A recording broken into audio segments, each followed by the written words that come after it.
That's right. Which Coquel. one? Yeah, Coquel for the tribe. You're right. Can you hear me? Yes. Yep. Cool. So thank you. I think I'll start now. Is that good? Yes. Good morning and welcome to the Land Conservation and Development Commission meeting. My name is Anile Halova and I'm the chair of the Land Conservation and Development Commission. It's Friday, October 25th, 2024, and I call this meeting to order. Denise, please continue the meeting.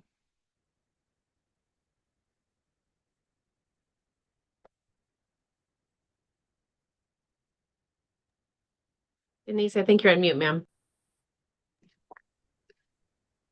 Good morning, Chair Halova, Vice Chair Lazo, and commissioners, guests, and staff. Thank you for joining us virtually today for the Land Conservation and Development Commission's October 2024 meeting. My name is Denise Johnson. I'll make note of a few things. Recordings of the Commission's meetings are available on YouTube.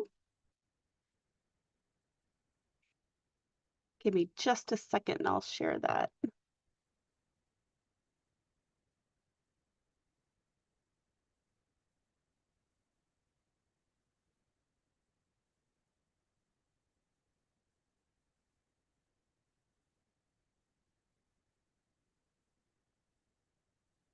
While 3 minutes for public testimony is typical, the chair may reduce that time according to the number of people signed up to testify as other schedule demands. If you wish to provide testimony today, please use the public comment sign up form. Oh, well, we won't be signing up for that today because we're just virtual.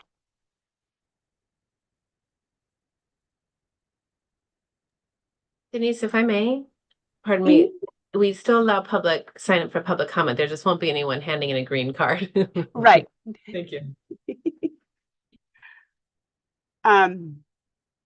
Zoom participants, please rename yourselves with your first and last name as it appears on the sign up form so that we can identify you and bring you forward at your opportunity to speak. Zoom participants will be in listen only mode until called on to testify. Again, we thank you all for being here today with us. Chair Halova, the meeting is yours. Thank you, Denise. Denise, can you please call the roll? Yep, of course. Commissioner Bennett. Present from Eastern Oregon. Commissioner Boyer. Present. Commissioner Porter. Commissioner Thompson. Present from Coastal Oregon. Commissioner Warren. I am present. Vice Chair Lazo. Good morning from East Portland, Northeast Portland. And Chair Halova. Present. And do we know if Commissioner Porter will be joining us today?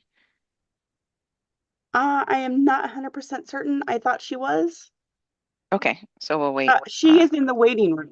Okay. So I will let her in. Okay. Thank you.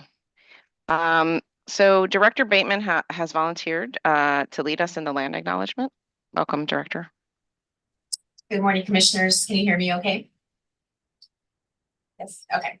Thank you. I'm sitting in our Salem conference room. This is Brenda Bateman, Director of the department. Indigenous tribes and bands have been with the lands that we inhabit today throughout Oregon and the Northwest since time immemorial and continue to be a vibrant part of Oregon today. We would like to express our respect to the first peoples of this land, the 9 federally recognized tribes of Oregon: Burns Paiute Tribe, Confederated Tribes of Coos, Lower Umpqua, and Siuslaw Indians, Confederated Tribes of Grand Ronde, Confederated Tribes of Siletz Indians, Confederated Tribes of the Umatilla Indian Reservation, Confederated Tribes of the Warm Springs Reservation, Coquel Indian Tribe, Cow Creek Band of the Umpqua Tribe of Indians, and the Klamath Tribes. It is important that we recognize and honor the ongoing legal and spiritual relationship between the land, plants, animals, and people indigenous to this place we now call Oregon. The interconnectedness of the people, the land, and the natural environment cannot be overstated. The health of one is necessary for the health of all. We recognize the pre-existing and continued sovereignty of the 9 federally recognized tribes who have ties to this place, and thank them for continuing to share their traditional ecological knowledge and perspective on how we might care for one another and the land so it can take care of us. We commit to engaging in a respectful and successful partnership as stewards of these lands. And as we are obliged by state law and policy, we will uphold government to government relations to advance strong governance outcomes supportive of tribal self-determination and sovereignty. Thank you, Director. We'll now approve the agenda. Are there any proposed changes to the agenda, or Director Bateman, do you have anything to add? No, nothing for me. Okay. I was happy, and maybe this has been on the other agendas and I just missed it. I was happy to see all of the terms for the different commissioners on the agenda, which made me start looking and saying, is this right? So and mainly because I couldn't remember if people had half terms or not, but I was looking at Commissioner Warren's, and I was like wondering if everything's right. We're all good? I Just that- didn't even see that part, Chair, so. I'm not Yeah. sure. Okay. Yes, commissioners, we have a number of folks who are actually filling the rest of others' terms because of some movement around. And so we do have some half lives there. Okay. So I just wanted everybody to take note of that, check it, see your thoughts there. Awesome. Okay. If there are no proposed changes to the agenda, then the agenda is adopted. Now we're going to go around and introduce each commissioner, and you can share your name and your region of representation. Chair Halova, Aniele Halova, and my region representation is the Portland metro area. Maybe to the vice chair. Good morning, everyone. I'm Alan Lazo. You see him pronouns. I am appointed from the Portland metropolitan area. Commissioner Warren. We usually do an order of where we're sitting, so now I have to decide what order we're doing. Commissioner Warren. Good morning, everyone. Stuart Warren. I'm the Southern Willamette Valley representative. Commissioner Thompson. Good morning. I'm the Coastal Commissioner from Coastal Oregon. Commissioner Bennett. Morning, Mark Bennett, and representing Eastern and I think Central Oregon, since I'm following in Nick's footsteps. So he was representing Eastern and Central. So I haven't really ever clearly figured it out. And I guess I don't mind representing both. Commissioner Boyer. Good morning, Barbara Boyer representing Northern Willamette Valley. And then Commissioner Porter. I know Commissioner Porter, you were just led in the meeting, so we want to make sure your audio works and everything is good. I don't think we can hear you yet.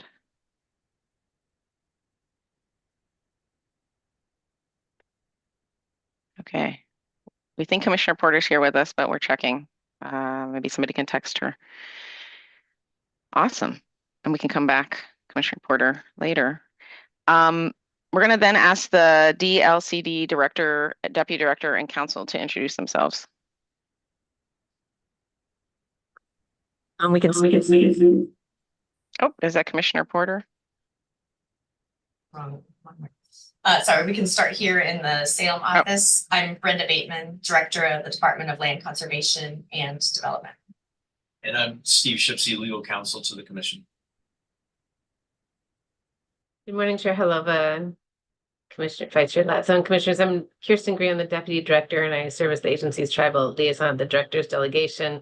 I may add, I'm not sure if we're going to go all the way around through staff, but I just wanted to point out one new name in the black boxes, which is Jess Miller. And Jess has joined the agency as an executive sports specialist for programs and will be taking the meeting summary for the record, for the additional written record today. Thank you, Chair. Thanks. Thank you. Welcome, Jess. So as we prepare to move into agenda item number 2, we said this earlier in the meeting, but if you're here for agenda item number 2, if you're planning on providing public testimony online, please make sure your name on the screen is the same name Same one as you signed up for, so we can identify who you are when it's time to move you into the Zoom room. So that's for public testimony. And so now we're going to begin with agenda item number 2, which is Oregon Housing Needs Analysis, commonly referred to as ONA, presentation and public hearing with Ethan Stuckmeyer, who's the Housing Service Division Manager from the Department of Land Conservation and Development. Welcome, Ethan. Good morning, Chair Lova, Vice Chair Lazo, and commissioners.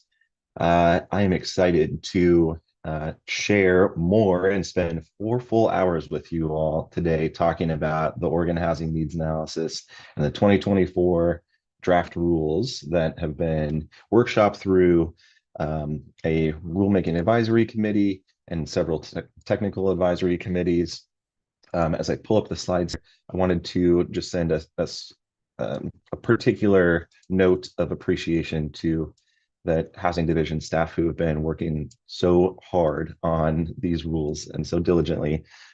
So Mari Valencia Aguilar, Celestina Teva, Thea Croman, and Sean Edging. Amazing work, and we'll hear from some of the rulemaking advisory committee and technical advisory committee folks today, I'm assuming in public comment. A special appreciation to those folks as well for all their time in meetings and discussions and all of these things that are really informative to these rules. And then So, Ethan, like I mentioned, yes, please.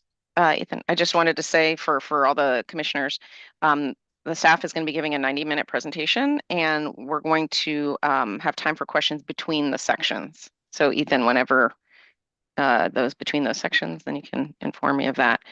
And then after that, we'll have the LCDC questions and discussions. And then I just wanted to ask this early on because we're not in person. We have a lot of time allocated for public comment. Is it still that only one person has signed up? I just wanted to check. This is something I might have written in a little note and somebody would have written it back, but I don't have that right now. Chair Love, I believe we have close to 24 folks signed up Okay. at this point. Okay, so I just want to make sure I get that list. Okay, thank you. Proceed, Ethan. Yes, absolutely. Yes, thanks, Chair Lova. Yes, and you're exactly right. We've got a good chunk of time dedicated to this presentation, and we will stop several times throughout the presentation to actually engage in kind of a dialogue and back and forth between the housing staff and commissioners on particular areas of policy questions. So I've tried my best to identify those and make you all aware of when we'll kind of have that discussion through the slides. So kind of giving us a good prompt for preparing for those discussions. But the objectives of the meeting today is kind of several things. The first is to summarize the 2024 draft rules for the Oregon Housing Needs Analysis. We'll open a public hearing, and commission will hear from folks who have signed up to testify. We'll also have an opportunity, like we've been mentioning, to have receive some additional commission direction if that's the outcome of those discussions, leading into the adoption hearing of commission of these rules on December 5th. Of this year. And I wanted to kind of highlight a couple throughout the presentations. I'll highlight a couple areas of note in your packet of items. And those discussion questions that we'll kind of talk through today are identified on page 4 and page 6 of your staff report. Those are the areas for feedback that we'll kind of be talking about in just a few minutes here. So those will be a good reference point for you all. All right, so jumping into this overview, the Oregon Housing Needs Analysis sits within a state housing policy framework that is moving very quickly. And the process or kind of the timeline of that is oftentimes confusing. And I wanted to kind of highlight kind of where the Oregon Housing Needs Analysis sits in, I would say, only a snapshot of recent housing policy changes. And I show this slide not to go through each individual piece of legislation here, but really to show that the Oregon Housing Needs Analysis is a element of or a piece of policy that is really building on, you know, these foundational blocks of housing policy in the state. And if you're familiar with these pieces of legislation, Senate Bill 1051, HB 2001, and so on, you know that the policy intent of each of these is to get further and further and further down the path of removing barriers to housing production, affordability, and choice. And the ONA is yet another piece into that goal.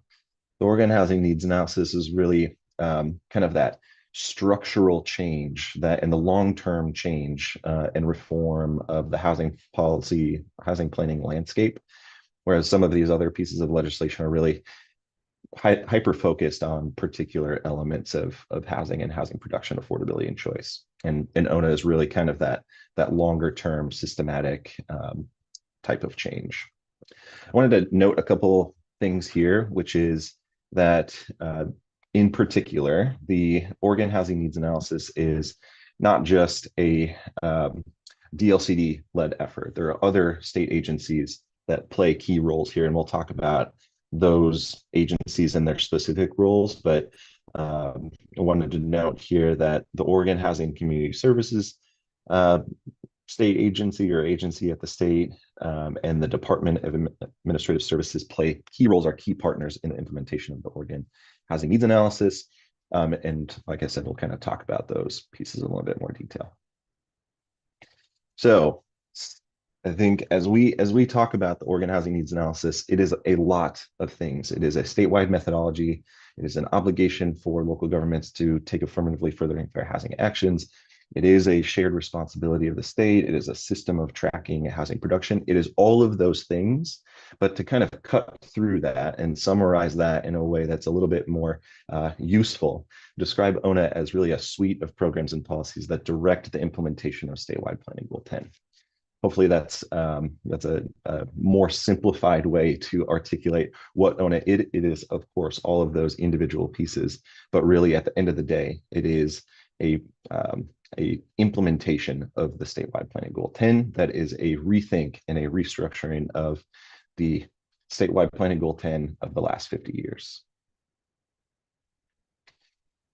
So what are the roles of these state agencies? And the Oregon Housing Needs Analysis really is a multi-agency initiative.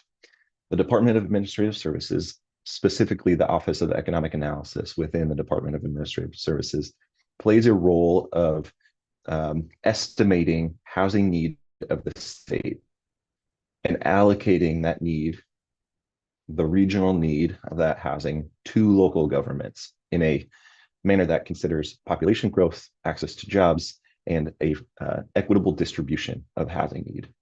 This methodology establishes things like the housing needs allocation, the basis of a 20-year need for cities as they're planning for things like their housing capacity analysis, and housing production targets, which are more short-term 6 or 8-year targets of housing production in a particular local government that inform their housing production strategies. The Oregon Housing Community Services plays a data role in this process. They publish housing data annually that comes in the form of 2 dashboards. The housing production dashboard, which is just as it sounds, a dashboard of housing production in the state, both market rate and publicly subsidized. It also publishes a housing equity indicators dashboard. This is a suite of data that shows particular outcomes of housing, things like kind of assesses how certain populations are faring in housing outcomes, household size, those kind of other elements of housing, and for the purposes of informing decision making. And they also play a support role with DLCD in reviewing barriers to specifically publicly subsidized housing production in jurisdictions across the state. And then DLCD, what do? We manage basically the programmatic implementation of ONA. So this is, again, kind of that Goal 10 planning process, housing capacity analyses, housing production strategies. But we really do, DLCD really does have a kind of a review and regulatory role here. We review local actions of local governments to ensure that those are continually making progress towards the city's housing production targets, in particular as it's related to the housing production strategy. All right, so this is a graphic that you've seen many, many times at this point, but it's really useful to kind of show what Goal 10 implementation under the Oregon Housing Needs Analysis looks like in the state of Oregon. It's kind of color-coded here to show what the role, which elements of this process are state-led and which elements are local government-led. And really, the Oregon Housing Needs Analysis program of itself, HB 2001 and House Bill 2889, really kind of complete this circle of housing planning, where we estimate needs, we take local actions, and we track and monitor progress. And that cycle continues, and we're constantly improving through that cycle. When I wanted to make a little bit of a note here, as we go through this process or this presentation today, I wanted to make things a little bit more clear. When we talk about Goal 10 applies to all cities in the state. But when we talk about the Oregon Housing Needs Analysis, we're really talking about cities with a population above 10,000, Portland metro counties, and the named jurisdictions in Tillamook County as the jurisdictions who have expanded obligations under the Oregon Housing Needs Analysis program. These local governments, when I say cities throughout this presentation, it's really just kind of shorthand, or local governments, it's shorthand for this asterisk here. All of these jurisdictions have these kind of obligations to produce a housing production strategy, to produce a housing capacity analysis on this on their specific timelines. They all receive a housing production target. And so when we're talking about that, and when I say cities, it means these particular jurisdictions. All right. So a little bit more kind of finer points on this diagram here, because it's really important to kind of show where we're at in the process and what each of these kind of columns mean. So like I was mentioning, the Oregon Housing Needs Analysis is that allocation of housing need in the state. The Department of Administrative Services would produce and allocate regional need to local governments in the form of a needed housing allocation and a housing production target. That is information that a local government would use to further contextualize, bring in their understanding of their local community in conjunction with that allocation to identify the types and characteristics and location of housing that they should be planning for, that they can plan for to meet those identified needs. From there, once we've determined housing need, from the housing need allocation and the housing production target to the localized contextualized housing need, local governments can then take actions, are obligated to take actions to respond to that identified need. And that comes in the form of two different documents or two different processes. The housing capacity analysis, which is an assessment of land need and zoned capacity to meet future housing need, and the housing production strategy, which is the suite of both efficiency measures and land use efficiency measures and other policy actions and tools that local governments can take to meet elements of housing need that aren't easily addressed by zoning alone.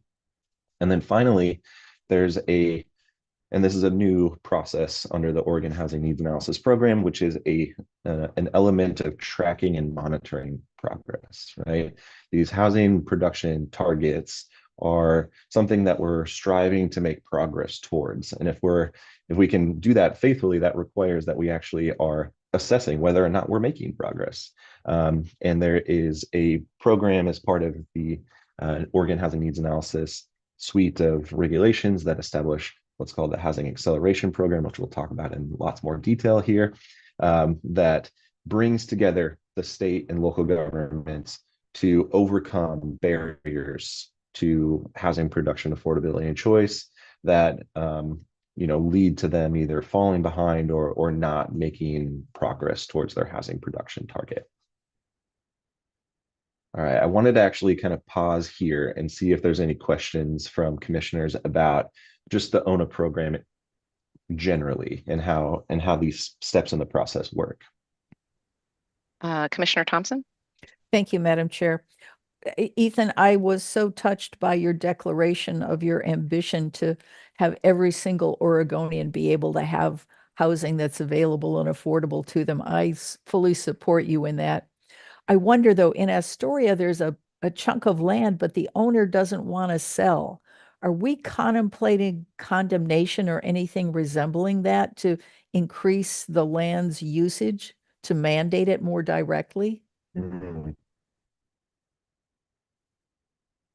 Chair Lova and Vice Chair or Commissioner Thompson, that's a great question and is actually a topic of discussion for the capacity and urbanization elements of this Oregon Housing Analysis Program. I wouldn't say that we're considering those kind of actions, but there is an assessment and a charge for that portion of the rulemaking to think through how local governments have more clarity and certainty in how they can make this assessment of whether or not they have the right amount of land and the land that's zoned to the right of the appropriate, zoning designations to actually meet housing need. But I would not say that it would reach that kind of level of prescription in terms of, local governments, demanding that a property owner would do something specific with the property. I hope that answers the question. Commissioner Bennett? Chair, Ethan, I guess my first part is a follow-up to that, because in some areas it really affects the land inventory. If folks are sitting on the land and the city's left with no other options, so they're kind of caught where they couldn't meet it because that piece was being held. So I guess that's a reflection. The second one is I've been trying to sort in my head, when you just lack developers or builders because of the fiscal piece, you could have pretty much everything within local actions respond to need met, but then you can't move to that next line just because of the economy, builders, all of those other factors. And I guess it really goes to later on in your presentation about not being in compliance. So I'm trying to figure out how that all comes together when you have these factors that may be way outside the city or the jurisdiction's capacity. Chair Lova and Commissioner Bennett, on the second question, a great question, and we'll actually get to talking about how that's addressed in the draft rules, and we'll actually pause there after that portion of the presentation and see if what's proposed kind of makes sense in the context of your question, the realities that exist in local governments. So let's definitely hold on that one. On the first point, Commissioner Thompson and Commissioner Bennett's kind of questions are really in the purview of the kind of third bucket of this rulemaking that is not the subject of discussion today. But there's a recognition that, in that capacity and urbanization work related to this Oregon Housing Needs Analysis Program, that there are those instances of, what's kind of talked about as this paper capacity or phantom capacity, as it's been identified in a buildable lands inventory, and how or whether or not that should be considered or further clarified for local governments to really make those informed decisions on their urbanization policies. But a subject of discussion, an ongoing subject of discussion for not 2024, but in 2025, when those rules will come to commission for adoption at the end of 2025. And before I move to Vice Chair, I was going to say, Ethan, housing production strategies, some of those strategies could be how to incentivize or activate land that's been sitting there, so it doesn't necessarily have to wait till the end. The strategies that cities take could include something that either carrots or sticks, right, depending on which way they want to go, incentivizes land activation. I see him nodding his head. Yes, Okay. absolutely. Vice Chair Lazo. Thank you, Chair Halava. And my comment is really the same, is similar. I just wanted to follow up on kind of the question, the line of questioning, and the sense that, and I think, Ethan, when you get to talking about the acceleration program and accountability, my sense is you'll frame it like this. But if you don't, I think it's important for us to recognize that, when we talk about the housing acceleration program and the accountability pieces of this, the framework that the agency and the department really is working from is from a sense of partnership, right? We recognize that cities don't control all the factors in the marketplace, in the production of housing. And so that, what can we reasonably hold cities accountable for? But what can we also help partner on with cities to get them to that production, recognizing all those kinds of factors about land that's being held, about marketplace factors. What can we do as an agency in this program to help accelerate the actual production of housing, right? That's one end of the spectrum. The other end of the spectrum certainly is enforcement, right? And so we want to make sure we have a full spectrum of tools available, but it really is focused on partnering with local jurisdictions to increase production in those communities, which we know is true in every single community in the state. So that's, I really have appreciated that that's been the focus of the work by the agency in the acceleration program part, the part that we really think about as accountability. It truly has been the focus of that work. That was just a comment, not a question. Vice Chair Lazo, yes. I mean, that is exactly the ethos or the underpinnings of that housing acceleration program, and look forward to both overviewing that and discussing that with commissioners in just a few minutes. And I was going to make a comment on the dashboard part. I've always been thinking about when you look at a moment in time with production, whether there's a way in the dashboard to show where we are on the cycle of development also, because there's these very simple graphs that show like we're in the bottom or we're coming up or we're at the top of the cycle in the market. And I could always imagine that graphic being overlaid with production so that it's always on the top of people's mind about like, oh, well, we're not in that part of the cycle. And what strategies do we take in this part of the cycle that will prepare us for the next part of the cycle where production really happens? So that's been a big focus of mine that people have heard a lot, is to understand where we are in the market and not respond in wrong ways because we don't understand where we are in the market. Yeah, I've got that. I think Ethan, you know that chart that I'm talking about, right? Mm-hmm. It's just a simple line, basically. Right. Thank you. Right. Okay. So I'll continue on here to overview the rulemaking, right? The passage of House Bill 2001 and 2889 direct LCDC to adopt rules to implement the Oregon Housing Needs Analysis for local governments, set the expectations, set the rules, the manner in which local governments integrate and operate within the Oregon Housing Needs Analysis program. And so to that effect, in September of 2023, this commission adopted a rulemaking charge that identifies specific elements that should be considered in this rulemaking process. I won't read this whole thing, but I'll kind of highlight some of the important pieces, which is to craft a set of regulations in the housing production strategy program that affirmatively further fair housing and provide tools for local governments to implement that program, to think through ways to amend the urbanization planning process, the process that Commissioner Thompson and Commissioner Bennett were kind of talking about here, to lend more clarity and certainty to that process. And then in the accountability and acceleration kind of program, think through a reasonable and consistent framework for local governments to operate within, while holding true the importance of ensuring that we take state and local actions to facilitate housing production, affordability, and choice.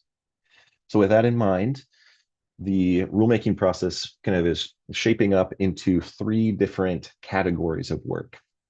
The 3 categories are kind of associated or match with the makeup of 3 different technical advisory committees that are advising DLCD and the Rulemaking Advisory Committee and you all on the kind of rulemaking process here, and the things that should be considered, and the balances we should strike in these rules. Those three categories of rulemaking are kind of associated or bunched into what's shown on the screen here. The first being needs and production. So this is really about what it means to plan for housing need and to respond to needed housing. And so there's this translation that happens, and we'll talk about that in more detail, of these housing needs allocations from the state, from the Department of Administrative Services, into things that cities can actually plan for, things like housing types, characteristics, and locations. And in supporting local governments to take those actions that are responsive to needs, this rulemaking or technical advisory committee in this chunk of work is focusing on things that the state can provide to local governments to make that process easier, make that decision making as easy as it can be through things like adoption ready policy options. And then a huge principle of the Oregon Housing Needs Analysis is to integrate the principles of affirmatively furthering fair housing and the Fair Housing Act into the Goal 10 planning process. The second kind of bucket of rulemaking is on housing acceleration. What does it mean to track and monitor and measure performance, specifically underperformance or a lack of meeting a housing production target? And then to really, as a state, review those barriers to housing production and be a partner and bring tools to the table, bring support to local governments to overcome and address those barriers in particular. And then finally, the capacity and urbanization work, which is kind of more on the Goal 14 urbanization side of things, but it focuses on the interaction between Goal 10 and Goal 14. When we're talking about housing planning and planning for housing, there are efficiency measures that we can bring to the table, but there also is a conversation about urbanization that takes place. And there is, one of the major elements of this capacity and urbanization work is to focus on, again, bringing that clarity and certainty to these urbanization processes, allow local governments to use certain assumptions, and just do that assessment of whether or not they have the right amount of land, the right capacities within their urban growth boundary to meet future needs. Those first two categories of rules are the subject of the discussion today. The reason for that is because those two portions of rules need to be adopted or are statutory required to be adopted before January 1st, 2025. So just in a few short months. And the rules for capacity and urbanization, the Goal 14 elements of this, have an additional year. The statute requires that those rules be adopted by January 1st of 2026. So from here on out, we will focus on the first two elements of these rules, and what's provided in your packet is only rules associated with these kind of first two categories of rules. When we get to December 5th, there will be no proposed rules to address the capacity and urbanization that the commission will be adopting at their meeting in December, and those will all be proposed for commission consideration in the latter part of 2025. So the rest of the presentation will be on needs and production and housing acceleration. All right. More specifically, in the rest of this presentation, we can kind of bunch these what we'll call the 2024 rules into three key rule sections. And I'll point your attention to attachment A in your packet, which is where these proposed rules actually exist. It's a big, long attachment. It's something like 50 or so pages of the proposed rules and where amendments and new adoptions are taking place. And what we'll focus on today, while there's all sorts of things in there related to the purpose statements and definitions and kind of process items, we'll really kind of focus in today on three rule sections in particular. The first, contextualized housing need. What does it mean for a local government to actually ground truth their housing need in their local context? What does it mean for the city of Eugene to plan for housing that's different than the city of Lake Oswego, that's different than the city of Sweet Home? We'll focus on housing production strategies, and we'll focus on the housing acceleration program as well. And we'll pause at the end of each of these sections for further discussion on each of these items. So first, contextualized housing need. If we think about the process of housing planning under the ONA paradigm in the state of Oregon, now that ONA has been passed, if I'm a planner at a local government, I've got a couple things that I've got information for. I've got my needed housing allocation from the Department of Administrative Services. That's my 20-year planning horizon. That's the need that I'm going to be planning for over the 20-year period. I've also got my housing production target. This is a 6-year housing production target if I'm within the Portland metro boundary, and an 8-year housing production target if I'm outside of that Portland metro boundary. And I'm trying to think about, and that comes in the form of number of units. And I'm trying to think about what actions I can actually take to address that kind of that housing production target or that allocation. But I can't really plan towards a number of units, or that's really difficult to do. So instead, the contextualized housing need portion ground truths those numbers into the things that I can actually plan towards, things like housing types, housing characteristics, and locations. And in that assessment of what I should be planning for and actually taking actions on, I'm thinking about that through the lens of the principles of affirmatively furthering fair housing. And so when we're talking about the contextualized housing need, if you need a reference, we're talking specifically about OER 660, Division 8, Section 0075. That starts on of your attachment A, if you want to kind of read the actual proposed rules themselves as we kind of talk about this. All right, so a little bit more detail on contextualized housing need here. So like I mentioned, I've got this information, I've got this local context that I'm working within, and I've got to think about how all of that information fits together so I can actually take actions that are going to be responsive to that contextualized need in my community. And this is both a quantitative and qualitative assessment of this current and future housing need, right? So I've got pure data, numbers that I can respond to, but I'm also having conversations with my community to kind of fill in the gaps of that data. I'm bringing in that qualitative information with the quantitative, so I have a full holistic picture of what I should be planning for in my housing production strategy. And so there's kind of two elements of this contextualized housing need that we'll talk about today: the inventory and evaluation of local conditions, and then this fair housing issue area analysis, kind of like what we do with the data. And I wanted to kind of point out here that being that this is the first piece of this Goal 10 planning process, the contextualized housing need serves as the fundamental foundation informational basis of both the housing capacity analysis and the housing production strategy. In order to do either of those planning exercises, you need to first start with the identification of what you're actually planning for. You need to contextualize that housing need. You need to know where you go from there. So kind of grounding us in this Goal 10 diagram here that you've seen before, we're talking about this first section, this first column. Determining housing need is where this kind of lives. Can I ask a quick question, Ethan, Yes, for clarity on titles on the back slide? Needed housing, is that what's called now contextualized housing? So needed housing is a defined term, which Right. is kind of like what cities are, kind of planning towards. I think the contextualized housing need is more of like this assessment of, what actually these housing types, characteristics, and locations, in that specific community are actually planning for. Needed housing is things like farm worker housing, single family detached. And where does it fit? housing. Because the term contextualized housing need is a new term. Where does it fit in this diagram? That's what I'm trying to understand.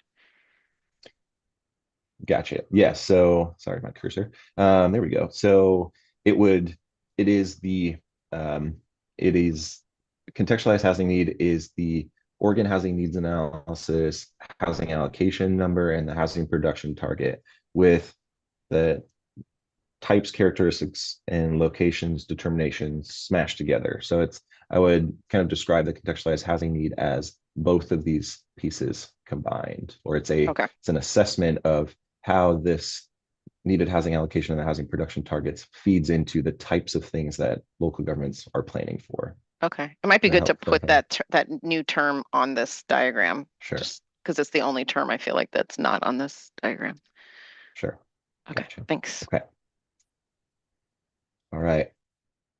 And so the kind of key elements here to discuss, we'll go through each of those pieces. First, the inventory and evaluation of local conditions, and then the fair housing issue area analysis. And maybe before we do that, kind of identifying that the contextualized housing need portion of the Goal 10 planning framework is maybe not new, Chair Harlova, that this work is the contextualized housing need portion of the housing production strategy program exists in rule today, but it's because of a needed housing allocation that comes now from the state, and it's not an assessment that a local government does of what their housing need is. It's kind of refocused. It necessarily needs to be tweaked or reconsidered as a result of implementing the Oregon Housing Needs Analysis statute and requirements. At the end of the day, the assessment is still the same, right? As a local government, if I'm a local government planner, I need to know first what I'm planning for before I can actually take actions that are going to be responsive to that need, right? And the first step of that is to inventory what information I've got and what I know about my community. And that comes in, all sorts of forms. There's both, like we've mentioned, quantitative data about housing production in my community, about how certain communities are faring in my community through the Housing Equity Indicator dashboard. I'm also doing community engagement around, having conversations with folks in my community about how their housing needs are being met or are not being met, and the specific information that can inform my decision making as a city in terms of meeting that specific identified housing need. And then we're also taking an assessment of what actions the community has taken in the past that have led to fair housing issues or discriminatory in some way, and how can I identify those so that I can actually redress that past harm. I'm also looking at housing production strategies, things I've done in the past, maybe not in this first round as this program is ramping up, but in the future, I'm also considering, what my past housing production strategy actions have been and how I've implemented those and how I can continue to iterate on those. And I'm also looking at, kind of market conditions, and I'm looking at these barriers that might exist. That means speaking with developers. That means engaging with those folks who are interested in, producing housing, but have some sort of barrier that is either preventing them from doing so or is making it prohibitive. Then I'm also, if I've got other information that can be used to inform this inventory and assessment of kind of where we're at, we can bring those into this conversation as well. So, right, the first part here is to identify an inventory, get all of the information together so that I can actually begin to conduct analysis on that information and actually come out the other side of that analysis with a true sense of, the actions that should be taken to identify and meet our housing need as a community. The second element of this contextualized housing need is exactly that, this analysis of, particularly as it's related to fair housing choice in my community as I'm working on this work.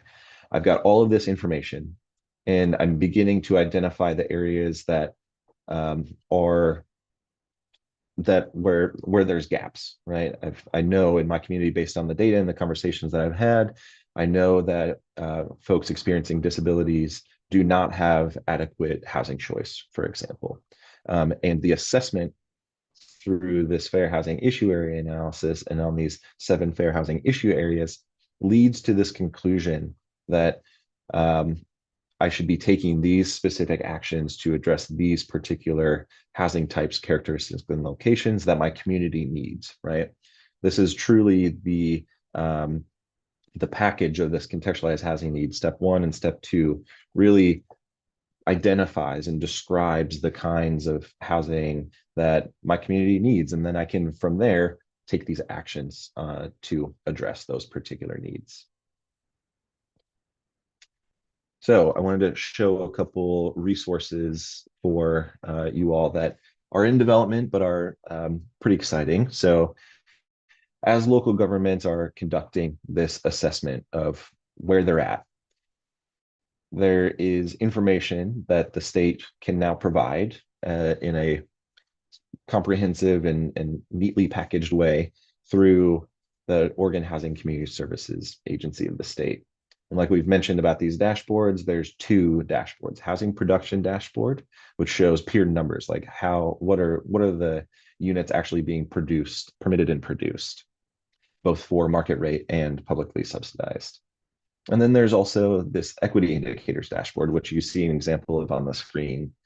And this will be published and ready, publicly available January 1st of 2025. This is a sneak peek for you all here to kind of show like what information the state is providing to inform local governments, and not relying on local governments to do all the work of finding this information.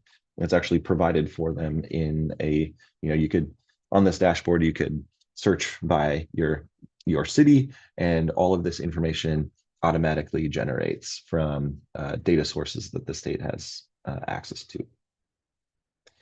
And kind of going further again, just for example's sake, this is kind of more information that's provided on the equity dashboard related to segregation and the concentration of income and race in the state, and kind of allows local governments kind of see how they're faring both in peer numbers, but also in comparison to other jurisdictions. Again, this is a prototype. This is just for illustrative purposes.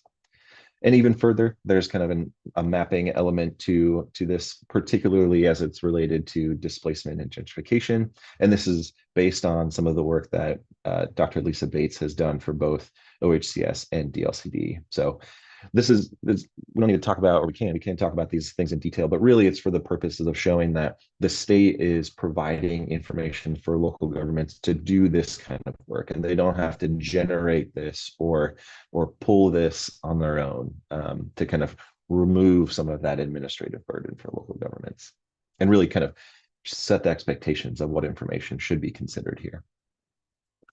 All right, so from a process note, this kind of mint green coloring here shows that we're about to begin kind of an open discussion here. So be looking for that minty green color throughout the rest of this presentation.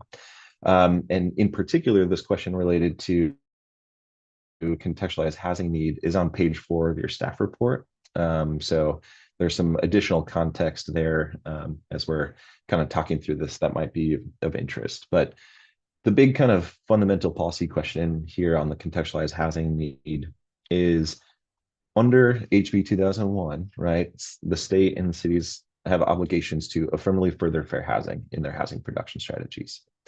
And we know that by the principles of fair housing, specifically addressing historical discrimination through redlining, exclusionary zoning, whatever it is a core tenet of fair housing, right? You actually taking those actions to address those fair housing issues is absolutely critical to that.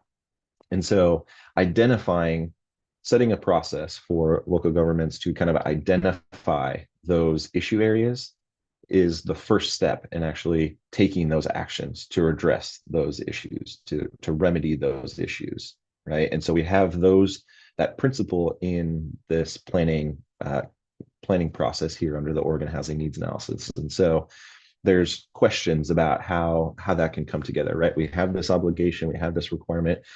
We know that we have to identify the issues first before we can take the actions to address them. but there's questions about how local governments can actually do that work, right? There's capacity challenges, there's a lack of tools and resources and data to inform that decision-making process. And then there's questions about how the local government might actually conduct that review in a way that would be meaningful to identify true appropriate actions to address some of those fair housing issue areas. So the big question, the thesis question that we've got for this rulemaking process is, how do we integrate the review of past discriminatory actions and fair housing issue areas into this planning process, while balancing the city capacity and research limitations that might exist, both from a true, staff capacity and an ability to do this work, and the actual data itself to inform and bring into that conversation. So this is the time where we'll kind of discuss this kind of bigger, broader question with commissioners, and if there's any kind of direction or advice or information that the commissioners would like to share with staff about how to do this better and how to strike this balance, that's all going to be informative as we move into the final version of rules for your adoption and consideration in December. So it looks like there's lots of discussion on this topic. Nice. Chair Lova. We're going to start with Vice Chair Lazo, who is also the commission liaison to this rulemaking process. Vice Chair. Thanks, Chair Oliva. And I appreciate the note that I was the liaison to this work. And I say that because this is a huge body of work. And over the last 10 months in particular, it's been a huge amount of work that staff and committee members have done. And so I'd really encourage folks to recognize that that there's a great deal of context here that we're not able to get in even an hour and a half presentation. And so I think that it's worth taking the time to understand the context for this, the work that's gone into it, and how we've kind of got to the point where we are today. So that I will offer to folks as we move through October and into December. The other thing I will say about this particular piece, Ethan, is we also, I think, do ourselves a slight disservice when we frame this only as integrating past discriminatory actions, right? Because what we're really talking about here is present inequities. What is the impact of past discriminatory actions on present inequities today? So this isn't an exercise where we're saying what happened in history, let's try to figure that out, and gosh, what should we do about that? The question is, why do I have current inequities in my community today? Are there actions in the history of our community that have caused those inequities today? And we know that that's true in pretty much every community. They look very, very different in every community. We recognize that. And so that's what we're asking folks to do, is contextualize why we see those inequities on the ground today. Are there actions in the past that we can redress that would help us understand those today? One obvious one, I think, throughout the entire state is an easy one, is home ownership, right? We know that there are actions around home ownership that have created inequities in home ownership, but that's an easy one to pinpoint, to say that there are recognizable inequities in that that we can address. So I just wanted to bring forward that point, that we talk about it as past discriminatory actions, but what we're really trying to do is address current inequities, and that's where this fits in the program. We're looking at how do we address production, choice, affordability, where we have inequities along those three lines. Are there issues from the past that have gotten us here that we should take the time to correct at this moment, which I think is a really, really important piece of this program. So again, not a question, but a comment. Thanks, Chair. Thank you, Vice Chair. Commissioner Warren. Thank you, Chair, and thank you, Commissioner Lazo, for taking on this body of work. It's immense. It really is, and there's so much care and thought put into a lot of these processes, and I just want to highlight that here, that this is something that we need to do. Like, most cities need to do this work, and as someone who's actively working on this, it is a huge, huge amount of work to get done. And it requires so much care and thoughtfulness. It requires relationship building. and it requires repairing past mistrust. And that takes a lot of time and effort and capacity. And so as we think about this section of the rules, I think we really have to be cautious of the push-pull relationship between creating additional barriers to housing production for cities and removing barriers to housing production. And I think this is like this is a huge, crucial part of the work of the ONA for us to consider. And there is going to be a balance here between what are we requiring cities to do before they start moving their housing production strategies forward and actually moving their housing production strategies forward. And I can just say that, every community is different. Every community has very different relationships with their members of underserved communities, and it's messy a lot of times.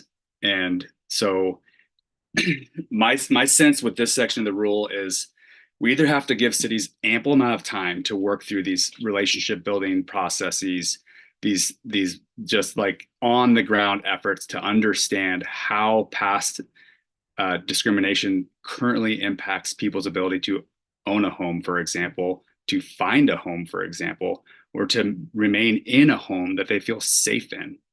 And I just can't overstate like how difficult this decision is to make between requiring and incentivizing cities to do this work. And I'll leave it at that because I don't know the answer, Ethan. And I'm sorry, I wish I had a clear one for you.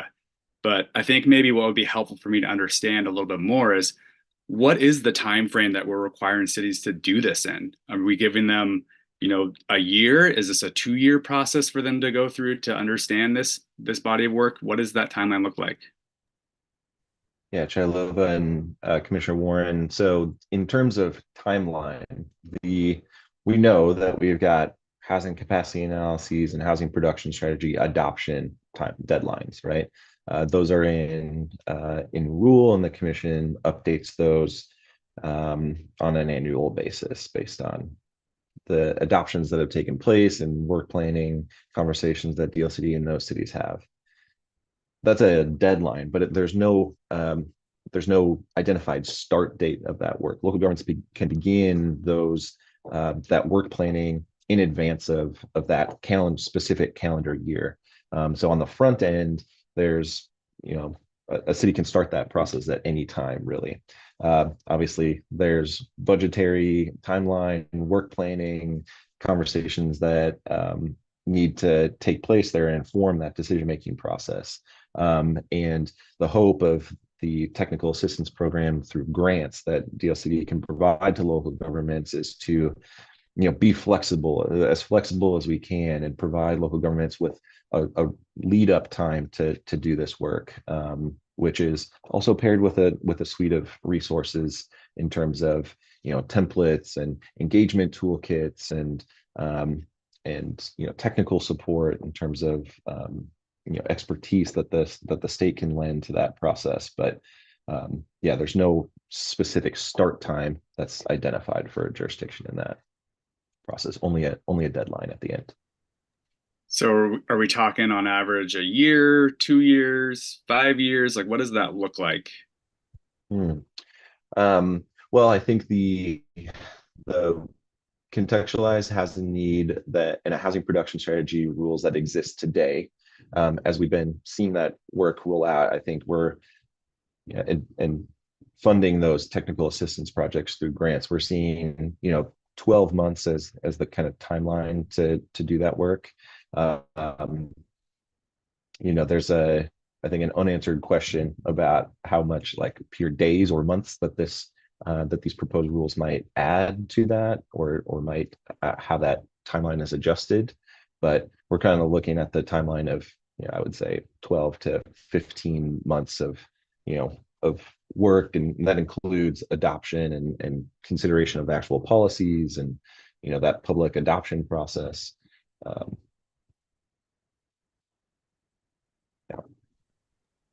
Thank you. I mean, that in my experience, like that's just not going to be enough time for cities to do this amount of work in a meaningful way.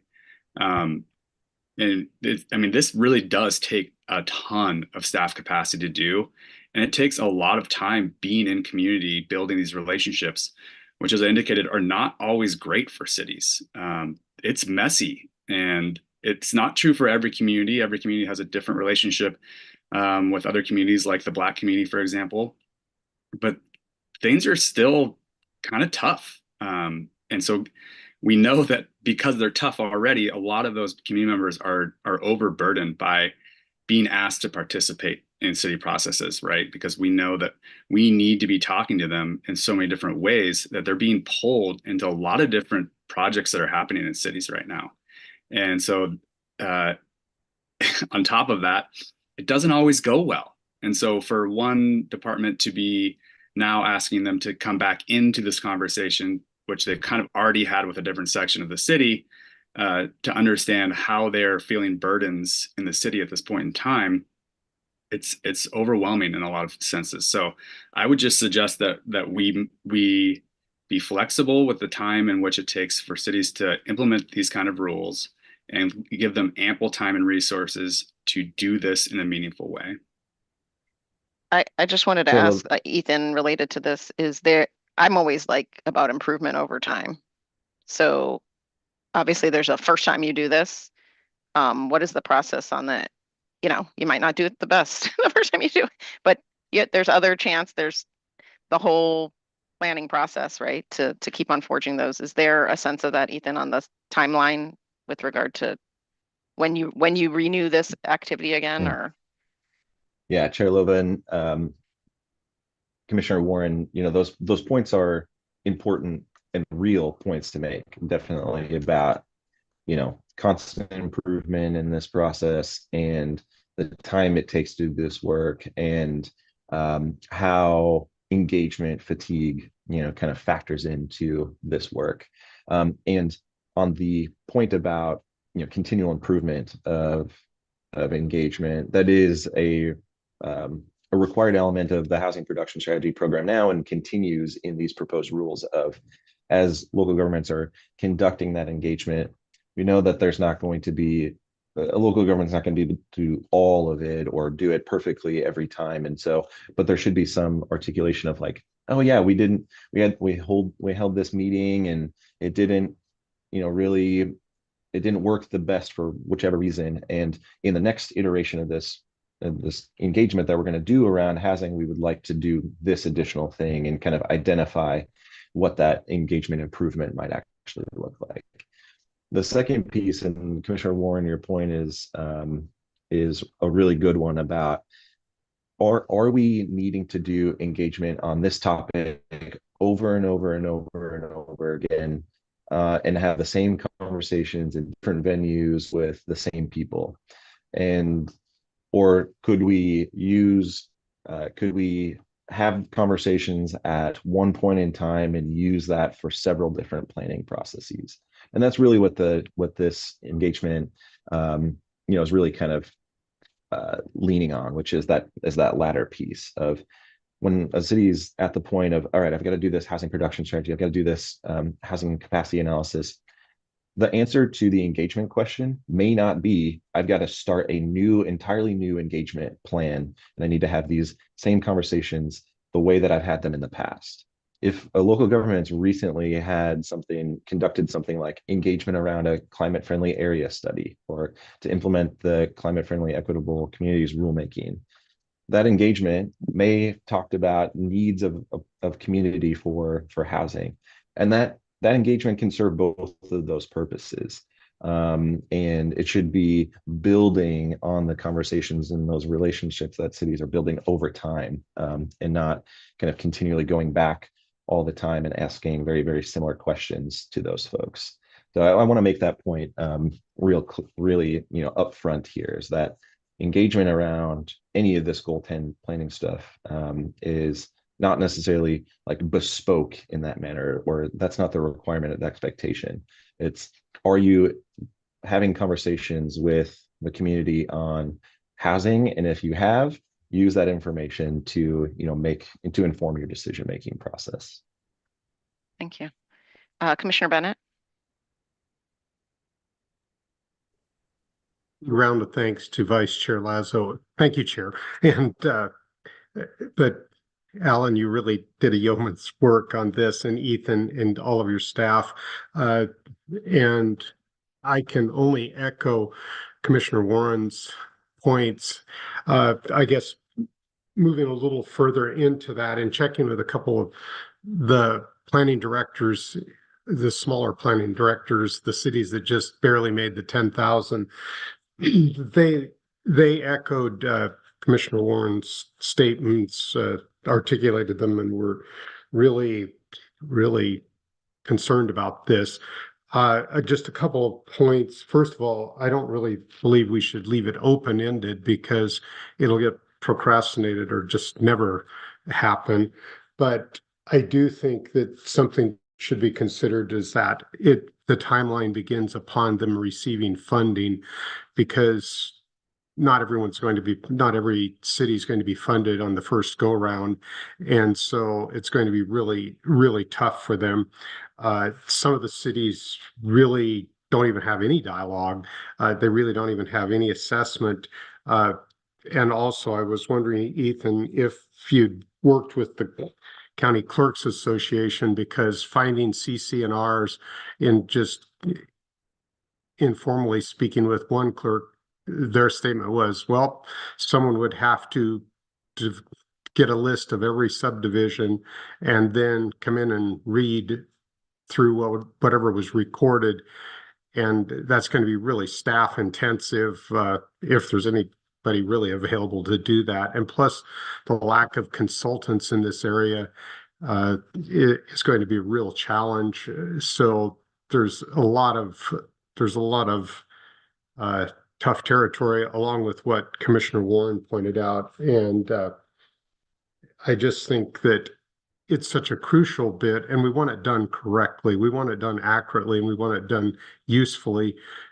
But if we leave it open-ended, it'll never happen. And if we put it too tight, it won't happen. And we're going to be with a lot of at cross purposes with our local government partners. Thank you, Chair. Thank you. Jalova, Commissioner Bennett. Yeah, I mean, on your point for the county clerks, I don't believe that we've had a specific conversation with county clerks on that, on CC&Rs, but the recognition of what information is available to local governments in making this determination is, one of careful consideration, right? There are required elements where we're looking at housing production, and we're looking at those equity indicators, and we're looking at, those market factors and those pieces for sure. But there's other information that a local government may feel is informative to that decision-making process or this analysis, and but not requiring that be conducted or that analysis be brought to the table. There's kind of that tiering of, this is required information, this is the expectation, and the state is providing a lot of that information to begin with. And then if there's other additional things, if a jurisdiction has done that analysis, that can definitely be brought to the fore and inform their decision-making process. So it's kind of in that category of non-required, but if that information is useful, and the local government has it or is interested in assessing that, it's definitely should be considered.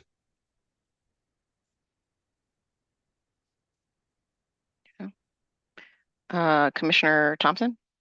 Thank you, Madam Chair.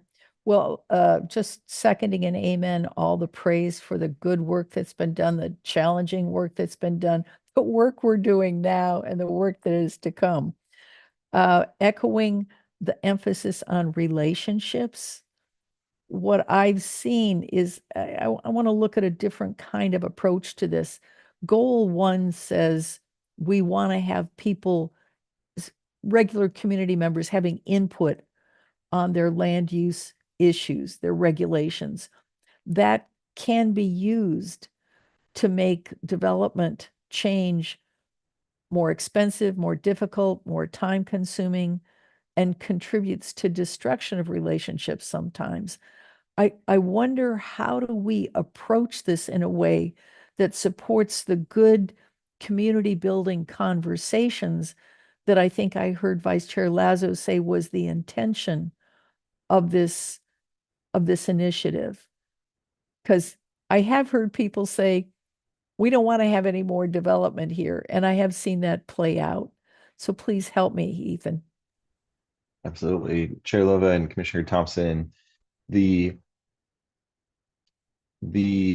Oregon Housing Needs Analysis and the Goal 10 planning process, I think, is at a point now with the passage of HB 2001 and the obligations that local governments have, is that they have a duty, a responsibility, an obligation to be responsive to housing needs across their community, which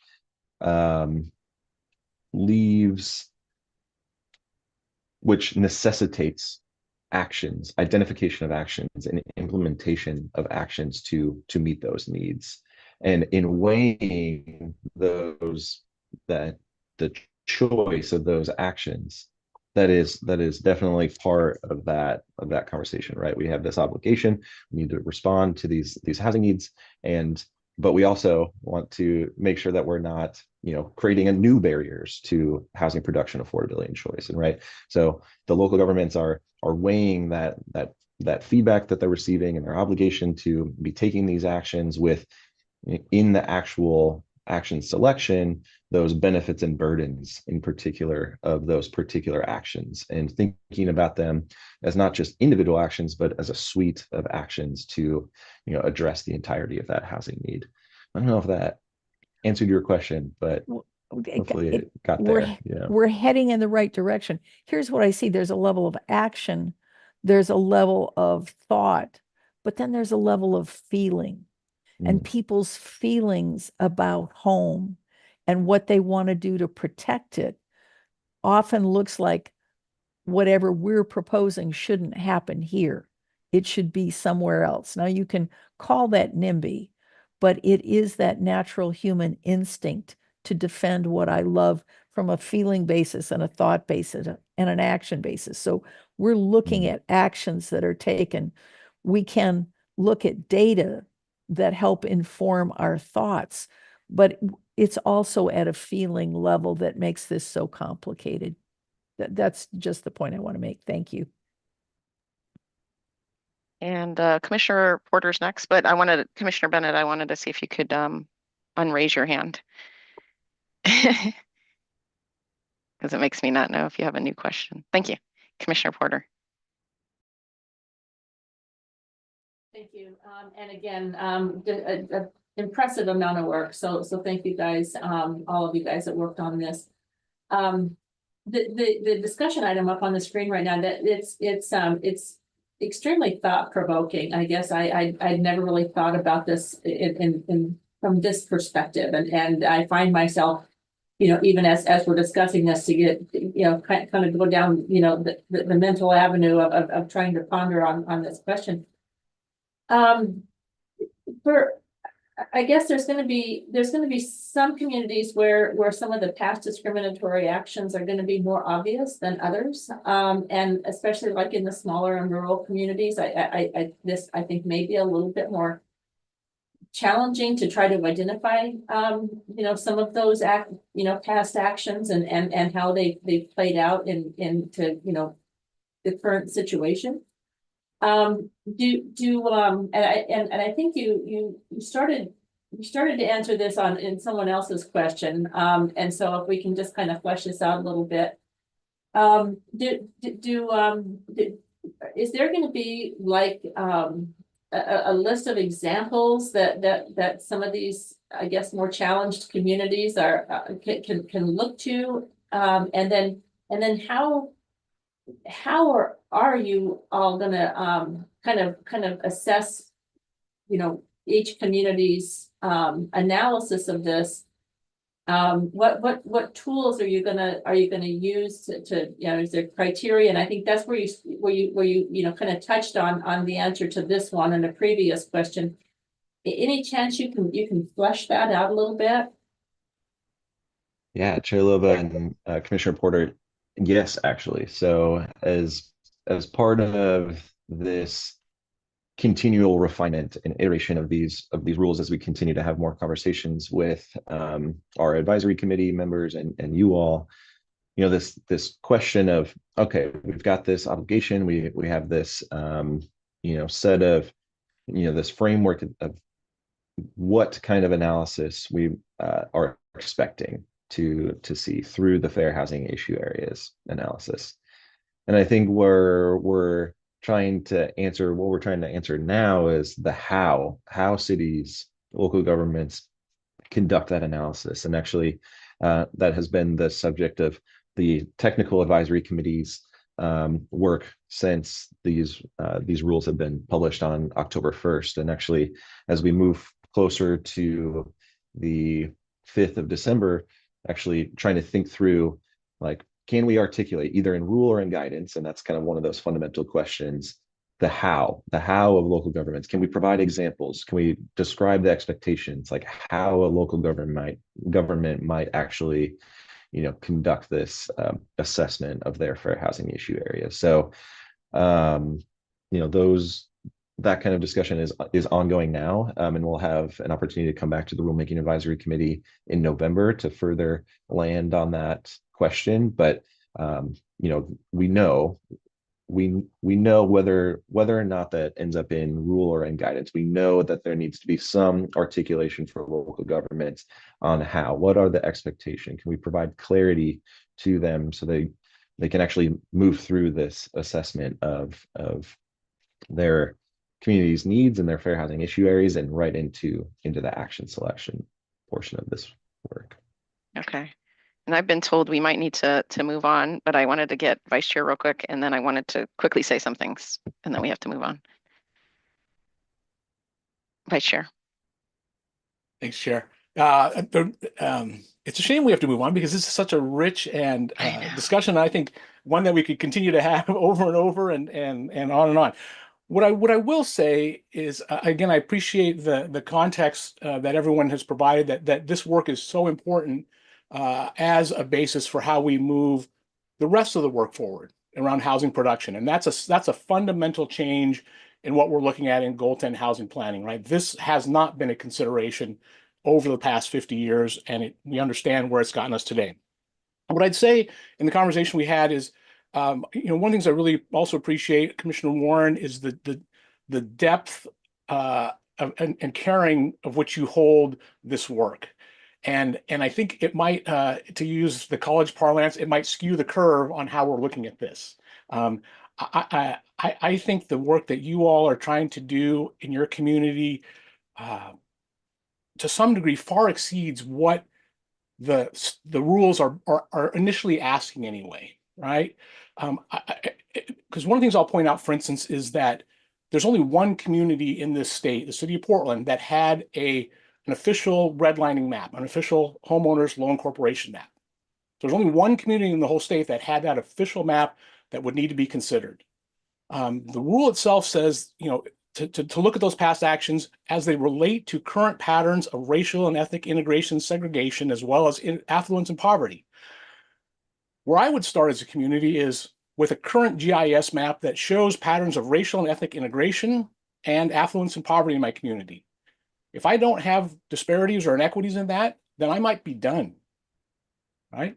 But I think we need to ask ourselves, you know, many communities are going to show that. Then you can start asking questions about what historical aspects might have created those patterns that we see on our ground today, right? So it's not a matter of going back historically and searching through all these things. It's you know, how do we interrupt the patterns that we have on the ground today? I'll point out that there are a couple of resources that are going to also be available to cities as part of this. Not only the equity dashboard, but many communities are either HUD entitlement communities that are directly receiving federal funds who are already doing this work. They've already completed a full report on this work that identifies all of this. One of the things that we've done in this process is say, you know what, you've got those folks down the hall that are doing this, marry it with the housing planning process. So not only are there entitlement communities that do that, but the entire state does it. So the state also produces a report that talks about these fair housing issues that can be a start for some of the communities here. So, and the third piece I'll point out about this is as far as timing goes, again, I don't disagree with you, Commissioner Warren. The need to take this work on is delicate, takes time, but and is vitally important. But I think that we can, as Chair Hall has said, we can get a start on it, get to the place we need according to the rules, and then continually improve over time. And that time right now, frankly, in the rules is under the next section, which says once completed and mapped, these past discriminatory actions can be used for a total of 3 HCA and HPS cycles, which means for a non-metro city, 24 years that you wouldn't have to do this again. You wouldn't have to redo that work for 24 years, 18 years if you're in the Portland metro area.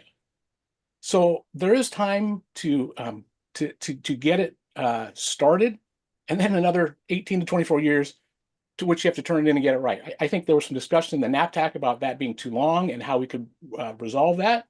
But I think when we talk about timelines, that's certainly, I think, an indication of what's being asked of cities. The initial ask, no doubt, is a lift. But again, I don't think it's as big a lift as we think it might need to be. I don't think we're asking folks to look into county clerk records of every single title in a city. I just don't think that's the level of effort that we're asking for. So, thank you. Thank you. Yeah, this is important. I don't know if Mari, you wanted to say something in regard to this. Chair Halava, if I may, I know I'm not the lead presenter here, but I did want to offer a couple nuggets that might be helpful to the group. And Chair Lazo, thank you again for sitting on the NAPTAC. And I think you hit a lot of the points that I wanted to offer, right? Like how we've structured the rule related to the contextualized housing need to balance this, I think the challenges that are very real on the ground that Commissioner Warren, you noted, right, is like how to do this work, how to intentionally do this work while also acknowledging that many cities, have challenges related to capacity, related to resources, but then also,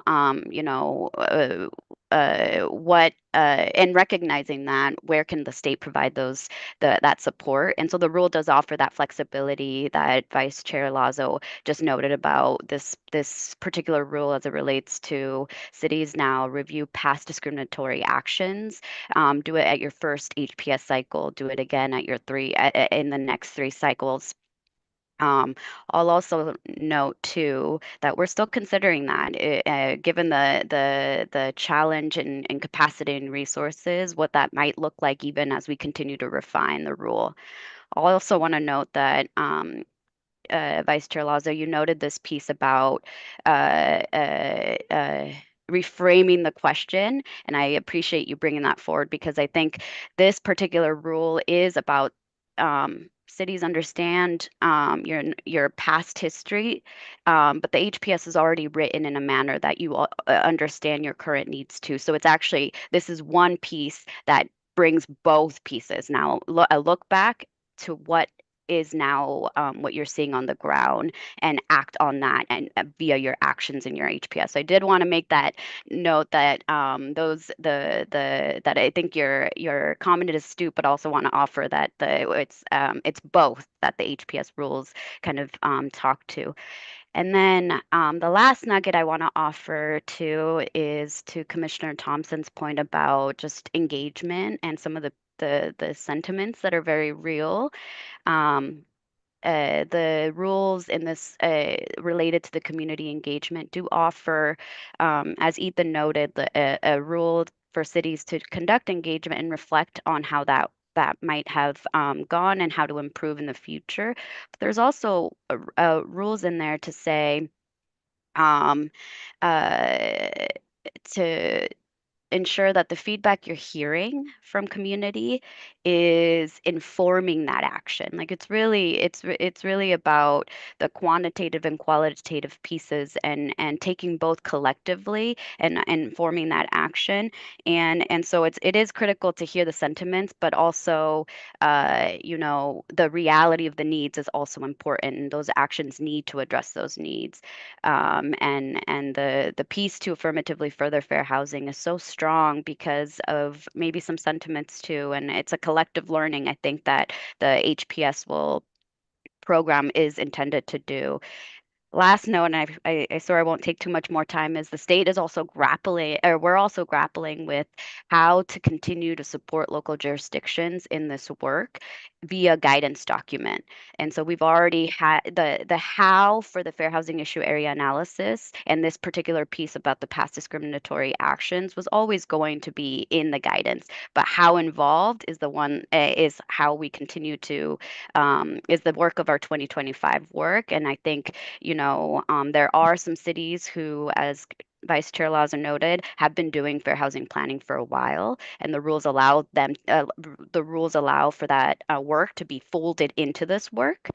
And how to outline that to better support the cities who maybe are newer to this work. That guidance book is going to be super helpful. So we're thinking through, how you. to offer that.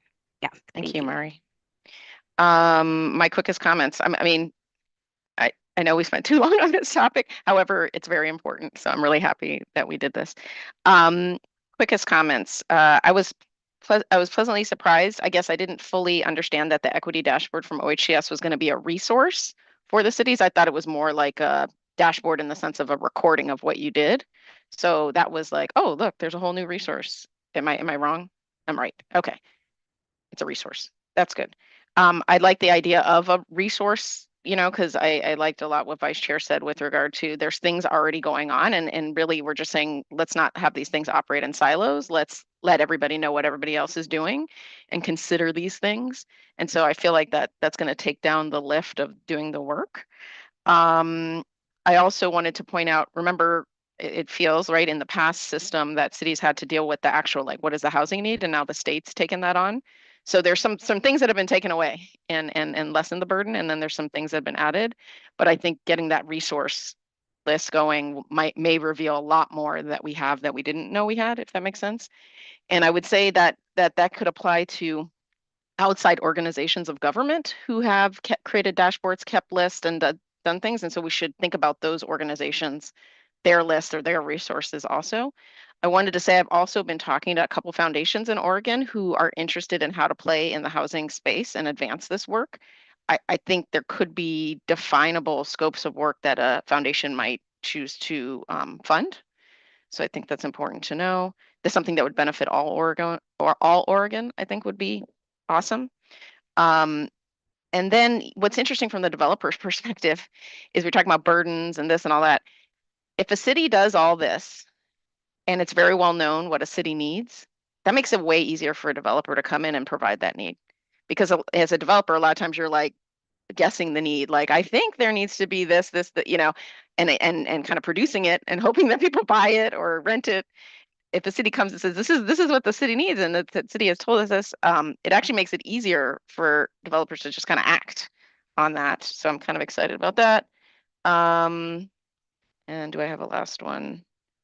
I was a little disappointed about he won't do this for 24 more years, because I was thinking more this would happen every time the housing production strategy work would happen, and that maybe you don't do it the best the first time, but then the next time you do the housing production strategy, you do it like a little bit better and a little bit better versus doing it all and then waiting. So I would rather have less of a lift and then just have it always paired personally with the housing production strategy work, partly because if the housing happens, then there might be a new outcome that doesn't exist now that is not great. And then you need to be able to assess that and be like, whoops, let's do different strategies.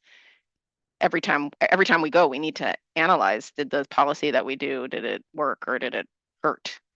So I think waiting 24 years is too long. And And now that it's described as a less lift, like use this data we already provided, use this as kind of like a minimum. And then there's cities that can go above and beyond that, which is going to be great. But then I think if that's the level, then we should have it revisited at each HPS time period.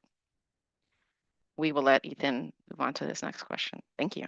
Thank you, Chair. Great points. All right, so moving into the, whoops, get this going. All right, moving into the next piece here. So I guess maybe before I do so, we'll have more opportunities to discuss these, and they are big questions. There are thesis questions, right? The big ones. So sorry, Ethan, I forgot we'll one have last more question. opportunity to discuss. I forgot one question. It's a very specific one. Sorry. In the page 5 of the staff report, there's 7 things. I don't know what they call them, fair housing issue areas. Are these the new reflections of the ones that we did in 2019? That was like, these are the things you need to consider. Okay. If so, the first one in the 2019 version of this had linkages to climate change and Governor Brown's greenhouse gas emission reduction. I noticed that in these 7, there's nothing about that. And I was just curious why the climate change one got taken out. I think it is, I remember having a specific conversation about that, Chair, or at least the NAPTAC did. I think it might be reflected in there, maybe not using those specific words. I saw Vice Chair Lazo indicate as such, or Madi, maybe, please. Yeah, I think the EJ piece the environmental justice piece might be in number 4 now. It says mitigation of exposure to harms, but it doesn't really say environmental. I guess the linkages to greenhouse gas reduction. And granted, our climate friendly and equitable rulemaking might have covered it all. So we're like, we don't need it here. But there was a specific point to make one of those, the connection between climate change work and housing work. Number 5. Number 5.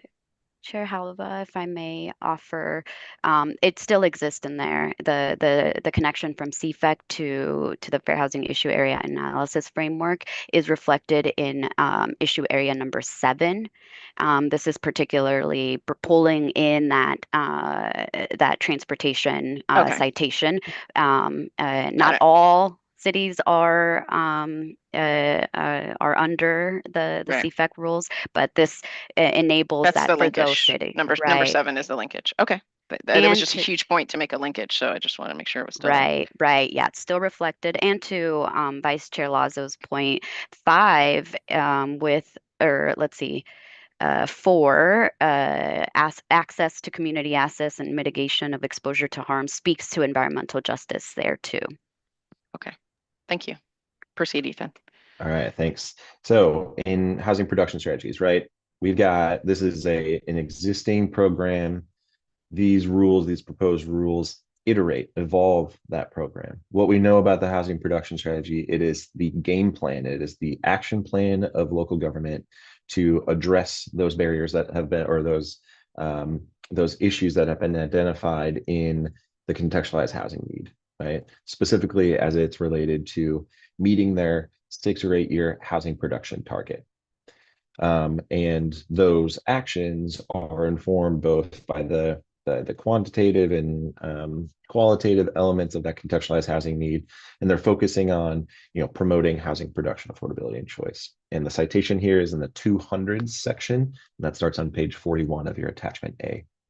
All right, so like I mentioned, the proposed rules here are an evolution of the housing production strategy framework that exists right now in rules and the cities have conducted housing production strategies on. And there are kind of specific refinements that I'll call out here in this presentation to that framework for the purposes of kind of discussion and conversation, and to make you aware of. Those 3 are on the community engagement, which we've talked a little bit about already today. The actions to meet current and future housing needs, like what does it mean to actually take those actions or commit to those actions?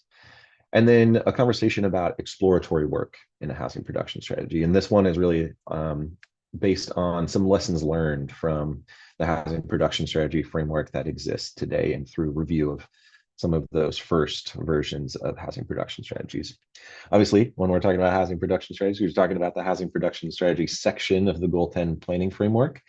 Again, contextualized housing need informs and is the basis, the starting point of a housing production strategy. So the conversation we were just having, those conclusions of the contextualized housing need lead right into the housing production strategies. All right, so those key elements: community engagement, actions to meet future and current and future housing need, and exploratory work. So when we're talking about community engagement, specifically as it's related to housing production strategy action selections, we're talking through, or we're as a city, I'm thinking about who I'm engaging, how I'm engaging them, and why I'm engaging them, right? And that's really to kind of fill in some of those gaps that exist in the quantitative information. And like we've mentioned, that this community engagement does not necessarily need to be specific to this housing production strategy process. There may be engagement activities that the local government have done already that can be used to inform this housing production strategy action selection piece. But when we're doing those community engagement pieces or having those conversations, what we're really looking for is those key themes. Like how are we going to be incorporating the feedback that we hear and tying that directly to actions that we might be taking to respond to that need, right? That's important information to hear so that we can actually, again, take those actions. And then we've talked about this kind of improvement piece on the engagement, right? How do we do better all the time? Can we identify the plan of action that we've got going forward in the next round, in the next conversation, to have those conversations better and continue to build those relationships? So then when we move into the actions to meet current and future housing need, we're really talking about, again, that responsiveness, right? That suite of actions that a city is putting forward, that they're committing to in their housing production strategies, needs to be responsive to the whole picture of the city's community or the city's contextualized housing need. And, from like a project management perspective, that identification of actions also needs to identify the timelines under which a community would implement that particular strategy or take that action, the kind of steps in that process, and the manner in which the city will kind of track how that action has been rolling out and some of the results that it's producing. There's also this assessment of benefits and burdens. And I think, Commissioner Thompson, this might be getting to your point about, like, as we're considering this package of actions in totality, how are these actions having specific benefits and burdens on low-income communities, communities of color, and people with disabilities in particular? And what we've kind of learned from the first few housing production strategies that the department has reviewed is that there's this, not tension, but a sense of like, well, how do we proceed here, right? We've got to commit to this action. Say a good example is a system development charge waiver or some sort of methodological change to the way the city charges system development charges or applies those fees. But you can't just jump right into that without knowing and doing research and analysis and a study of whether or not or how that methodology in that system development charge might change. But it's still an important part of the removing barriers. That research, that study, that analysis, still an important part of the process. And so we've kind of, as a result of those kind of conversations that we've been having with local governments about what are we really aiming for here in our housing production strategy, we've got this new definition of further refinement and develop out kind of this exploratory work section of the housing production strategy. So these kind of pieces of exploratory work are this potential action, identified, the right way to structure that particular action. And that exploratory work should always lead to a future action. It should inform a future action that a local government's going to take. And if the results of that exploratory, this isn't the right strategy, the local government has then, you with that information in mind, then would move to a different set of actions that would be responsive to that need that that initial exploratory work is intended to address. And so in speaking and kind of that conversation in the discussion was an interesting one about the resources that we can bring to this conversation. This slide kind of identifies a good chunk of those resources to support local governments in, one, identifying the particular actions that they Hey, Ethan, might be interested in taking and committing in their housing production strategy. How to do Ethan, the can you hear me? Yeah. Please. You're breaking up a bit. I was wondering maybe if you turn off your camera. Chair? Yes. Yes. I was wondering if you turn off your camera, whether that would help. You're breaking up a bit. Okay. Yes. Sorry about that. Let's try that and see. Because you're frozen anyway. Okay. Hope you all can hear me a little bit better now. Yeah. And if it gets really bad, then we might ask you to call in, but it's not that bad yet, I don't think. Maybe you could just start at the top about this slide. Okay. You can hear me now though, right? Can you all hear me now, right now? Okay, good. All right. So there are tools and actions and resources the state can bring to bear. And we've kind of had that conversation a little bit about like what these look like and how we support cities in doing this work, given that their capacity constraints or data limitations. And there's many things under development there that are available now or will be developed in short order in terms of how a city might conduct engagement in a manner that is equitable and leads to the identification of those particular actions. The department is really close to publishing an equitable engagement toolkit that includes a suite of resources and templates and worksheets and details about how to conduct something like an engagement plan related to housing. There's consideration of adoption-ready actions that will be the focus of the Rulemaking Advisory Committee and a specific work group all through 2025. And then the guidebooks and the menu of actions are something that exist today, but really do need to be updated based on throughout 2025 and maybe even early 2026. And then there's the actual assistance that DLCD can provide to those local governments in terms of both financial resources and technical assistance through the Housing Division, through the department's regional reps, and through the Housing Accountability and Production Office to support local governments in that actual rollout and the actual work of particular.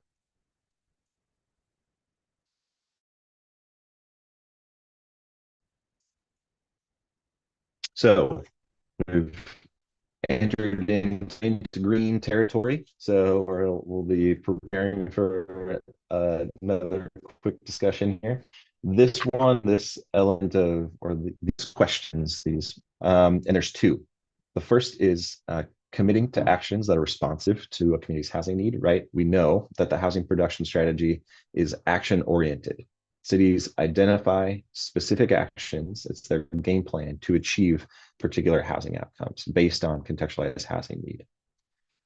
But there are questions about how we know whether or not a city is actually identifying the specific actions that are going to be truly responsive to those needs in terms of is there a reasonable expectation that local governments can actually do the research analysis and identify those needs in particular? And then what happens if a local government needs to kind of change course? How do we allow that flexibility while also saying, hey, we've got to take some action here at some point to meet these housing needs? And so as one of the ways that that's kind of being addressed is to structure the housing production strategy in a way that offers that kind of clear framework with a set of, flexibility, with an amount of flexibility in there as we kind of think through things like exploratory actions and exploratory work and kind of plan Bs, plan Cs at the midpoint, and, offering that flexibility, but still saying, hey, we've got to take some action here. Our obligation is to addressing our identified housing needs. And so there's that balance to strike there. That's question number one. Question number two is associated with yet more on engagement, right? So engagement being central to that housing production strategy, central to identifying the actual strategies themselves. And, you know, as part of that, that engagement shouldn't just be like a box checking exercise, right? It should, to Commissioner Warren's point, build trust, gather local insights, and lift up historically excluded voices in that process, right? Those are the principles of engagement for the housing production strategy. But like we've already talked about, engagement fatigue, limited resources, the time it takes to conduct that engagement in a meaningful manner. And, you know, we're trying to balance these key principles with those concerns by still holding true that the engagement should be used to influence the decision-making process of the city, right? To have that conversation and for the local governments to be responsive to what they're hearing from their communities. So we've got two, yet again, big questions in front of us to discuss here today. The first is about flexibility in the housing production strategy actions, about, you know, cities have this obligation to commit to these meaningful actions, but also need to conduct some research and analysis that might inform those actions. So how do we balance the need to do both of those things and still meet our housing need goals? And the second question is about engagement, again, of, you know, how do we have that communication or that participation from the community in this process to inform the decision-making that local governments are doing in light of, again, those limited capacity and resource at local governments. Thank you. Commissioners? I have some comments. Oh, Commissioner Warren. Sure, I'll jump in here, Ethan. Thank you again. And I'm totally okay with exploratory actions being included in housing production strategies, as long as the cities can draw that line to how that exploratory action gets them closer to producing more housing affordability or choice. I think that's a perfectly reasonable strategy to take for cities.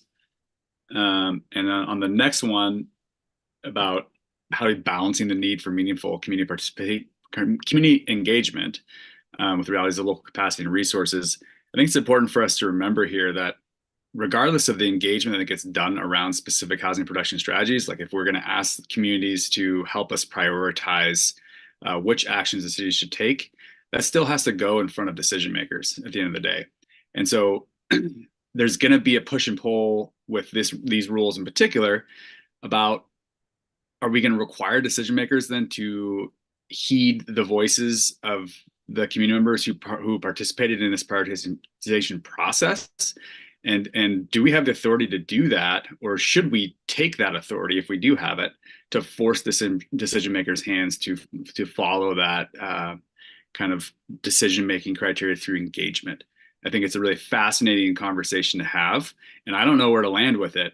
I don't think you're going to necessarily get a lot of enthusiasm from local cities, and especially decision makers, if we start taking away kind of that power. Commissioner, Vice Chair Lazo. Thank you, Chair. On question one, having been through the NAPTAC and RAC processes, it is definitely a tough question to grapple with about flexibility, and it's kind of the two sides of flexibility and accountability. I like where the solution landed around sort of being able to replace an action that might not pan out. My question and I guess this maybe is slightly different. The staff report is slightly different, I think, than the rules discussion. Maybe it said that it can be replaced by a previously. So the staff report says previously adopted action. My understanding, I thought in the conversations about this in the tax and RACs was that you adopt them in parallel and say this is the replacement action for the one that might not pan out. So rather, when it says previously adopted, I'm thinking one that maybe that was adopted 2 years ago in a different HPS. So Can you clarify that, Ethan? Is it, my sense is it was a, here's a plan A and a plan B together. Yeah, Vice Chair Lazo, I'm actually wondering if Madi might be able to come on and answer that question quickly. Thank you. Yeah. Thank you for the invitation, Ethan. Thank you, Vice Chair, for the question, and Chair Halova.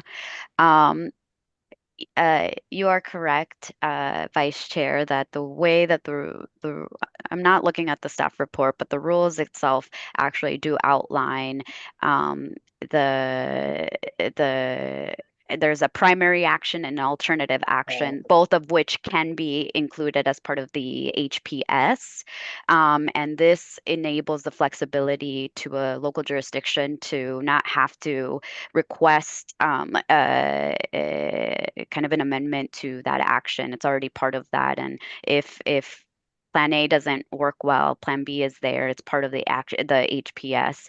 And the way that the rules was structured before or existing, a local jurisdiction would have to request at the before the midpoint to change that. And so this gives them that flexibility as they're doing their HPS to have that Plan A, Plan B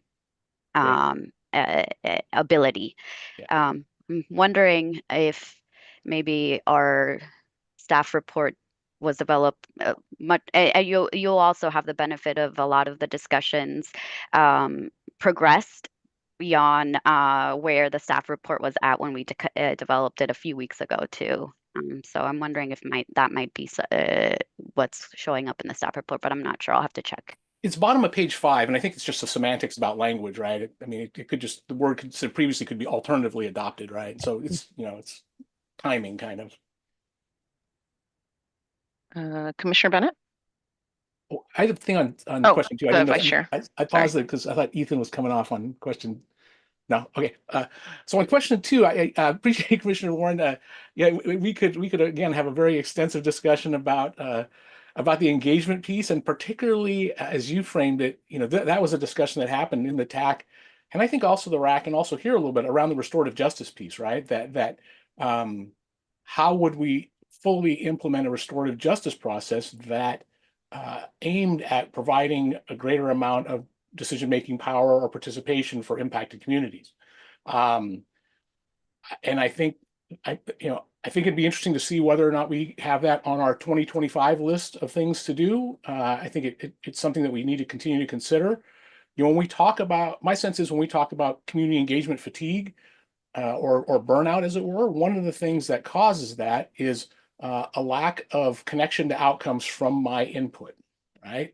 And so if I feel like my input is never going to get considered or never going to be an outcome, why would I participate? So if we can better make that connection for communities, then we might be able to head off that fatigue or burnout in a very different way. The processes we have now don't yet do that. There is some connection to action, participation in the action identification, but the power shift really is not yet in the rules, and I hope it's a conversation we continue, and not one that's completed yet. So I hope there's more to come on that, and looking forward to that conversation with Commissioner Warren and the rest of the commission. And Vice Chair, I wanted to add to that.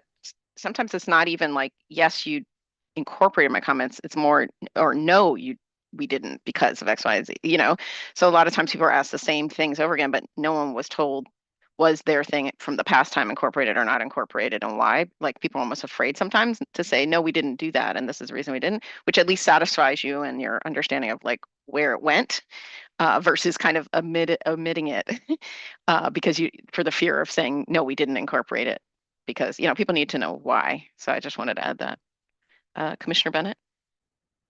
Thank you, Chair. In looking at this, in seeing the real energy at the Capitol for housing, I would really want to make sure that we're encouraging cities to be not waiting to complete the process, but are working on whatever they're working on moving forward. I can see that when when the goals aren't being met as they're perceived by some, that the agency and the commission could become the fall body for, well, the process is so complicated. We're busy over here on the side working, or this is our primary focus. And that's why there's no sticks and bricks, to use our chair's term, being done, because we're trying to get it right. And, you know, it's, we could all become when the fingers are pointed, because there's a lot of reasons why houses won't be built or whatever. So I guess as a strategy and even as a commission point was that we really want to see them working on it, and this being done in a parallel with that, and that there's flexibility and understanding along that line. I see, not trying to be Debbie Downer here, but I see that there's a lot of reasons why things won't be met, and there'll be frustration at the Capitol that it isn't being met. And I think we should have ourselves out there that we're working rapidly with our local partners to get this done, but this should in no way limit anything that's being underway, and that's generally meeting the goals.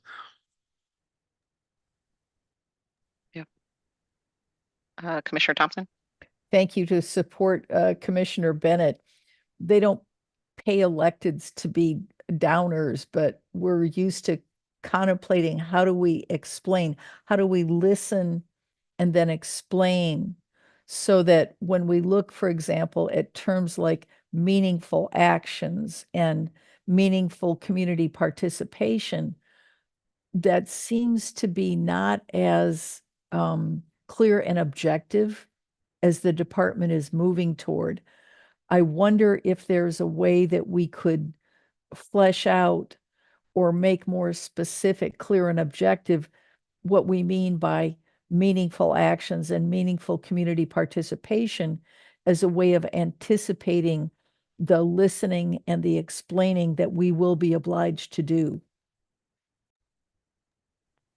Chair Lova, if I could respond to Commissioner Bennett and Commissioner Thompson. Yeah, so the engagement framework about how local governments have either conducted that engagement or the conversations they've had and the themes and the reflections on that engagement.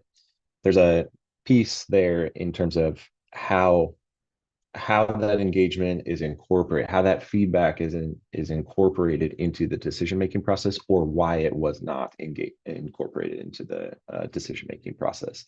And there's kind of that close the loop element to that engagement, or the expectations of that engagement, that really do lend itself to, you know, do we have that responsiveness to the actions, or why or how that engagement was incorporated in a different way. So that is as part of this program, is kind of that like close feedback. Commissioner Warren? Just a quick follow-up question on that. So are we, in a sense, asking them to respond to every single comment that a city receives on particular engagement activities? Or is it like themes that emerge out of it? Because you're going to get a myriad of comments, right? And it's going to be across the board. And some of them are going to be legitimate and some of them are going to be different. So are we suggesting that there's going to be a city response to all of those comments? Commissioner Warren, thank you for the question. If I may, Ethan, respond quickly. The rules outline that engagement for the action selection is required, and the feedback that cities receive from the engagement program is reported back to DLCD in their HPS report at the thematic level.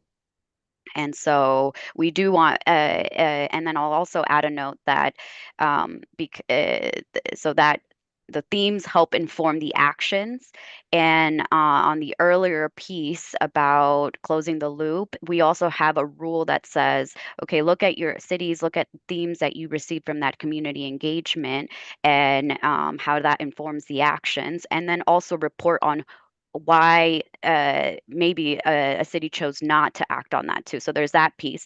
The engagement, also the equitable engagement toolkit that Ethan was noting in his previous slide about the tools will also have a set of best practices on how a city may close the loop to ensure that relationships are established and nurtured over time, and what that close the loop means for communities. So to Chair Halaba's point about maybe we don't do a good job sometimes in reporting back the work we do. The equitable engagement toolkit will include best practices about let's do that. Let's ensure we nurture those by connecting back to the communities and saying, we heard this and we brought, and this is where it's showing up in the HPS. We heard this and this is maybe why it's not. So those are pieces in there too. Thank you.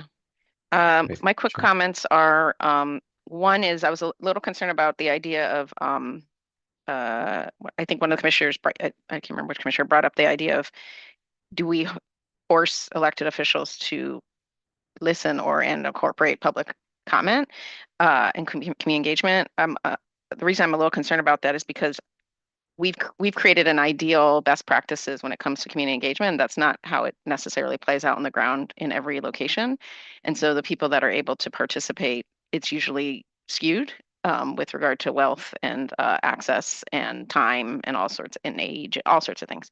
So I would be concerned about if the community engagement was ideal, then I would say yes, but it's not. And so I just would caution on that. Two resources I didn't see on the list were the putting the people in planning. I'm always bringing that back up because it's such a good document that should be on the list that we produced as a department. And then I don't know what we're calling the thing, the thing that I want to be an online database. I'm going to call it the Housing Production Strategy Database. That's what I want to call it. Do you have a name for it? I know it's not a database yet, but I want to call it a database. I feel like that That's a should be on the great list. name, Chair. Okay, that should be on the list of resources, that database. And for commissioners, you'll hear me say it over and over again. My biggest pet peeve is when people do awesome work and then people start from a blank piece of paper, the next people. And I've seen a lot of blank pieces of paper being started all over the place when we have a robust list of strategies. And I want any new strategy to be contributory to that database, we're going to call it.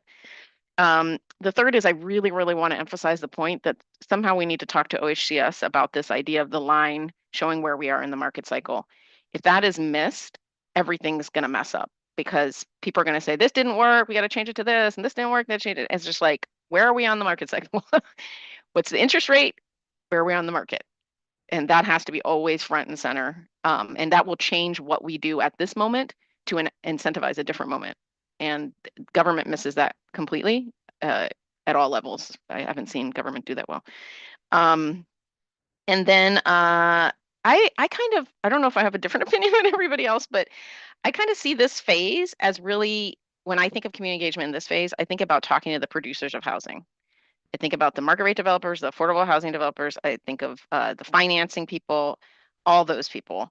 I don't necessarily think of the community at large because I've seen a lot of community at large being asked questions that are then put down that are supposedly supposed to make developers do things that don't make any sense for developers to do things.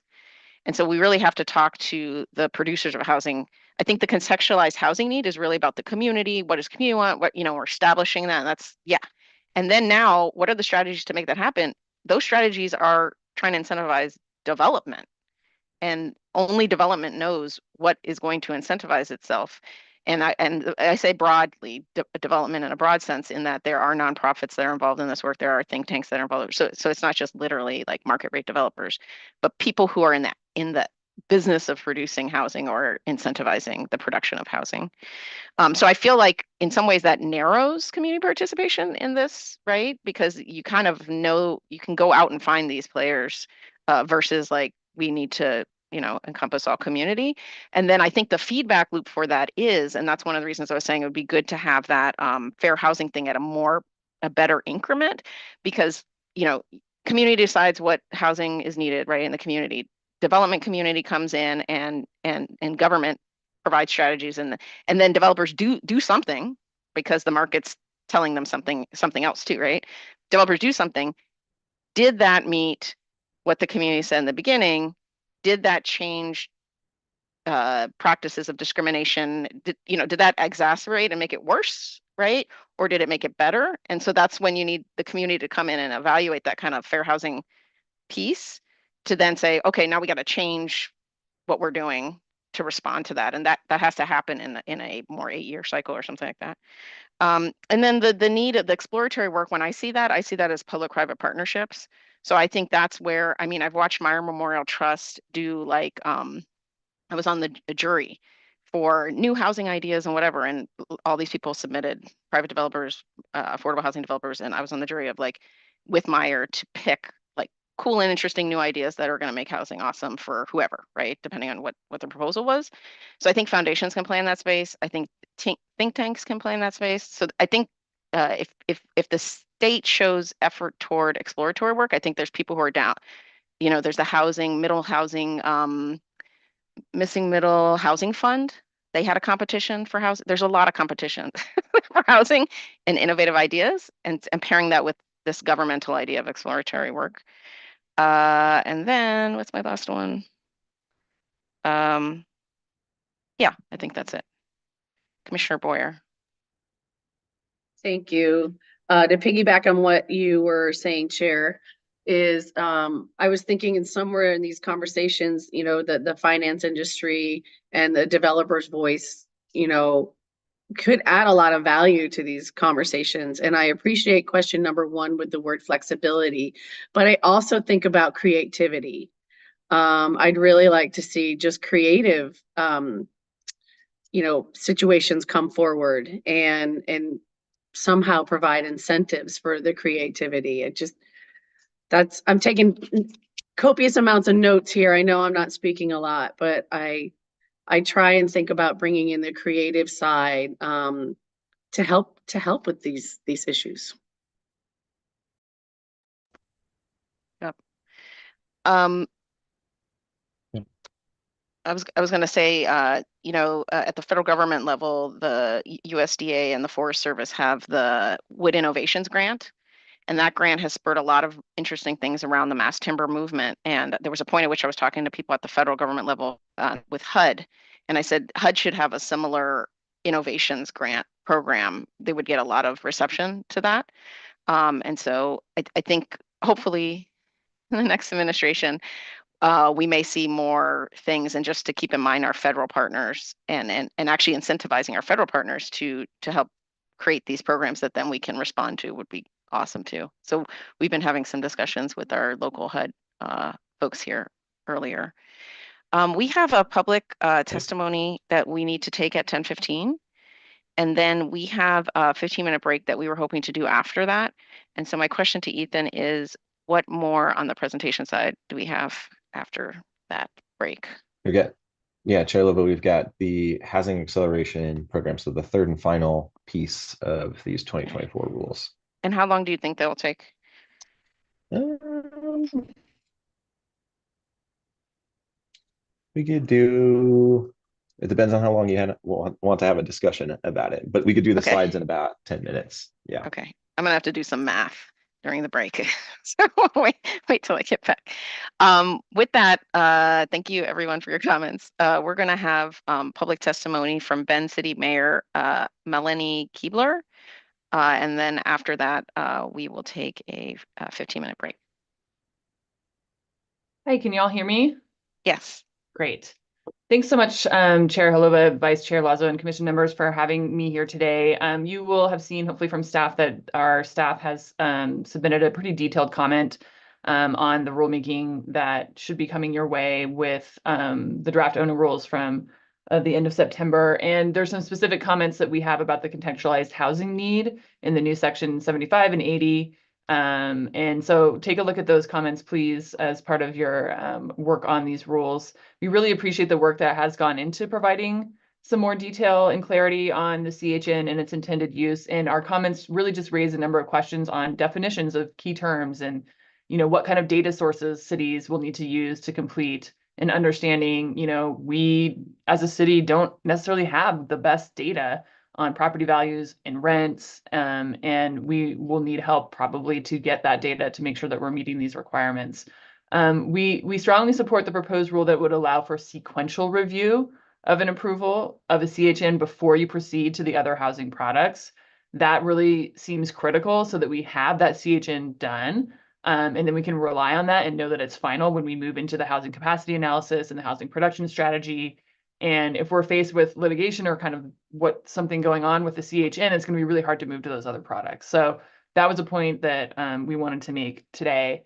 I did want to also just speak on some of the discussion you just had about public input and what cities should do. And Chair Halova, I really appreciated your comments, especially just please think about, what our capacity is and also who it is that tends to show up to meetings at 7 p.m. on a Wednesday, and how much you want to require or incentivize or strongly advise cities that they have to incorporate feedback, right?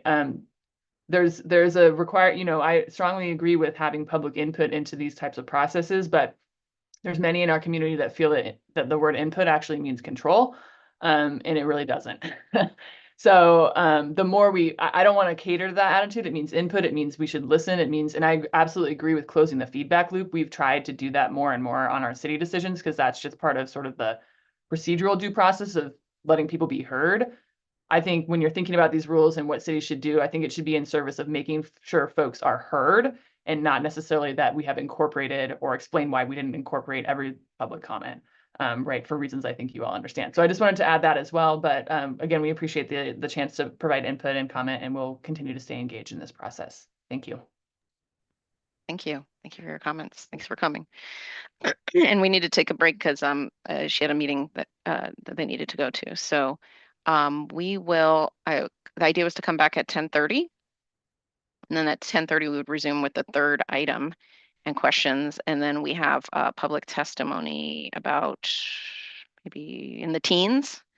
And I was wondering, based on the list that we have, it might be good, Director, if you know already, if we're going to give 3 minutes or 2 minutes. I think I got some comments on that. Yep, 3 minutes is still going to work. And I got 2 additional folks. I thought maybe they're probably listening, all the people who are going to give testimony. So I thought maybe just before we go on break, I just list all the names so everybody knows their order. So we have Brock Nation, Michael Anderson, Julie Chase, Alan De La Torre, Alyssa Hunter, Leah Rush, Mary Kyle McCurdy, Kathleen Wild, Matthew Serres, Bradley Bondi, Kevin Cronin, Melanie Kaber just went, Julia Metz, Alan Hines, David Binning, and then Alexandra Ring, and then Joel Iboa. So I thought that might be helpful for those testifying. Look forward to seeing you all at 10:30 to resume the conversation. Thank you.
Hello, and welcome back to the October meeting, one-day meeting of the Land Conservation and Development Commission.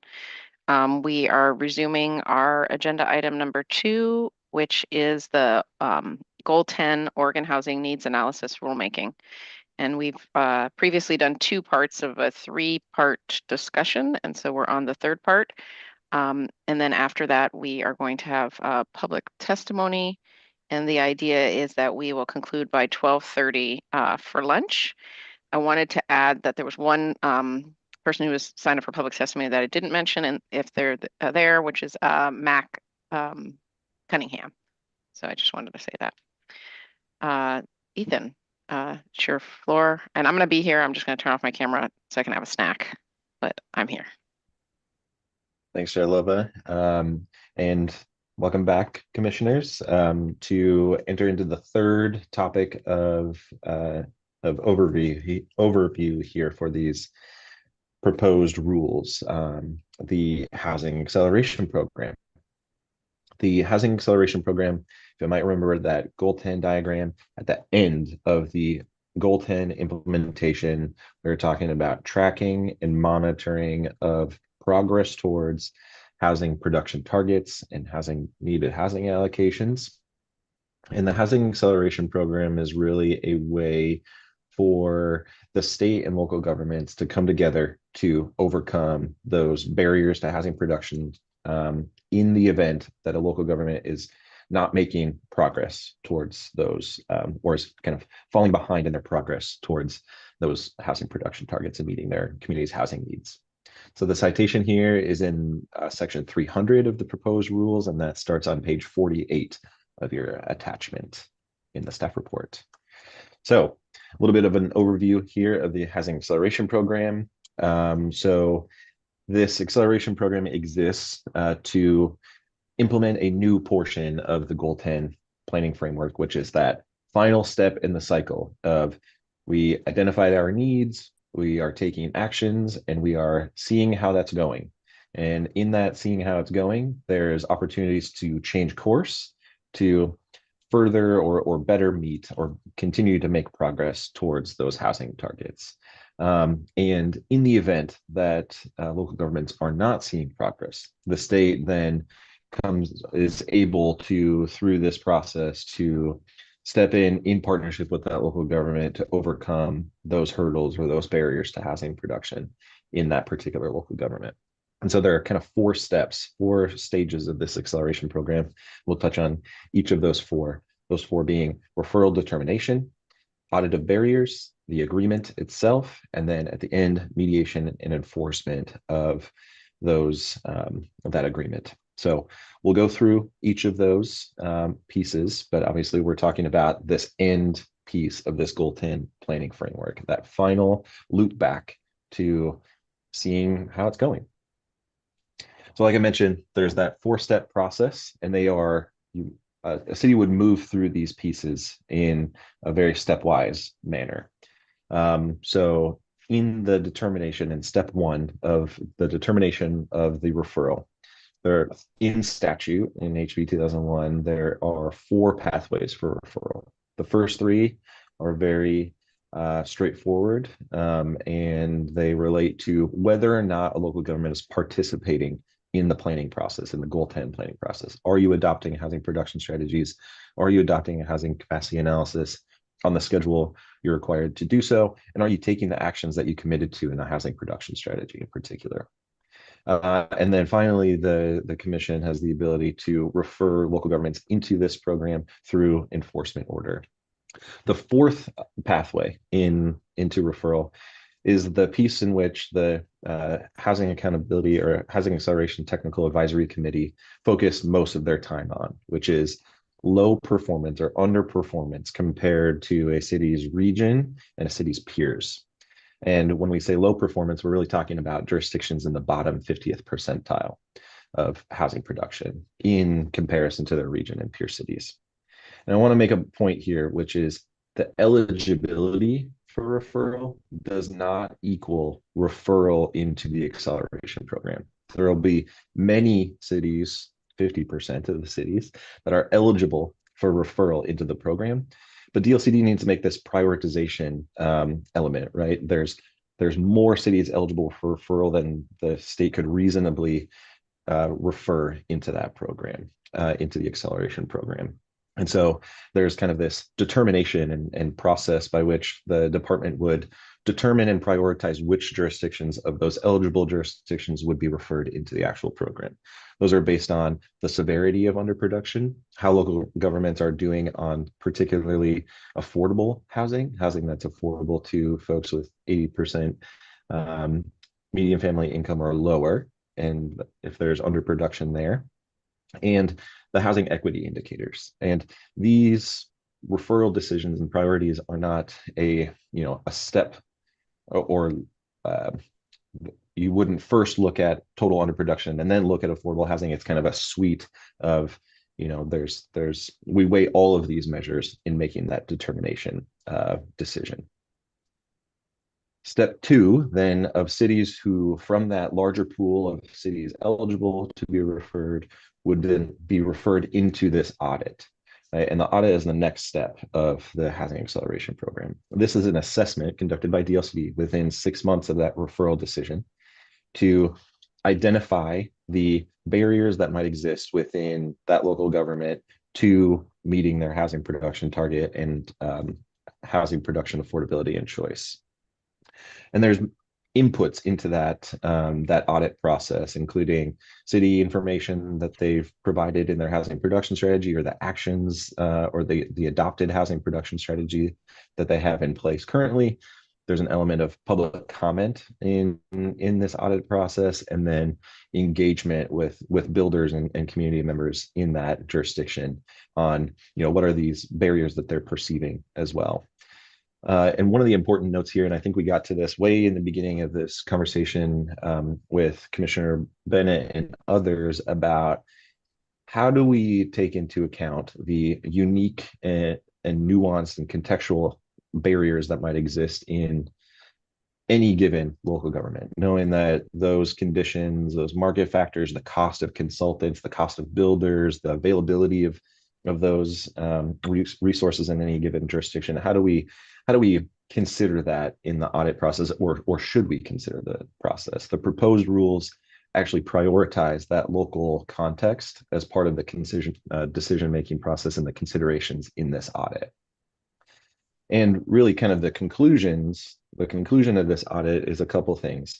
It's identification of specific barriers in that local government, identification of specific resources and tools, and a menu of options, a menu of those things that the department and the state would provide to a local government to then decide on how to actually remedy that particular barrier, to overcome those hurdles. So here's a quick snapshot of how that process would work. The inputs into DLCD's review of the barriers include, like we've mentioned, the city provided information or the information best available at that time. Things like production dashboard, equity indicators, dashboard, those kinds of things. Public comment and the engagement that the department would do with builders in the community at large. In the public audit, right, we've got those identification of specific barriers. We're considering the local and regional and state market factors that are at play in that local government. And we're identifying the programs that the state can kind of bring to the table there. And at the end, like we mentioned, the audit would produce kind of this menu of options. You could do this and this thing to overcome these barriers, or you could do this one thing, or you could do a combination of these other options as well. And from that point, those identified, mitigating actions are then the basis of what's called the Housing Acceleration Agreement. So this is an agreement between the city and the state on how to remedy the barriers and the existing hurdles that exist within that local government. The acceleration agreement is something that the city and state would work on within and come to an agreement within 6 months of the conclusion of the audit.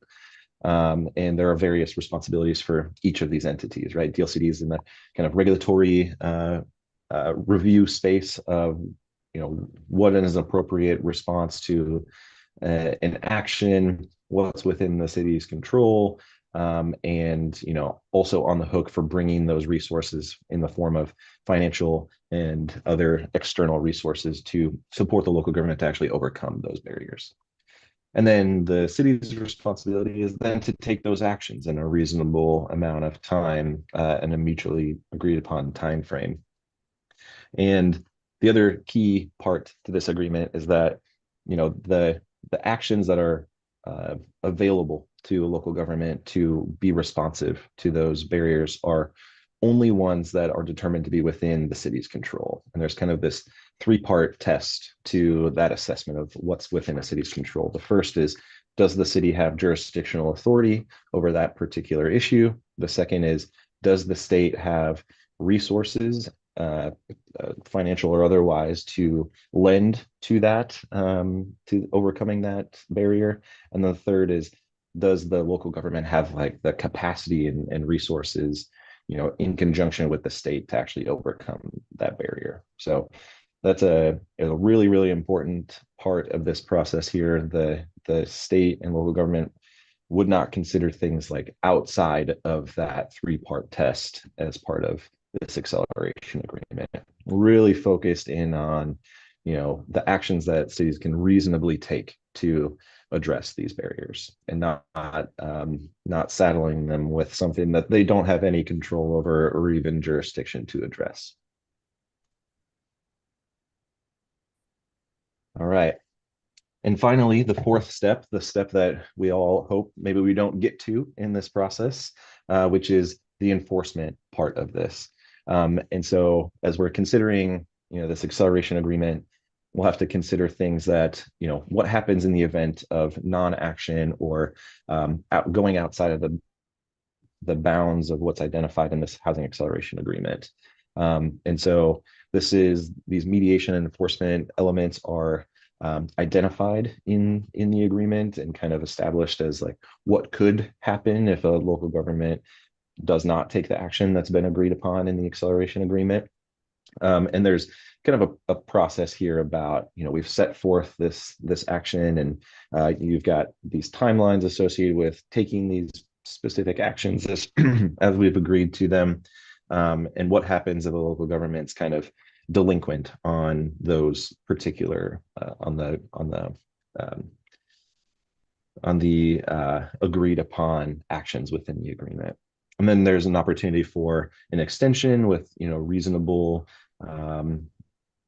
justification, and it's a limited extension at that. There's only a certain amount of time that can be allowed to that, or a certain number of extensions that could be extended to the local government. And then all of it concludes with, if no action is taken by the local government or the action's not sufficient, then DLCD would request LCDC take enforcement order action on the local government, including but not limited to the application of model codes that the state might have produced for that particular barrier. So here's kind of a diagrammatic version of those 4 steps. And one of the things that I wanted to point out here is it's an escalating set of steps, obviously, but there are many pathways or off-ramps to moving along these kind of 4 steps in this acceleration agreement, right? If the substance of the acceleration agreement is met and the actions have been taken, right? Obviously, a city doesn't find themselves in a situation where there's this enforcement element. And the other kind of part here is kind of re-highlighting the actions within a city's control, right? And that in bringing resources to the table from the local government to support them to, take those actions or overcome those barriers. That's really the important part of the acceleration agreement, is to get cities to the finish line and address those gaps that they might be experiencing based on their unique local circumstances. So we got the mint green back on the screen here again. And kind of the big, thesis question of the acceleration program which is, in administering this housing acceleration program, how does the department balance the need to be objective, right? And set clear expectations on, these metrics that local governments will be measured by. And also the need to consider those things like Commissioner Bennett was mentioning earlier about there are factors outside of the city's control that may lead to them, not meeting their housing production target.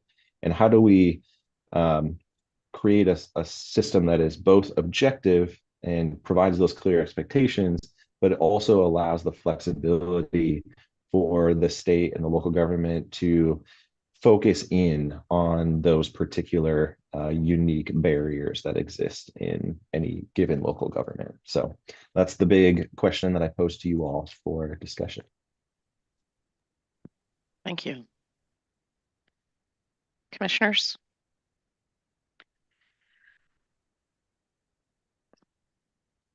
Commissioner Thompson. Let me just jump in and say, this is the heart of the matter, really. It's this balance that is the most challenging that we have to deal with. And I just think further conversations are always in order. Of all of the pieces that we have to develop, I think this is the one that will be most subject to iteration and reiteration to adapt to changing circumstances. And that's all I can say about it right now.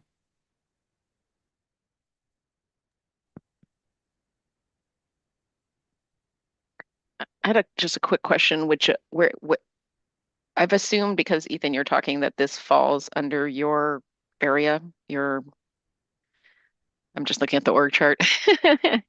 I just wanted to verify that this is not under HAPO, or is it? Yeah, Chair Lobo, great question. Yes, this is administered by the Housing Division at DLCD. Okay. So this is, the implementation of the housing production strategies and the housing capacity analysis is within the Housing Division's Okay, review. thank you. Vice Chair Lazo. Thanks, Chair Oliva. Yeah, thanks, Ethan. Having been through the process, there's been a lot of iterations of how we get here, and I think that you all have struck the balance that's needed, and I agree with Commissioner Thompson. I think as we move forward, we're just going to have to see how things go, including this sort of built-in sense of the agency, the department, being able to do what it can do based on its resources, right? And so we know that this is such a huge problem across the state. It'll be interesting to see if what the agency is able to do is sort of the pinch point. And I'm not sure how that gets resolved. It's a matter of resources for everyone, including the department. So I think it strikes the right balance in the escalating pathways, and I think we're just going to have to see where resources lie when we start to look at who gets in, what happens in the acceleration program, and unfortunately what happens on the enforcement end of that spectrum in particular. So as I've said, the focus, and you've confirmed, the ethos of the department is as a partnership with jurisdictions out there to really help folks move production and remove barriers forward. But we just have to see how that plays out when we get into it. Commissioner Bennett.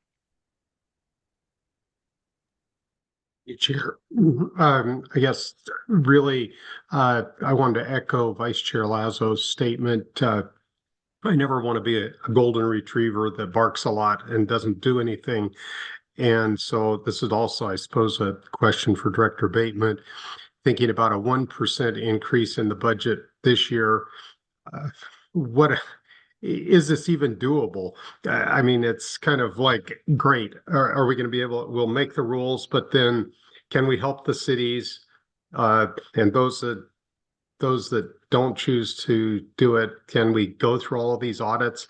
It seems like it could be a large staffing request, and then other programs suffer. So I'm sitting here wondering, while it isn't part of the rulemaking process, it becomes part of the implementation.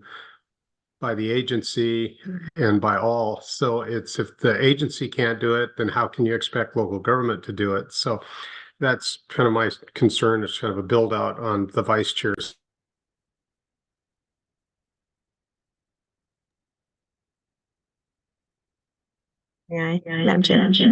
Oh, Director Bateman. She's switching Here we go. sound. Thank you, Madam Chair, Commissioners, for the question. Of course, there are many moving parts and many of them behind the scenes at this point, right? So we are all eagerly awaiting the governor's budget to come out for agencies for the 2025-27 biennium, and that governor's budget will come out in December. And so we're in a bit of a waiting period at the moment to see what lands in there. Of course, you're all aware that agencies have generally been directed to keep their proposals and their requests quite slim.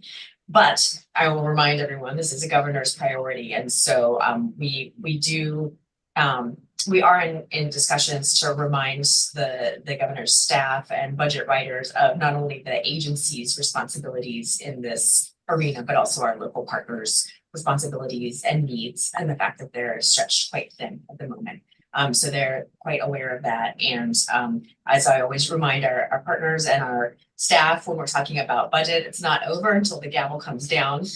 Sometimes even then it's not over. So we have quite a wait ahead of us. The governor's budget comes out in December, but the legislature then has more than 6 months to act on that and craft what they're actually going to do for the state budget.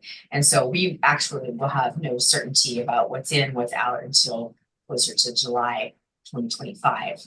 And we'll continue the conversations there. I can tell you that there's great support, of course, for this work and seeing through the work that was begun years ago on this very rulemaking.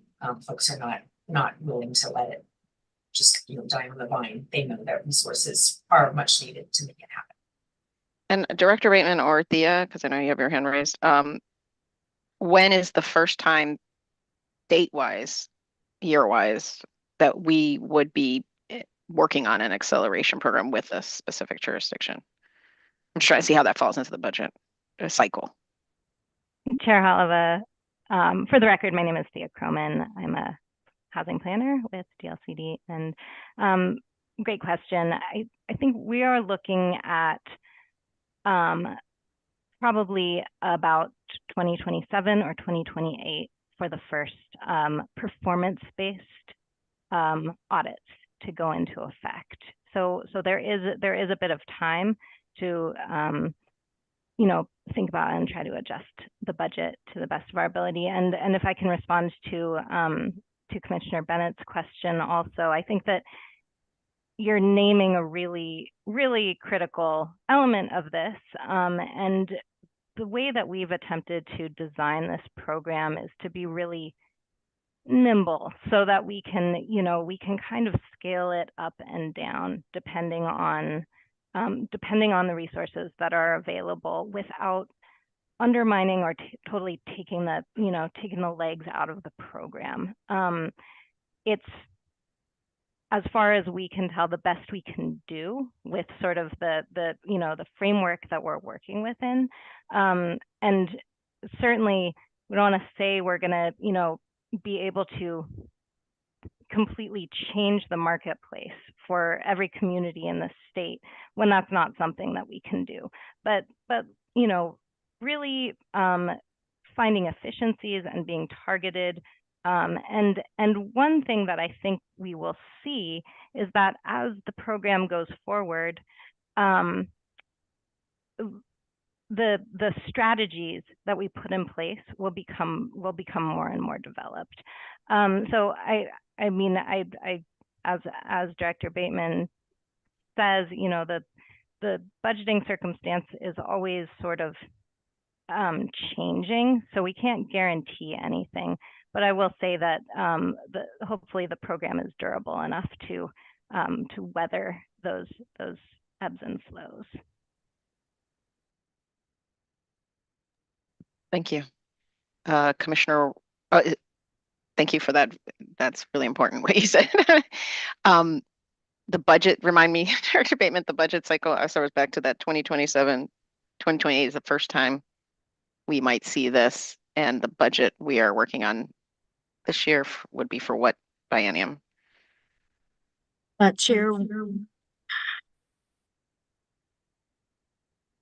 Sorry, Chair, we will receive our next budget on or about July 1st, 2025, and that budget will be good from July 1st, 2025 until June 30, 2027. So we call it the 25-27 biennium. Okay. I just wanted to set the dates in all of our minds just to know, like, is this work included or not included in the next budget? Commissioner Warren. Thank you, Chair.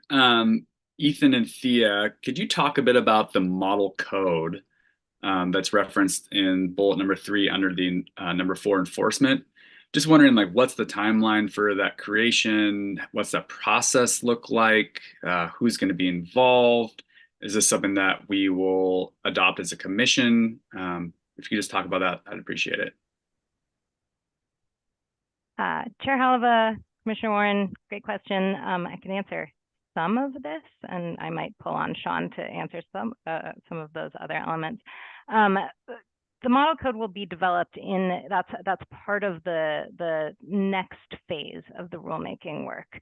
So between now and essentially now, starting in the beginning of 2025 and ending in 2026 and like December of 2026. Sean, I'm gonna, are you able to jump in to talk more about the adoption process there?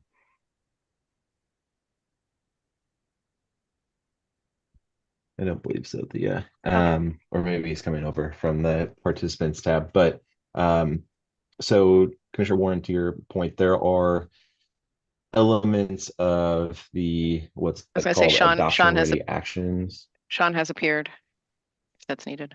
Okay. Go for it, Sean.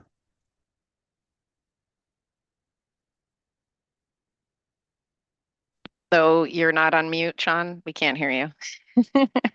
Apologies about that. There you go. Thank you for inviting me on, Chair Halava and members of the Commission. For the record, my name is Sean Edging. I'm a housing planner as part of the Housing Accountability and Production Office. Yeah, and I can speak to this question related to model codes. So the short of it is in House Bill 2001, the Oregon Housing Needs Analysis Policy. It provided DLCD both the authority and kind of broad direction to develop kind of collaborative tools and resources to support local implementation of housing plans. This also includes broadly the use of model codes. It also identifies a dual or kind of secondary function of model codes as an enforcement tool, right? Kind of as mentioned at the very end of the process of acceleration. If there is an action, one of the tools that's available to LCDC is essentially the broad application of model codes to the development of housing until kind of action is taken in relationship to compliance with the Housing Acceleration Program, right? It's a very kind of the very end of that step. What has also been added to that direction, that broad direction, is follow-up legislation in 2024. This is Senate Bill 1564, I believe. It might be a 63, that directs DLCD to develop model codes that are scaled by different city sizes to serve a third purpose, which is to be applicable or usable by a local government, adopting essentially by reference, right? So developing model codes for different housing types like single detached units, ADUs, middle housing, and multi-unit housing. And these model codes would be essentially available for them to say, hey, you might be a small city, maybe you don't have the budget or capacity to do a full-blown, kind of code amendment project. Here are these state-provided options that you can utilize for the production of housing. They're vetted by the state, they're updated regularly, they're kept in compliance with state housing laws, and they're available for you guys to use via, adoption by reference. So the development timeline for this, we are required to produce these by the end of 2025. And so as part of that, a big part of our work in 2025 is going to be kind of developing out these model codes that will serve these kind of different functions. That will be part of the adoption ready action work that both the needs and production folks, as well as the housing acceleration folks, that's Thea, Mari, Celestina, will be leading, and I'll be supporting as part of the HAPO. Can I ask a follow-up on that? Yeah, sure. Commissioner Warren? Yeah, it's if you could just outline what the process will be like. I mean, is this going to be in collaboration with local governments? Like, is there going to be another rulemaking advisory committee or a model code advisory committee? What's that process look like? Chair Halava, Commissioner Warren, that's a very good question. The short answer is yes, this will be developed in collaboration with local governments. The main kind of mechanism that we have to kind of work on the development of these model codes, as well as all adoption ready actions, is essentially the formation of a work group in 2025, consisting of kind of existing TAC members from both the needs and production and housing acceleration tax, with also check-ins with the rulemaking advisory committee to develop out these various adoption ready actions that will include model codes. Thank you. Vice Chair Lazo? Thank you, Chair Halava. Was Commissioner Porter before me? I don't know. I think it stacks them in order and on my screen at least. Okay. So that's how it's been looking. So you're next. Okay, well, it's good because I wanted to follow up on the conversation that Commissioner Warren started and that Sean was weighing in on there, really about the 2025 work. And I know in the current rules, you know, the Rule 210 talks about the you know, developing adoption ready actions for use in guidance, safe harbors, or minimum standards. So is that kind of the placeholder for the work in 2025? That's kind of one part of the question. The other part of the question really is, as Commissioner Warren was, I think, starting to allude to, is, you know, do you need some more direction from the commission, you know, on the 2025 work, or do you think that it's already contained in the charge? The charge was pretty general, and I think there are some specific things that need to happen in 2025, and I'm wondering if we're going to have a separate conversation upcoming about that work in 2025. Yeah, Chair Lova, Vice Chair Lazo, it's a great question. So the work of the Rulemaking Advisory Committee in this work group, this housing actions work group, will be the focused on those adoption ready actions in that section 0210 that you're referencing. Those conversations will yield those model codes, you know, additional items that cities can, additional tools and resources that cities can use to implement all portions of this work. And the charge or updates to the charge to direct the Rulemaking Advisory Committee and that work group to do that work is actually something that we'll bring to you in December of this year, so that we can work plan and get those conversations moving with those advisory committees. So that is forthcoming. Great, thank you. December will be exciting. Thanks. Commissioner Porter. Thank you, Chair. So in regard to this question, I guess, you know, to answer it would be with, you know, patience and some flexibility. This is going to be a really tough component here for everybody. It's going to be tough for the DLCD. It's also going to be very, very tough, I think, for the local jurisdictions. Question with that. So can you tell me how the tasks that are done previous to acceleration and your, you know, the agencies or the departments review and acceptance of that, how that will impact this? I mean, will you know, people that have, or communities that have some deficiencies, they have to go back and rework some of that previous work? Do they get a little bit of grace on the timing of this? Chair Lova and Commissioner Porter, yeah, great question. I think there's a couple responses to that. First is the action selection and the implementation action and kind of check-ins on that process happens at many stages throughout this process. First is the approval that DLCD would provide, or the approval with conditions, or the remand authority that DLCD has on the housing production strategy document itself. So there's a check-in there to say, all right, yeah, we can agree that you've done the analysis and you've set forth the actions that are going to be, you know, responsive to your needs. So there's one check there. So we're all kind of starting from a place of general agreement on, you know, actually taking the actions. The second piece is that kind of check-in And this acceleration, that referral and the audit and all that kind of stuff happens at the midpoint of the cycle of that housing production strategy. So if a city within Metro is working on this housing production strategy framework on a 6-year cycle, at year 3, this is where that assessment is made. Is like, are we making progress? Do we need to, plan B? Are we falling behind? And how do we get back on track for the remainder of the 3 years of this of your cycle? And so that's another point of check-in. And then actually, now I've forgotten your second question. I apologize. The second piece, the grace, the grace and timing of that.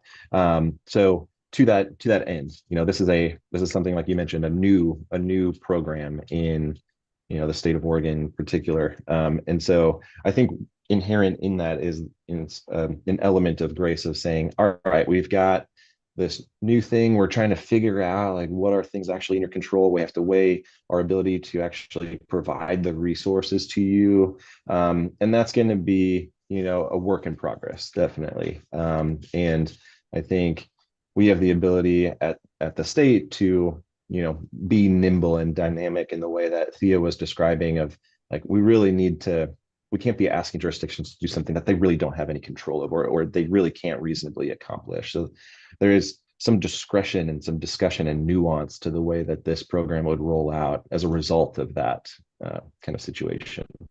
And as the commission, I imagine as this goes forward and it's actually being implemented, that we'll probably get regular updates from you all about, how it's going and some of the common trip ups that you're seeing that might be happening with communities, I'm guessing.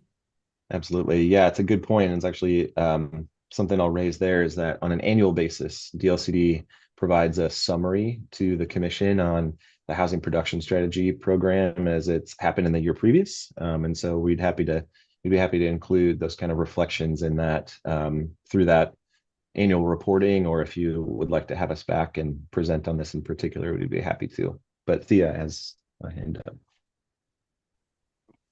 Yeah, thank you, Ethan and Chair Halava, Commissioner Porter. Really good question. And we've also tried, yes to everything that Ethan said in his response just now. Just wanted to add that in the rule, we've tried to build in that connection to the commitments that that the city made in their HPS, those actions that they had planned to take. As part of the audit process, we will look at whether those, whether DLCD can come in and support the city to do those actions that they've already, sort of vetted with their community and identified as responding to an identified need. And if they've already developed a great plan to address one of these challenges, one of these barriers, what DLCD will do is just look at what the state can do to support them, really being successful in that action.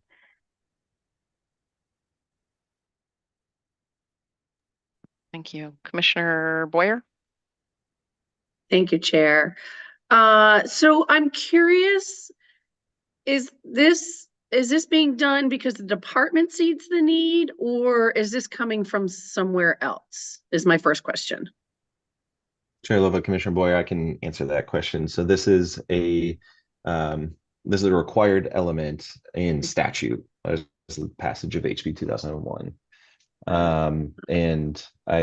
So it's not something that the department is doing without that kind of statutory direction. I think there's, in the previous housing planning paradigm, there was no kind of check back, right? And there was no determination of if the actions we're taking are actually, having an impact. And so for that loop to finally be closed, I think is where that desire of putting that in statute and making that direction is coming from. Okay, so to help me know what the need will be in the future, can you help me with how many in the recent past would have used this program? Can you just give me kind of a barometer of what that might look like moving forward with what you've learned from previously? Commissioner Boyer, that is a great question. And I think, I mean, we're only what, 1 year and 10 months into the first housing production strategy cycle. So we haven't even gotten to like something like a midpoint review at this point in time in the entire time a housing production strategy has been in existence. So it's hard to know how that assessment would have been done. However, I will say we know that there's quite a bit of need in terms of whether or not a local government's making progress towards meeting their housing production target, or like what we could imagine would be a housing production target in the past. And there's also a need for the state to provide those resources to local governments, right? We've been really good at providing funding and technical assistance to do the planning exercise, like the work. But now through the acceleration program, there's resources that the state can bring to the actual implementation, which is a new, really exciting piece of this program. Thank you. So it's hard to answer your question. I get it. Thank you. Yeah. I have some questions. Then I think 11:15 was what I was striving for to start public comment. The dashboard that OHCS is doing is going to have the results of people's production, right?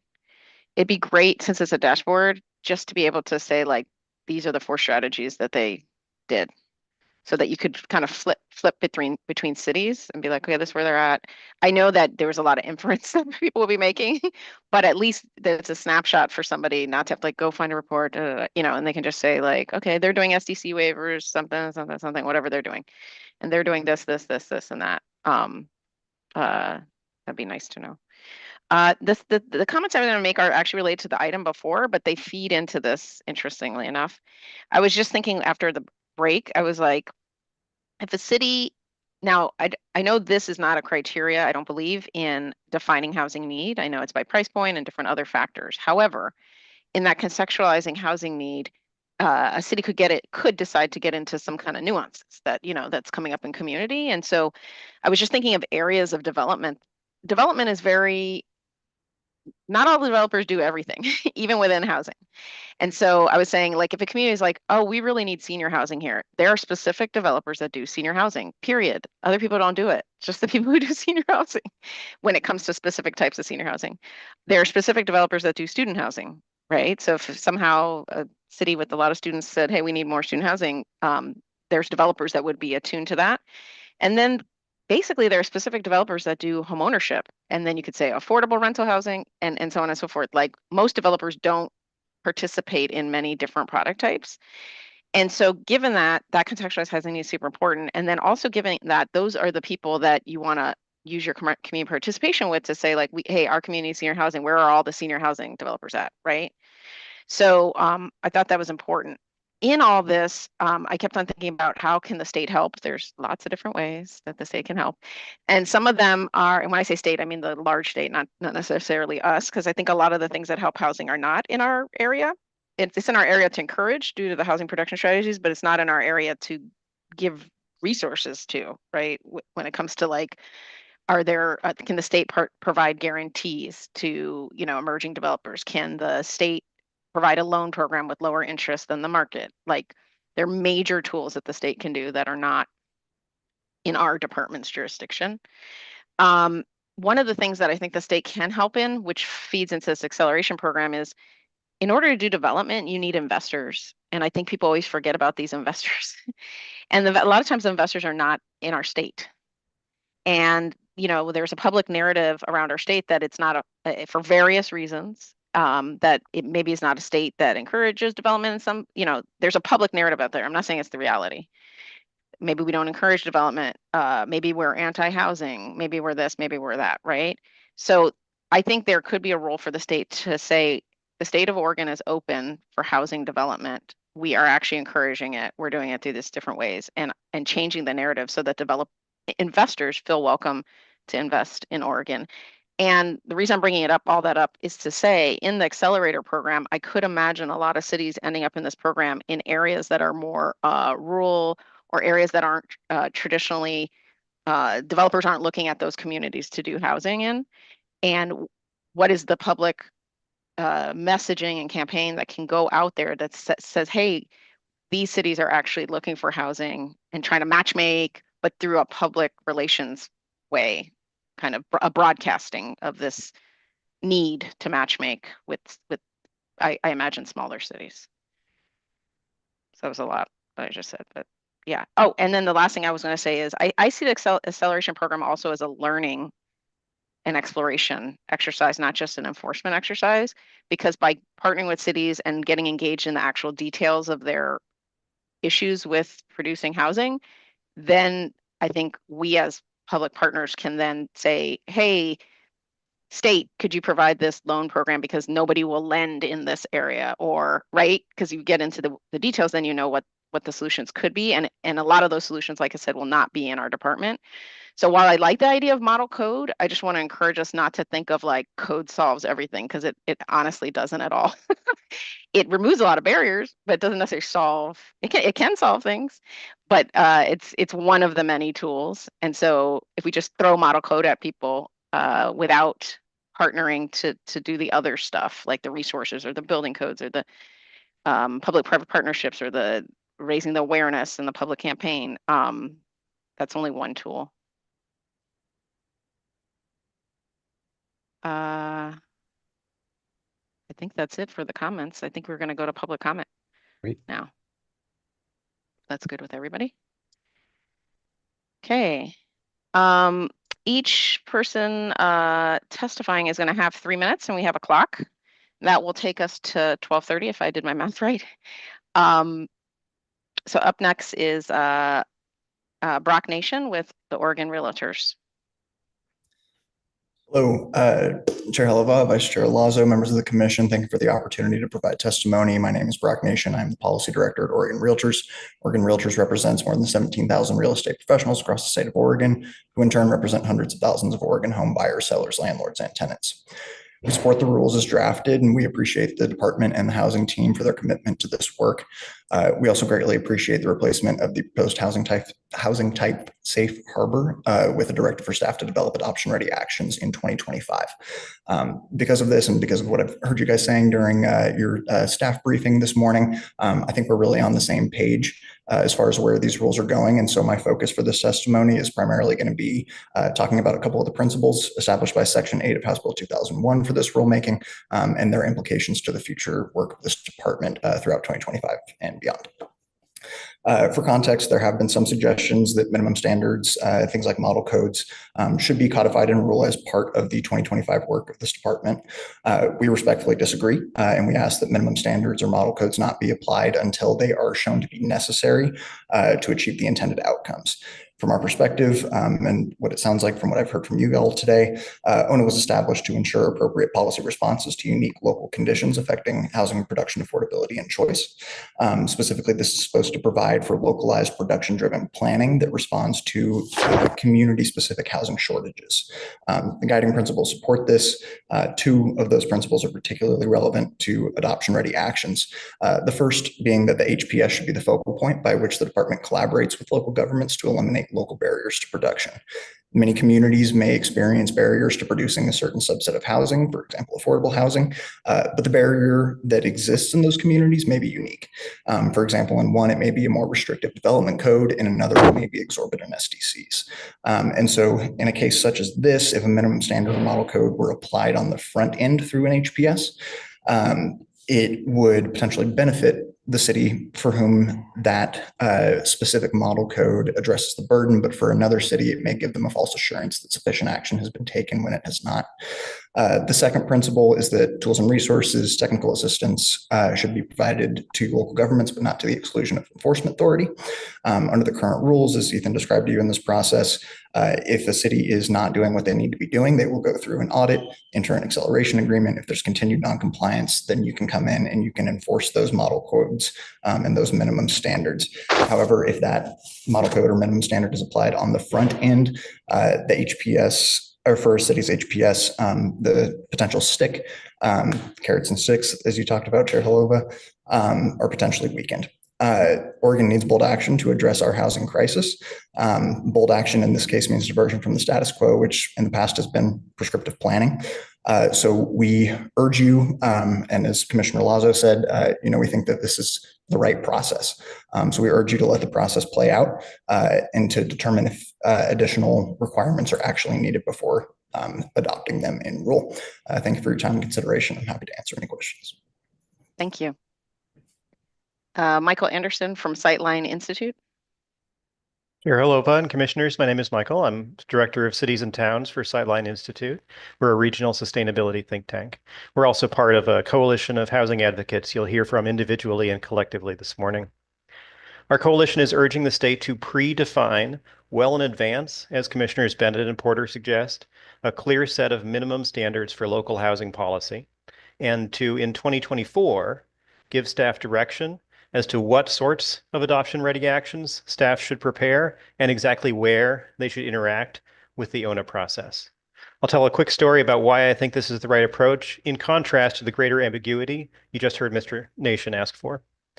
I and a wide array of other housing advocates in Portland spent 8 years working to create Portland's current middle housing code. Vice Chair Lazo, you were there. Chair Holova, no one was more there than one of your work colleagues. The experience left me with strong opinions about the effectiveness of the state setting clear expectations for local policy. For the first 5 years of our fight, there was no state support for our campaign. In theory, could DLCD have used discretion to intervene under existing law? Yes, but it didn't. Then Oregon's middle housing bill passed, and an amazing thing happened. Our community had been talking in circles for years in just the way Commissioner Warren mentions. But suddenly, it knew exactly what it was expected to do by June 30th, 2022, or a model code would take effect. The state had taken the status quo off the table. Thanks to the clear expectations and clear deadline of the state statute, every council member knew and could tell their constituents that inaction would also result in policy change. We suddenly found ourselves in a much more productive conversation. We were able to start talking more about the city we wanted and less about the city some feared. And as a result, we came to a previously unthinkable compromise. The city went well beyond the state baseline to allow not only fourplexes on most lots, but also mixed income sixplexes. And at the same time around Oregon, similar things happened. Not every city went that far, but every single fourplex city went at least a bit beyond the state's minimum compliance standard. That's a sign of the productive conversations that Commissioner Thompson wants. Did this completely end local housing arguments? Absolutely not. One political opponent tried to undermine the code by ordering the city water bureau to start mandating separate meters for each home on a property to deliberately drive up middle housing costs. We were able to beat that back locally, but if the state had also been empowered to use its discretion to identify ways in which the letter of the code was failing the spirit of the law, that would have been a perfect opportunity for discretion. Now, the state standards may change. Governor Kotek's upcoming middle housing bill might create a similar bonus statewide for below market homes in low density zones. And these rules may need to evolve, as you say, subject to the judgments of future DLCD staff and commissioners. That's the work I hope you'll commit to today. Work at the state level that uses clear expectations to empower the local work of community planning. Thanks. Vice Chair Lazo has a question of you. Yeah, thank you, Chair Holova. And I wanted to ask a follow-up question, Michael, of your coalition, because this is a request I've heard about what is currently in 0210 around the work in 25 around guidance, safe harbors, or minimum standards. It sounds like there's a little bit different for the middle housing piece, because it was kind of clear what that piece was. It was a model ordinance that would go into effect here. This program has, sort of 3, maybe 4 different layers to it. So what is it you're asking for in a model ordinance? Is it HPS strategy action? Is it HPS actions? Is it around enforcement, or is it around outcomes on the ground? That kind of stuff. I guess I'm not clear where you would put your model. Right. Yeah, that's totally fair. And I can only speak for Sightline, not for every member of our group on this question off the fly, but so one way I could think about it happening is that you have a point of contact in the HPS evaluation, and that point might say you need to come up with policies that will reasonably achieve outcome X. And then you have another point of contact in the event of referral. If there's a demonstrated need of demonstrated underperformance, you have another point of contact where the state can say, have you done these things? This is a list of useful things that are going to be useful in pretty much any community. It won't solve every problem, but it's what's in your control. Do these things. if the city sees that coming well ahead, I sort of think about it as like a city heading down a train line. If a city sees those policies in advance, that creates a similar set of expectations that it can kick against. It can talk about, it can say, what's our local way to do this and within compliance, perhaps go beyond it, perhaps find our own way. But if they can either demonstrate success by accelerating production and therefore staying out of referral, or adopt those policies that we all know are coming if you're underperforming, then I think that creates a healthy conversation way back at the HPS level. Does that make sense? Yeah, thank you. Thank Yeah, you. few pathways. Thank Yep. you. Thank you. Next up is Julie Chase from the city of Pendleton, but I don't know if they're are here. Seeing her there, Chair Holover. Not here. Okay. I'll come back to that name. Alan de la Torre from Northwest Pilot Project.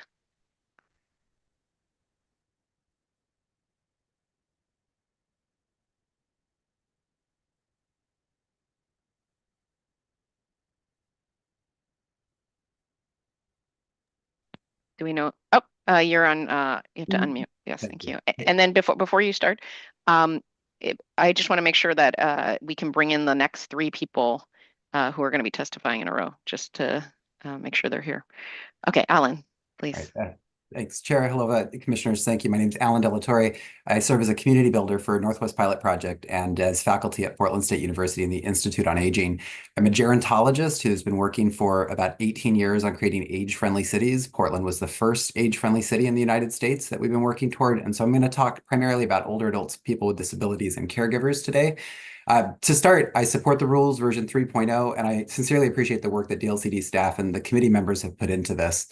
I'm going to start with some engagement best practices. I served for 3.5 years in the City of Portland's Bureau of Planning and Sustainability on the Long Range and Strategic Planning team, and have done work with older adults and people with disabilities in particular. It's incredibly important that we engage housing service providers like Northwest Pilot Project. We're on the ground. We work with housing older adults and retaining them, especially low-income older adults. It's important to engage households, not just homeowners who are housing rich and cash poor, but have ideas and interests in middle housing opportunities. We need to engage caregivers as their connective tissue between older adults, people with disabilities, younger children who are being cared for. We need cross-disability engagement. And I think we need to establish engagement with a wide range of developers, specifically, Chair Halova, your comments about developers in specific types. Accessible housing kind of crosses all of these types, and it's something that we need to consider moving forward. And I strongly believe we have an opportunity to engage Oregonians on the opportunities and barriers related to middle housing and aging in place. A couple quick items on demographics. The PSU's Population Research Center produced a report for the ONA process that led to our understanding that Oregon's expected to be older, made up of a larger non-white population and living with higher rates of disabilities than previously had been seen. We have a shortage of accessible housing, and we have a rising level of older adults who are homeless based on housing precarity and housing kind of supply. We have a desperate need for 0 to 30% housing for people who are on fixed incomes, older adults and people with disabilities in particular. I have some concerns that our lack of accessible data, our data on accessible housing, will lead to an underproduction and inaction. And I really feel like we should be overproducing. Back of the napkin kind of estimates are that 1 to 2% of our housing stock is accessible for people with mobility needs, but 15% of the population is in that kind of position. I'd like to strongly advocate for us not using SROs as our major unit production kind of piece. It's not a dignified housing option for older adults who need to use a common bathroom. It's okay if they may be more along the lines of temporary and transitional housing, but not permanent housing. I really strongly believe that we need to locate project-based units and other permanent housing options for older adults in centers, CFEX, climate-friendly and equitable communities, or OHCS opportunity areas. And I think we need to be thoughtful about the contextual growth or no growth of rural and urban areas. So if we see large growth in an urban area, we need to be thinking about more multifamily production that's accessible, and slow to no growth communities might actually need more home and community-based services rather than large units to accommodate accessible housing. Thank you. Sorry to go over time here, but I appreciate the time today. Nice. Thank you. Alyssa Hunter from the City of Eugene. Good morning, Chair Halova, Vice Chair Lazo, and members of the commission. My name is Alyssa Hunter, and I'm the City of Eugene's Planning Director. And I want to thank you for the opportunity to comment on the draft 3 version of the ONA rules. Overall, Eugene's very supportive of the new framework and the overall goals for housing planning through the ONA. Specifically, the state's allocation of a more comprehensive housing need really will have a positive impact on how we plan for housing locally. It's certainly more reflective of our actual needs and introduces certainty into our process. We also support the ONA's potential to help cities remove barriers to housing production and support housing producers, as well as achieve more fair and equitable housing outcomes. And listening to your conversations, I just want to state that we also agree that this work is incredibly important. We are actively coordinating with DLCD staff to integrate the ONA into our ongoing urban growth planning work. And to that end, I'd like to thank the staff for working with us to help interpret the draft rules, discuss our concerns. And we also recognize there's a variety of feedback that they and you are trying to address and balance, and appreciate your work on all of this. With the current draft set of rules, we are concerned that the focus has drifted away from achieving housing outcomes and productions. And it really strikes us as overly regulatory and prescriptive and requiring significant additional resources for planning, data collection, reporting, and very specific analysis.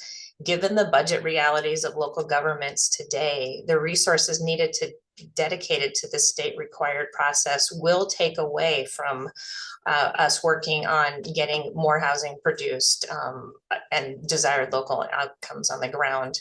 Eugene has made significant strides in recent years, responding to our community needs to stabilize the cost of and to facilitate the production of housing. And we recognize we have more work to do, and we need to spend our limited local resources continuing this work of removing barriers and incentivizing housing production. We ask the state partner with cities in achieving fair and equitable housing outcomes. And to do that, we need streamlined and flexible rules so we can continue to focus on known regulatory barriers and cleaning up decades of land use planning policy debt. And we need creative ideas and state funding support, state financial support to fund affordable housing production, preservation, and shelter as our federal funding continues to decline. To summarize, we're very supportive of the mission for more equitable housing outcomes and production, and in that spirit, encourage the commission and staff to refocus and right-size the rules to support cities to achieve these outcomes. Thank you for your time and consideration of our feedback. Thank you. I know, Vice Chair, that mine's very limited on questions because I'm like down to the line. Is it a quick question that you have? It's just a suggestion that I appreciate the feedback, but if there were some specifics about where you feel there might be an overreach by the agency on requirements, that would be helpful. Yeah. Is there something that you can give to the department in that regard? We will be submitting our comments in writing, and one of my colleagues is actually testifying right after me with a little bit more specificity. So thank you. Nice. Thank you. And then before that, there's somebody in the room that's labeled Oregon Room, and we wanted you to rename yourself so we can see who you are. And if you're having problems, you would send an email to denise.johnson@dlcd.oregon.gov. I wish I could type this in the chat. So if we don't see you rename yourself, then we might repeat those again.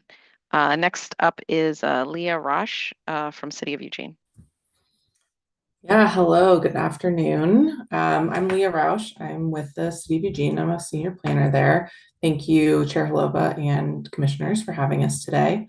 And thank you for the opportunity to comment on the draft rules. I want to first thank and acknowledge DLCD staff for their grace in working through a nearly impossible task here. Ethan and his team have been responsive and thoughtful throughout this process so far. With that, I'm going to build on Alyssa's comments and provide some more specific feedback. At this point, we have the most concern about the contextualized housing need. The draft rules push cities towards a really high level of specificity on housing needs, and we think that'll create a further analysis and resource burden on cities and result in an overthought process. Further, our ability to deliver on this specific housing need is pretty limited. The draft rules include lengthy definitions of types, characteristics, and locations. And while we see value in clearly articulating the wide scope of community housing needs, as drafted, cities would be expected to craft actions that target each attribute and connect them to affordability, to historical research, to fair housing issues, and engagement results, and then track our progress. One outcome we anticipate of these requirements would be completely revamping our permitting process. The draft rules include roughly 15 attributes across characteristics and locations alone, of which we currently track just one completely. And Eugene is already better resourced and equipped for growth monitoring than most other cities. We also have concerns about how the specificity of the contextualized housing need will be carried through to the Goal 14 planning work. The rules are setting the foundation now without us knowing kind of how all of the pieces will play out. In addition to the specificity, we're concerned about the level of effort required both of cities and our community members, as you all have already discussed this morning. The contextualized housing need requires a completely new analysis, including detailed accounting of past discriminatory actions. While we fully support the intent of this requirement and we want to do this work, I appreciate how Vice Chair Lazo articulated the intent, but honestly, that's not how it's written in the rules today. We would strongly support a revision to the rules that explicitly allows cities to use your existing local fair housing plan to meet this requirement, rather than using it as one source among many to support a brand new analysis. Barring that change, to meet the level of analysis currently required in the rules and to do this work accurately and sensitively, and with support from our most marginalized, it would take years and many more resources. And more analysis doesn't necessarily get us closer to actually repairing these harms. To summarize, Eugene fully supports the intent of this work, and we urge DLCD and the Commission to move away from creating more prescriptive requirements that interfere with locally driven and high priority work. We'll provide more detailed written feedback and appreciate the opportunity. We look forward to working with DLCD staff to refocus on the goal of the ONA to advance housing production, affordability, and choice. Thank you. Thank you. Next up, we have Mary Kyle McCurdy with 1,000 Friends. Good morning, Chair Halava, Vice Chair Lazo, and Commissioners. My name is Mary Kyle McCurdy, Associate Director of 1,000 Friends of Oregon, and I'm also a member of the ONA RAC and 2 of the 3 TACs. I want to start by thanking your staff for the many hours they put into this rulemaking and the responsiveness to the discussions of the RAC and TACs. The rule has consistently improved, and the version before you today is close to what we hope to see adopted by the Commission. 1,000 Friends is a member of the Coalition of Housing and Affordable Housing Organizations that has submitted a letter for today's hearing that you've heard about and you will hear more from later today. In my comments, I will emphasize briefly 4 key points in that coalition letter that are of particular importance to 1,000 Friends. Creating a clear, effective, and strong ONA program is the critical opportunity that we all have now to make a significant change in how the program delivers housing for all in every community and fulfilling that promise of Goal 10. We're not going to have this kind of chance again for a long time, and doing a little bit better than more of the same is not an option to meet the housing needs of Oregonians. So first, commit to adopting minimum standards in 2025. The rules you adopt this year are addressing critical issues such as the structure of ONA, programs, definitions, allocations of responsibility. And in 2025, much of that substantive work will be crafted and integrated in the form of housing production strategies, adoption-ready actions, safe harbors, etc., to actually effectuate what you're adopting this year. And to truly make a difference for housing for all, the 2025 work must include minimum standards for all cities, such as in the form of adoption-ready actions and model ordinances. Secondly, what are the critical elements that must be in those minimum standards? Our coalition is committed to a people-first approach for housing, not just a focus on unit count. Therefore, housing location types and densities are critical to ensure that housing is produced to meet the needs of older persons, people with disabilities, lower-income families, and those who've been historically discriminated against. For example, being able to access stores, school services, parks, and transit without a car is not simply an amenity for many, it's a necessity. The adoption-ready actions crafted in 2025 must include minimum standards that integrate these elements. Third, we urge you to adopt certain minimum standards this year. For some critical issue areas, we recommend not waiting until next year, but we ask you to include minimum standards legalizing multifamily housing in high amenity areas and incentivizing accessible housing in the 2024 rules. Our coalition has offered specific language for these, but these minimum standards are mean that it would be possible for housing to be built at the densities required to qualify for various affordable housing funding sources and at the densities at which certain minimum accessibility standards kick in. While this doesn't guarantee that housing will be built, it at least sets the table to make it possible. And that's the role and responsibility of the land use planning program. And I think I'll close by saying, I think this addresses some of the concerns raised by Commissioner Warren and others, using accessibility as an example. All cities, rural and urban, in every part of the state have a profound lack of accessible housing. Our recommendation is a minimum standard that fits all communities and is a start to addressing what is a rapidly growing need. Thank you. Thank you. Next up, we have Matthew Saras from Oregon Council of Developmental Disabilities. Good morning. My name is Matt Sears. I'm the Public Policy Director with the Oregon Council on Developmental Disabilities. I did want to start off by saying that I really do applaud the efforts of DLCD in developing these rules, particularly the areas around affirmatively furthering fair housing. I think it's really a sea change in how our state's going to address fair housing. And those are incredible additions to these rules. I do have 4 comments I want to make related to possible improvements to the rules. The first comment I would suggest is, along with some of my peers here, minimum standards to ensure a baseline for specific housing types, characteristics, and locations, particularly those that benefit persons with disabilities. For example, there could be specific percentages for type A, type B, and type C units. Alternatively, there could be specific standards for densities that afford the opportunity for the construction of more accessible units. And I think if you couple those minimum standards with adoption-ready actions to help achieve those standards, it would give cities a lot more guidance. Second, I think the rules could say more about locations that are used in the rule. So locations are used in the rule to help ensure that housing types and protected classes have access to certain community assets. Think about hospitals, libraries, other public amenities.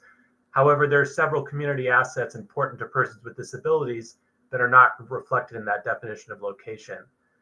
Two examples of locations would be locations near disability-related services.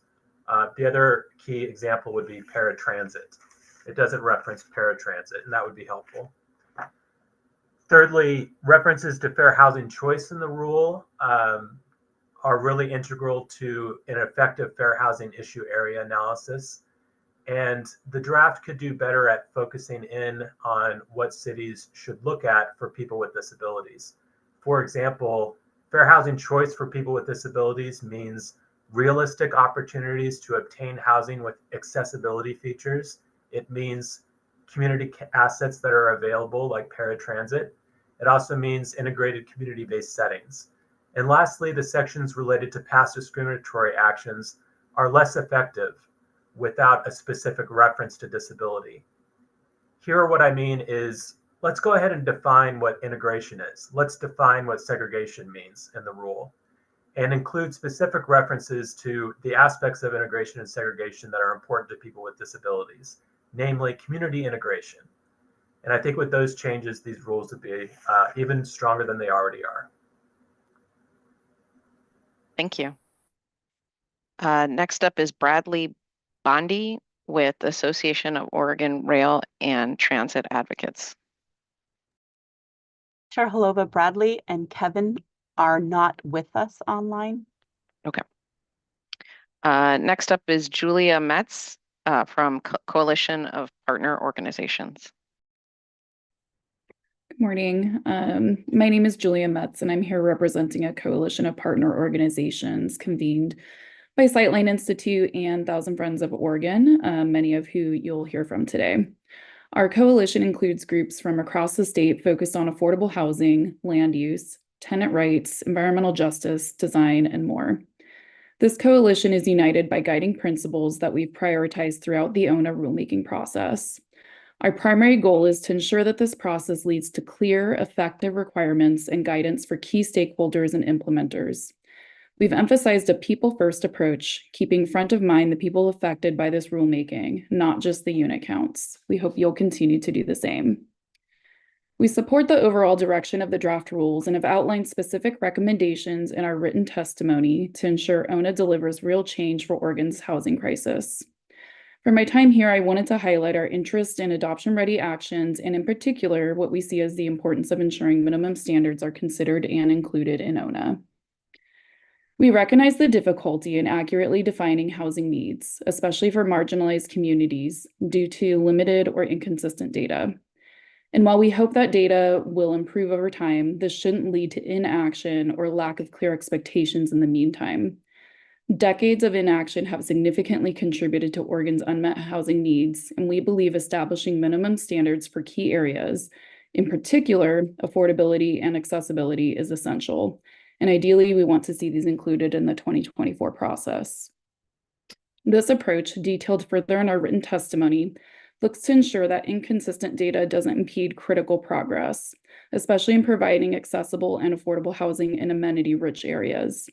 I'll also note that in some ways, much of what we're proposing could perhaps also be referenced as minimum outcomes or minimum expectations, since our suggestions lean more towards the what versus the how in much of our proposal, and then complemented by recommendations, but not necessarily requirements on the how on the HPS process. Related to that, we also believe the adoption-ready actions that will be developed in 2025 can address some of the concerns raised earlier about staff capacity by providing tools like model codes or ordinances and expanding the HPS database, as Chair Lova referenced earlier. Our coalition has shared several suggestions in our written comments on how to leverage the HPS database, along with other recommendations to make things clearer and less redundant for cities. The work set for 2025 is essential in ensuring the promises made through the ONA rulemaking process are fully realized. Finally, I'd like to extend sincere thanks to DLCD staff for their work on this major undertaking. We've been encouraged by the progress so far and look forward to continued collaboration in 2025. Thank you. Thank you. Next up is Alan Hines with Community Vision. Hi,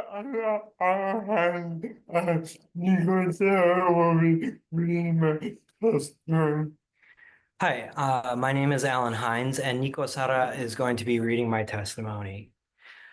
Chair Holova and Commissioners, for the record, my name is Alan Hines. I am the Housing Access Director at Community Vision, a Portland area disability service provider. I am also a member of the ONA Rules Advisory Committee and the author of Access Denied, our white paper on housing for people with disabilities. The advocacy of people with disabilities and allies over the past several years has moved the needle of awareness in the vast unmet needs for the advocacy of people with disabilities and allies over the past several years has moved the needle on awareness of the vast unmet need for accessible housing. We have appreciated the focus of state legislators and other decision makers on equity for our community, as well as the explicit inclusion of people with disabilities as a vulnerable community that faces housing inequities. The legislation behind ONA specifically names accessibility as a needed housing characteristic, and DLCD staff has leaned into this mandate, striving to understand and create rules to address this need. But dire concerns remain about the limits of the rulemaking process to significantly impact the housing crisis for people with disabilities. I will focus on the impacts the lack of affordable and accessible housing has had on the disability community. Accessible and affordable housing has long been a passion of mine, albeit a passion that was largely thrust upon me. Since coming to Portland in 2010, I have had 9 different addresses, and each move was an attempt to find a place that was more accessible and more affordable than the last. Over the course of these moves, I have advocated alongside many others with disabilities in Oregon to make it easier to find housing that meets our accessibility needs. I helped develop Community Vision's Housing Access Program in 2020 to provide housing navigation services to renters with disabilities. Because there has been no method of tracking accessible units locally or statewide, our program has done extensive research to identify affordable housing with all too rare type A units. In addition, we have partnered with some Portland area property managers to let us know when accessible units become available. The rub is that many people with disabilities and the people who support us feel resigned to the reality that we cannot find housing with adequate accessibility features. Some have given up on living independently, instead remaining in their family homes. And as caregivers age and are no longer able to support them, they are often limited to adult foster homes and group homes. With us making do with inadequate housing and the options that we are faced with, few people with disabilities who need accessible housing keep up the hope of finding units they deserve. We need to be able to demonstrate to Oregonians with disabilities that there is insufficient housing that meets our needs, and to make that happen, the ONA framework should incorporate baseline accessibility standards. Thank you. Thank you, Alan. Next up is David Binning from Portland Neighbors. Welcome. Hello. Thank you, Chair Halaba and commissioners. My name is David Binnig. I'm speaking on behalf of Portland Neighbors Welcome, a nonprofit working to ensure that everyone who wants to live in Portland can find a home they can afford. We appreciate the work that the DLCD has done developing these rules and the responsiveness in incorporating feedback, including from the coalition of partners that include Sightline, 1,000 Friends of Oregon, and others. As Ethan said, the current draft rules will leave development of the adoption-ready actions for housing production strategies to the 2025 rulemaking process. And we appreciate the need for time to thoughtfully develop those standards and look forward to being a part of that process. I also appreciated Sean Edging's discussion in that context of model codes. But we would like to see a clear commitment now to what kinds of guidance will be developed in 2025, including minimum standards. There's a need to ensure here that we get the substantive housing production outcomes the state expects out of this process. There's also a need to support probably especially smaller cities and jurisdictions, as I think Commissioner Warren mentioned, that may have more limited capacity to navigate that process. And I wonder if there's also merit to lowering the stakes of the options available to cities by making it very clear from the outset what the state's requiring, what those parameters are. And that might speak to some of what Commissioner Thompson said about the role of engagement. The current draft rule, as Vice Chair Lazo mentioned, says that the department must adopt adoption-ready actions for 2025 for use in guidance, safe harbors, or minimum standards, but it doesn't appear to commit specifically to which, if any of those tools will be included. One that would be of particular interest to Portland Neighbors Welcome would be minimum standards for the proportion of land allowing multi-unit and multi-story buildings. And I think I would agree there with the way that Mary Kyle McCurdy framed this, legalizing multifamily housing in high amenity areas as well. There are other aspects of the housing production strategies that will depend on local contextualized housing needs and so on. But as that baseline, allowing enough options for what can be built in enough places is a precondition for meeting Oregon's housing goals. And having that clarity about the standards might make the process easier to manage both for cities and for the DLCD. So the content and the details of those rules can be developed next year, but it would be reassuring to have more explicit commitment now to having those standards so that there's a clear framework for next year's rules to fill in. Thank you. Thank you, David. Next up is Alexandra Ring from the League of Oregon Cities. Chair Halava, Vice Chair Lazo, for the record, my name is Alexandra Ring. I am the housing and land use lobbyist from League of Oregon Cities, which represents all 241 cities across the state of Oregon. Thank you for your engagement in this work and the opportunity to provide comment today. I will be brief, as LOC will be providing more detailed, comprehensive written comment, but I will touch briefly on some of the common themes that we have heard from cities. We appreciate the continued conversation both today and throughout the RACs and TACs on kind of the role of cities in this work. We are partners in this work, and kind of the effect that these rules and kind of other rules coming through have on city capacities. Cities are partners in the work of building housing for all those in our communities, and really appreciate engaging in this work and look forward to implementation. But We are also the implementers of this work, and most of our cities are severely capacity and budget constrained.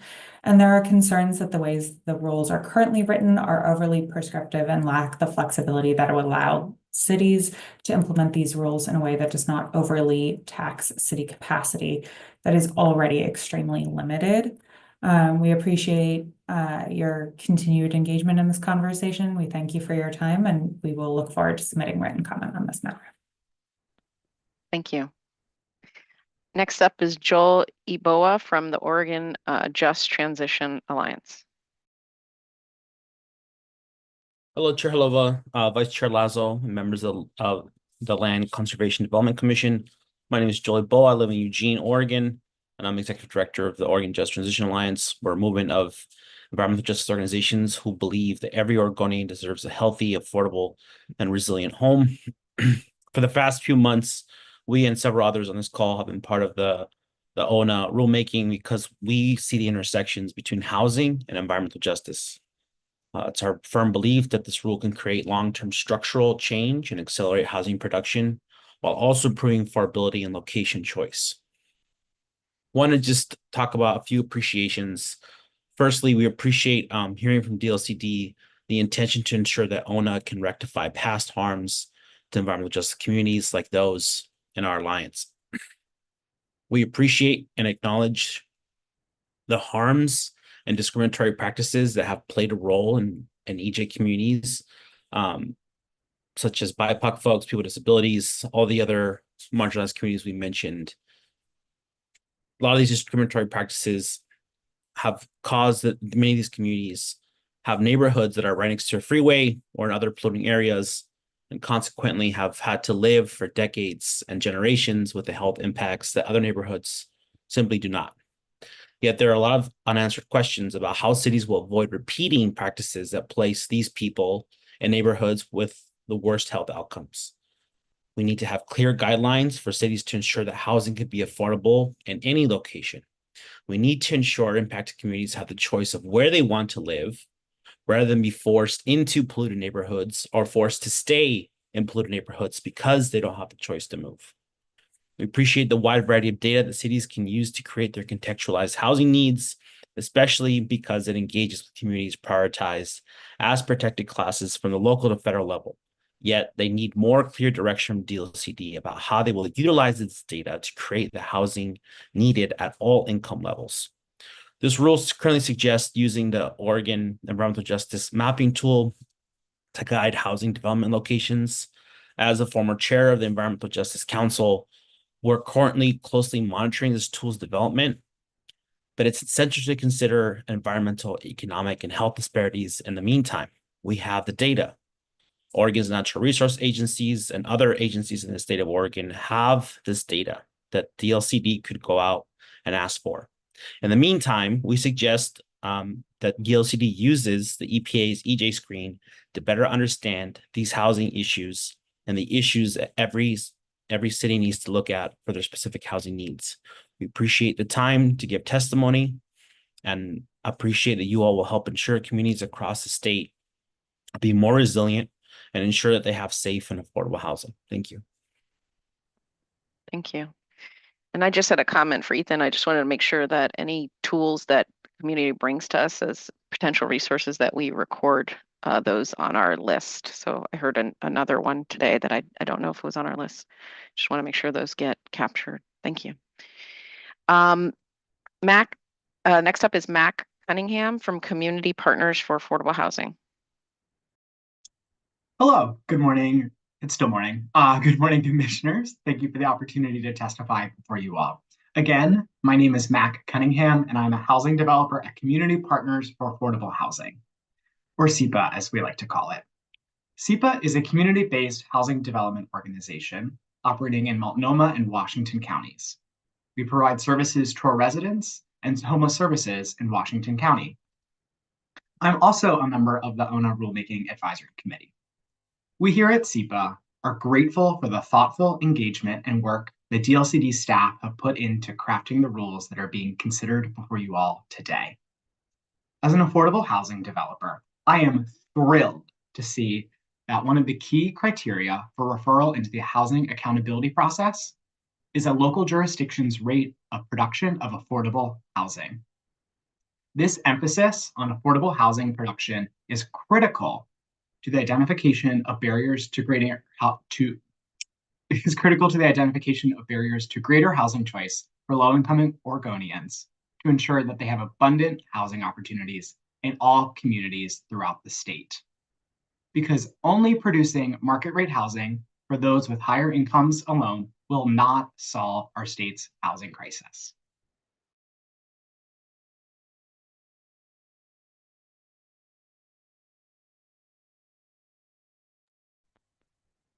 Did Mac get cut off?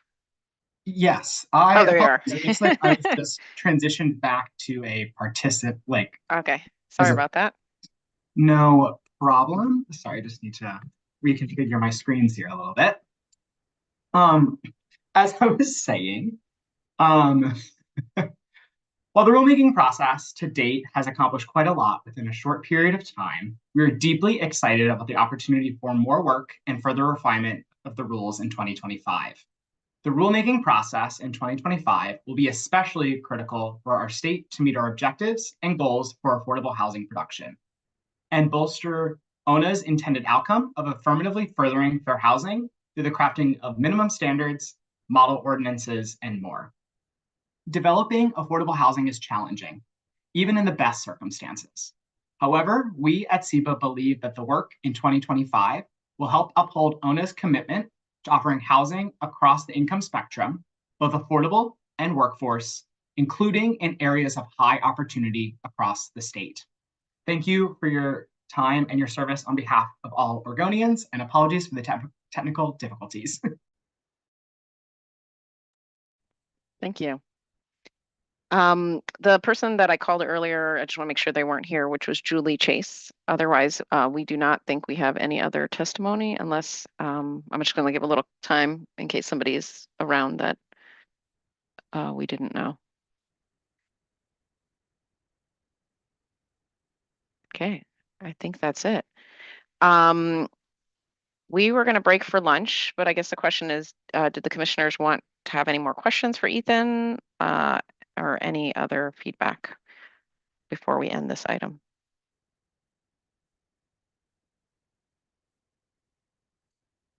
Vice Chair Lazo. Thank you, Chair. Ethan, we've heard some pieces about this kind of moving into 2025 piece, and I'm curious about the sort of the mechanics and the logistics of what we're going to see in December. Will that be part of the adoption of the rulemaking, or will it be a separate agenda item? Chair Halova, Vice Chair Lazo, that's a great question. Mechanically, it'll be in the same agenda item, I believe, unless our legal counsel wants to opine on that. But in terms of the actual commission interaction with that, we would ask them to provide an update to the rulemaking charge. And we will have conversations with the Rulemaking Advisory Committee at their meeting, not next week, but the week after, November 6th, on how to engage in that work going forward. And then we're having a kind of coalescing of the Needs and Production Technical Advisory Committee, otherwise known as NAPTAC, and the Housing Acceleration Technical Advisory Committee, also known as HATAC, coming together to form that work group to be the advisory body for bouncing those ideas around. And the Rulemaking Advisory Committee will continue into 2025, and we'll continue to use that group as a sounding board as well. Thanks. It looks like Director Bateman wants to respond to this question. Thank you, Chair, Vice Chair. Just a quick note from council sitting beside me. Quick clarity for the 2025 piece. For clarity, it probably makes sense to take all of this into one agenda item, but for simplicity, we'll do one vote for the rule adoption and a separate vote for the charge, the modified charge looking ahead into 2025. Nice. Okay. Commissioner Bennett? I guess as a follow-up, it's part of the process question. there was a lot of great ideas and concepts and recommendations that were made today. And so I presume, Ethan, you'll be putting that together and, ideally as soon as it could be distributed to us so we can kind of sort it all out. So we're not just sitting there a week before the December meeting trying to quickly call you and get a greater feel for it. I guess I would, even while it might be in draft stage coming so that we can kind of absorb it and, run it up the flagpole, I guess, would be just really great. Thank you. Yeah, Chair Liva. Yep. Yeah, Commissioner Bennett. So that staff report that will be provided to Commission will include a lot of description of, how the Rule 3.0, the one that was published on October 1st, has changed into that final version for Commission adoption in December. So that'll be really an area in which we provide a lot of that like context and what feedback we heard and the decisions and the recommendations for Commission consideration. Looks like Deputy Director wants to make a comment. Thank you, Chair Halova, Vice Chair Lazo, members of the Commission, and Ethan, if I could just add that the public comment period runs until November 14th at 11:55 p.m. and our meeting is on December 5th. So that is a very tight turnaround time. Obviously, staff have been hearing community feedback for months and months now at the committee level, and then also today. But to be complete and kind of public comment review and summary, we will be sending a supplemental packet that'll come just a week before the hearing. So please know that it is a very tight turnaround time to finish the rules by the end of the year and also hold a good long public comment period. It's a kind of caught between the two. I'm not sure if there's anything further, but I just wanted to mention that. Thank you. Commissioner Warren? Yeah, thank you, Chair. I just wanted to point out for my fellow commissioners that we only heard from 3 folks from local government today, and then 1 person from LOC. The majority of those folks, other folks who testified, were not local government representatives. So I just want to highlight that. Not saying it means one thing or the other, but I would love to hear from more local government folks as we continue this process and move into our next rulemaking or adoption process, rather. And I'd just like to encourage the department to continue streamlining and right-sizing these rules to make sure that they work for local governments as best they can. Thank you. Thank you. Let's stop for a second. One of the people who was to testify is here now, I believe. Is that correct? Kevin Cronin from Housing Oregon. Hey, everyone. I've been on the call the whole time. I don't understand what was going on. No worries. Chair, members of the committee, for the record, my name is Kevin Cronin. I'm the Policy and Advocacy Director for Housing Oregon. We're a coalition of mission-driven organizations, CDCs, public housing authorities, affordable home ownership developers, and homeless service providers. You heard from some of our members earlier, and we're part of the coalition convened by Sightline and 1,000 Friends of Oregon. We appreciate the thoughtful work that DLCDs put into these rules and the continuous engagement with stakeholders throughout the process. But in the last few years, our members have really endured high interest rates, escalating costs of labor and materials. But when new residential construction has slowed, our members have still invested in this economy. Mission-based nonprofits are leading the way on the development front, and we have a lot at stake when it comes to ONA. And so I thank you for paying attention to the details and working to get this right. We're pleased to see some updated language around referrals to LCDC. We support the clarity around definitions. We support the updates to best practices for engagement, and we know that things will continue to evolve. Looking forward to the work in 2025, we really need you to be clear with our city partners so they understand their expectations. When the city knows what's up and can work well with our members, things go well. We need you to be the city's greatest wingman, teaming them up with adoption-ready actions, model ordinances that will guide overworked and weather-beaten city staff to safe harbors that have minimum standards. Additionally, simple things like clear guidance on where cities can source data and what specific information is required will have our local jurisdictions smooth sailing. Housing Oregon is encouraged by the steps you've taken to refine the draft rules, and we look forward to continued collaboration. Thank you so much for your time and service. Appreciate it. Thank you. Sorry about any technical difficulties on that matter. No worries. And if there are any other comments. My head is full of all sorts of things. I'm sitting here just weighing with what to say and what not to say. I do think there's an intersection that it's interesting being a real estate developer and knowing the rules about what you have to do if you build a new building today. I'm thinking specifically about accessibility, but there's other things. You know, a lot of the housing that's delivered with new, right, is market rate and it's not affordable. And so I think it's interesting to think about the intersection of and this is my very limited perspective, have seen accessible units produced, but they're at the higher price points. You know, so I think it's really interesting now to have targets around affordability I feel almost by definition to have targets around affordability. And if that housing is produced, you in effect do produce more accessible housing, because when you build something with today's rules, right, you have to provide for, and they were talking about type A and type B units, type A being fully accessible and type B essentially being able to be modified to be fully accessible. So it's sort of the B units are the setup for future A units, but all of this is if you're building a brand new building, not all the existing housing stock that exists. And I think it feels like a lot of the complaints deal with the existing housing stock because the existing housing stock is more affordable because it's old.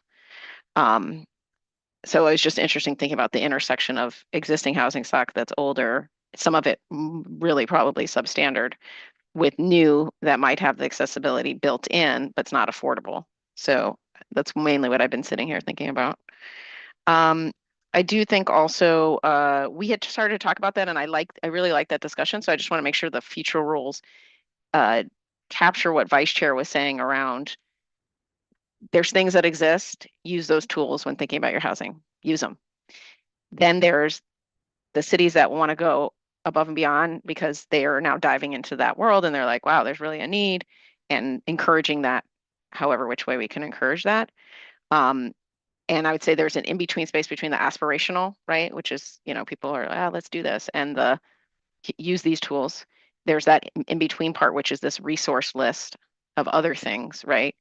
As people get into their contextual housing need, they're going to discover things to which they might need to use different resources than let's call it the minimum resources that we use. And we've already heard one example of a resource that I don't know if it was on our list or not, maybe it is.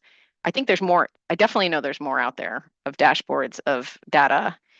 We should be the place that has all that so people don't have to reinvent the wheel every time they do this. So I think just clarity on, I don't want to call it minimum standards or safe harbor or any of these things, because I know this is complex, and I know that a lot of that terminology is really great when it comes to zoning.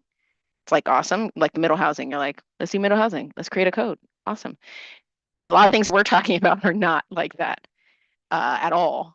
And I have this concern about if you go too prescriptive, what are the outcomes of that? And then we're kind of saying that that's good when that might not be good for every community. Versus are there some things that we can identify, like pretend we didn't do the middle housing thing, then you could say, hey, let's do something about middle housing. And that's where the question, Vice Chair, that you had to one of the people asking question, and I think that's the feedback we'll get, is are there specific things that makes sense to do a model or a minimum or this? And so, but I don't see that as an overarching theme to this work, because this work is about finance. It's about public-private partnerships. It's about, you know, and zoning is one of the things. And I don't know, because not everybody's been here this whole time, but my favorite housing production strategies database, I want to bring that up again, specifically took all of those strategies and put them into buckets, and zoning was only one of those buckets. And so I don't have any solutions for anybody because you have to be in the weeds to have the solutions. I think I just wanted to pose this issue that it's this topic can't be a blanket, here's your standard, because it's not just about zoning. But there may be identifiable things that either get solved now or in the future that are understandable and go for that. I don't know if accessibility fits into that, to be honest, given that what I know about new construction and what's required for new construction, unless we're talking about existing buildings. And then that's a whole other thing, kind of like seismic compliance with existing buildings, you know, that's a whole thing. Vice Chair Lazo. Thanks, Chair. I want to follow up on one thing you said, and I agree. And that's why I asked the question about kind of where are these folks proposing putting the model in? And I think where I would envision it potentially is model outcomes, right? That we have some agreement about what we're trying to achieve through this work. The hard part is, I think, for jurisdictions that they don't control all those factors, and so can we hold them accountable for those outcomes? And so that's the rub. But what we know is that that's what we're trying to achieve. So it's going to be a real dance to try and figure that out. The other thing I was going to also bring in was I really want to second what Commissioner Warren said about the feedback that we received today, the folks that are testifying, because not only were there only 3 folks from cities, but they were from large Willamette Valley cities, right? And so I can't tell you how valuable it has been on the RAC and the TAC to hear from actual planners on the ground in small communities as things are being proposed. And so to get that feedback, again, you can go back and look at it in the RAC and TAC meetings, but to get it here is valuable. And I know that, trying to get folks who are already too busy to try to come here is hard, but that feedback as we are developing these pieces has been so valuable from folks in outside of big areas and in places that we traditionally haven't heard from the practitioners, really. So I just want to second that. And I don't know what the solution to that is, but it's so valuable. And I appreciate Commissioner Bennett, the connections you have from the work that you've done in the past too. Commissioner Thompson. Thank you. I appreciate that. Welcome to really overworked staff. We're dealing with issues that are outside this domain, but absolutely having an effect on us. Appreciate the work of the director, Dr. Bateman, to help us look at the FEMA BIOP. We're also looking at the Habitat Conservation Plan. What we're looking at is increased contingency factors that draw down our staff's capacity to respond to any other issue, because it's not just our housing that's at stake, it's our economy and I can't rant enough about this. We'll try and get them here to speak to you. I appreciate your welcoming them. And they're really under the gun right now because we have that December 1 deadline that we have to meet. So balancing competing objectives. Thank you. Thank you. And I'm glad you mentioned, Commissioner Thompson, economy, partly because I'm on the side of the economy that would benefit being a real estate developer. So that's a whole other economic development generator, right? Is all the jobs created by the construction, not just the developer, right? The architect, the structural engineer, the et cetera, the laborers. So that's there's a whole other side of how to, bring the workforce up, the next generation of workers to actually produce this housing. So I don't want that, and it's not in our area to solve, or maybe it is with regard to bringing in those trade organizations that can really speak to like what is that? You can't develop buildings without people to build them, and there is a problem. Years ago, there was a thing that came out that said, we're 10,000 workers short in Oregon for this type of work, and I don't think that's probably gotten better as people have a generation is retiring. So I just wanted to bring that back up, that we should be looking for opportunities on how to increase workforce at the same time. Commissioner Bennett. Thank you, Chair. I'm sitting here trying to think through the dilemma. It was proposed that, we encourage and actually come up with minimum standards opening up to duplex, triplex, et cetera. And I really think that's exciting. It moves development within the current UGBs. But then I'm flipping back to the planning director from Eugene and from my own conversations that we go, well, okay, do this. So there then added another burden to try to put that as a layer or to put that model policy in effect. And yet it's really actually good policy because it also meets some of the developers' needs. So trying to get that all balanced, I think, is going to be a challenge, Ethan, for your TAC and RAC, because it's one of those no good thing goes unpunished, and that we opening opportunities, but yet we're conversely throwing burdens on the folks that are already. And I'm hoping that the league will poll their members, but I'm sure they're going to say, wow, this is going to push us under, and we don't want to stop the work that's in progress right now, and permitting's already pushing up against the deadline dates when applications come in. I've talked to several different planning departments, and they go, we're just sweating and asking for waivers because we're hitting the 150-day deadline. And so, we're going to overburden in our zeal for doing right. We're going to overburden and actually inadvertently kill off good things. And I'm sitting here just trying to think of, well, yeah, that makes sense. That's a great idea. Okay, if were I the planning director, how would I implement it? Or would I go, it's mid-year, I can't go in and ask for more money from the commissioners. So, and I guess I'm musing here. So anyway, thank you, Chair. Yeah. And Commissioner Bennett, that's one of the reasons that it got brought up, and I don't know how it gets, if it's just a conversation or if it's in anything. The idea that the climate friendly and equitable communities rulemaking had a public-private process, had some things, that had some elements, and the transportation had some elements. And I don't know how you write that in. Don't start from scratch. I'm always about don't start from scratch. Start from what you had, fill in the missing blanks type thing. So I don't know how that gets implemented. I'm not suggesting, I'm just saying that should be the ethos, is not a brand new everything every time. Deputy Director Green. Thank you so much, Chair Halova and Vice Chair Lazo, members of the Commission, Director Bateman and team. I wonder if it'd be worth, Ethan, if you could just mentioning or just saying I'm saying it right, that yes, that climate friendly area planning is recognized in these rules. I just don't want anyone to miss that the staff have worked hard under the hood to align and recognize those processes that are mutually supportive.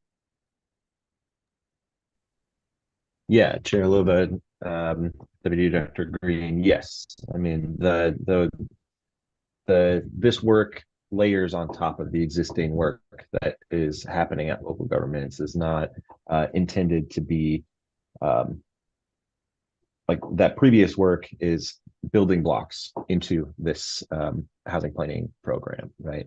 And things like the engagement, the adoption ready, or the actions that local governments are taking in their housing production strategies are building on that work that exists within that local government already. And even going as far as, the climate friendly and equitable communities policies that are implemented at local government level are housing production strategies. And those are included in those efficiency measures. Yeah. And just making sure that communicate. A lot of times, sometimes we need to change things. Sometimes we need a better, when I say better, I don't mean this presentation was awesome, not this, but how to engage on the, like, this is what we did this for CFAC, like have info sessions, right? To say it's not what you heard, it's this, right? I don't know if we plan to do those kind of info sessions for this work or not. Maybe that's a question. Yeah, Chair Lova, I think the answer to that question is emphatically yes. I mean, this is a you know, like we've been talking about for the acceleration program, state, and local shared responsibility in this work. This is a partnership, and part of that partnership is coming together for common understanding, providing guidance, providing interpretations, providing resources. Those kind of conversations are things that we already do now in terms of our engagement with local governments, but we'll continue to do so in a more directed manner with jurisdictions who are on the deadline for a housing capacity analysis, for example, or conducting a housing production strategy. That kind of like communication between the city and the state is a critical piece of that, and we're kind of here for it. Yeah, it's nice to be a part of a body of work that everybody's down for. Bipartisan wise, I mean, it's been shown at the federal government level and at the state level that everybody's into it. And so that's kind of exciting, and to work with that energy. I think I was gonna break for lunch. Everybody's good. We're gonna have lunch from 12. I'm sorry. Could I just give one last plug? I'm so sorry to do that just before lunch. Finish it off. I just wanted to say that the next step in this process, there's a rulemaking advisory committee meeting happening on November 6th. That'll be the last opportunity for the rulemaking advisory committee to think about the conversations that we've had today and the conversations that staff would like, or the discussions we would like to have with the rulemaking advisory committee. And that last go round, the public comment closes November 14th at 11:55 p.m.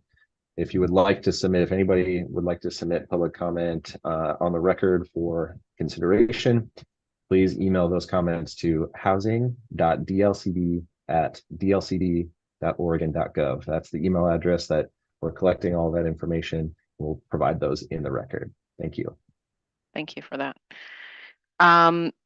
So we're going to have lunch from 12:30 to 1:30, and then we're coming back for item number 3, which is review of director's decision on McMinnville sequential urban growth boundary work tasks. And then that agenda item will take us till 3:30. I did want to ask at 3:30, we had an open item for public comment. Yep, it looks like we have 2 public comments at that time. If there are more, you can send them my way. So we look forward to seeing you at 1:30.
think we're ready to start. Just want to make sure that we're ready to start. We have a quorum. Not quite sure yet. 1, 2. Yep, I think we are there. Awesome. Welcome back to the October meeting of the Land Conservation and Development Commission. We are moving into agenda item number 3, which is review of the director's decision on McMinnville's sequential urban growth boundary work tasks. We are going to have, just want to make sure I get this right. We're going to have Gordon Howard from Community Services Division Manager with the Department of Land Conservation and Development come forward and introduce his team. But before that, I wanted to outline the next bit that we have together. So staff is going to give a presentation for 30 minutes. And then we're going to have 25 minutes for LCDC to ask questions to staff. And then we're going to have 40 minutes where we're going to have invited comment. And so there's specific people that are going to be invited to speak. And then after the invited comment, we're going to have 25 minutes for LCDC questions and discussion. So we're going to have our comment periods broken up into 2, with the first one being questions to staff after their report. I did also ask Steve Shipsey, our legal counsel, to give a little bit of a background to help us ground ourselves in this type of review, partly because I've been here for a while and this felt either unique, this felt different than a lot of the things that come in front of us. And so I don't know, Steve, if before staff report or after staff or before discussion, what's the best time for you to give a little background? Perhaps I could give a little background after the staff presentation, so I don't undermine anything Gordon already is prepared to present. But maybe I'll add just a couple of pieces of guidance after the staff is presented. Okay, thank you. So with that, Gordon Howard, feel free to introduce your team. Chair, can I add something Commissioner really Boyer. quickly? Thank you. Yeah. Thank you. So I just wanted to go on record today saying I plan on participating in this discussion and decision today. This is my local area, and I just needed to go on record saying that I have no ties to any of these entities or receive any economic benefit from any of these parties. Council, will you help me if I'm wrong? Okay, thank you. No, I think that's sufficient. All right, Commissioner Boyer. Thank you. Sorry about that. I had the screen covered halfway, so I didn't see your hand. Sorry about that. So with that, Gordon Howard and your team, thank you. Thank you, Chair Holova, Vice Chair Lazo, and Commission. I'm Gordon Howard. I'm the Community Services Division Manager with DLCD. It's remembering the days when we did all these meetings this way after COVID, but it's kind of harking back a bit. First of all, this is the first item in what's called the sequential urban growth boundary process, and an appeal of a work task in that process that's before the commission. So this is a fairly new item, and Mr. Shipsey will speak a little bit to that. I'm going to first introduce to speak the staff members who will primarily be giving the staff report. I will mainly be here for questions as they come up, as well as they will. They are Melissa Ahrens, who is our Mid-Willamette Valley Regional Representative, and then Lee McIlvaine, who is our Economic Development Specialist, and Kevin Young, who is our Senior Urban Planner, and they will all be sharing and giving the main presentation. I also wanted to point out that after the staff report that you received 3 weeks ago now, we received 3 exceptions to that staff report, and that is specifically allowed by the process that applies to this situation. You have received copies of those exceptions, and the rules also allow the department to submit a supplemental staff report based on content of those exceptions. The department chose not to do that based upon belief that there were no new issues that raised in those documents that needed additional department comment. And so with that, I'm going to turn this over to Melissa Ahrens, who will start the staff presentation. Thank you, Gordon, Chair Halova, Vice Chair Lazo, and members of the Commission. Good afternoon. As Gordon just mentioned, I'm Melissa Ahrens, the Mid-Willamette Valley Regional Representative with the department. Our team at the department for this presentation also includes Kevin Young and Lee McIlvaine, who I'll be turning it over to later on during our PowerPoint. I'm going to go ahead and attempt to share screen here for our PowerPoint presentation. Can everyone see that okay? Just checking before I continue. Okay, great.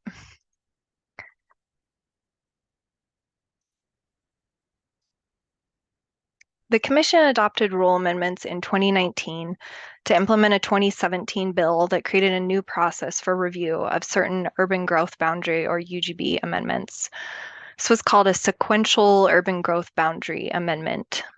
The major change in rule allowed for components of the urban growth boundary needs analysis, for example, residential land needs analysis, to be eligible for review in the manner of a periodic review task before the boundary location analysis is complete. This is different from a normal plan amendment reviewed in the manner of periodic review, which requires the need and location analysis to be submitted together after everything is adopted by the local government. This is referred to as a concurrency requirement. The rule says that a city may elect to use the sequential urban growth boundary amendment process when it determines that the final urban growth boundary amendment is likely to exceed 50 acres. In this case, the city of McMinnville elected to use this sequential process and prepared a work program for the sequential urban growth boundary amendment proposal. The work program was approved by DLCD in February of this year and contains two distinct tasks. Task 1 consists of completing a housing needs analysis, or H&A, economic opportunities analysis, or EOA, and a buildable lands inventory. Task 2 consists of evaluating land use efficiency measures and the actual urban growth boundary expansion. Since the rulemaking adoption for sequential urban growth boundary amendments in 2019, there haven't been any local governments who have elected to pursue this route and have successfully completed the tasks in a work program. There are currently several sequential UGB work programs in process statewide. However, McMinnville's task submittal would be the first one before LCDC. The slide before you illustrates the sequential urban growth boundary amendment process, with DLCD's approval of the work program formally initiating the timeline. The director's decision on the sequential UGB work program is final and not appealable.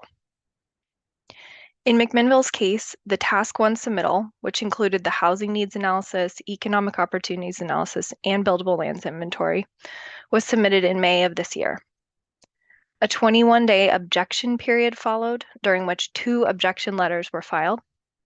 The objections consisted of a joint objection letter from 1,000 Friends of Oregon and Friends of Yamhill County, as well as one from community member Mark Davis. A director decision, DLCD Order 001943, was issued in August. A 21-day appeal period for the order followed, during which the department received 2 distinct appeals from each of the original objectors. Following the receipt of appeals, a hearing was scheduled, and the department prepared a director's report addressing the content of the appeals. This is included as attachment A in your packet for this item. An exception period followed where the city and the appellants could submit additional comments. An exception letter from each of the appellants, as well as the city, was transmitted to the department during this time frame, and we'll be touching on those later on in our presentation.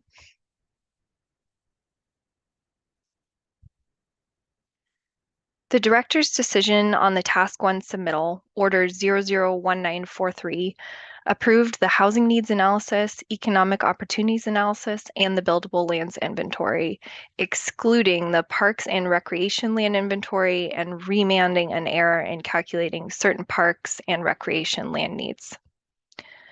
The director's decision addressed each of the 10 objection points raised in the objection letters submitted. Per rule, the director's decision was based on what was included in the record as transmitted to DLCD by the city in the Task 1 submittal, and then also as added to following the task submittal. The full record is available on DLCD's website, and the link is included in the director's report for this item, which again is attachment A to item 3 in your packet.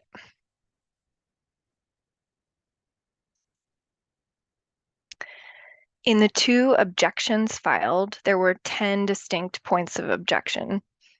During the appeal period, in response to Order 001943, the objectors submitted appeal letters that raised 6 of the original objections. Each of these 6 appeal objections are addressed in the director's staff report. Again, attachment A to this item in your packet.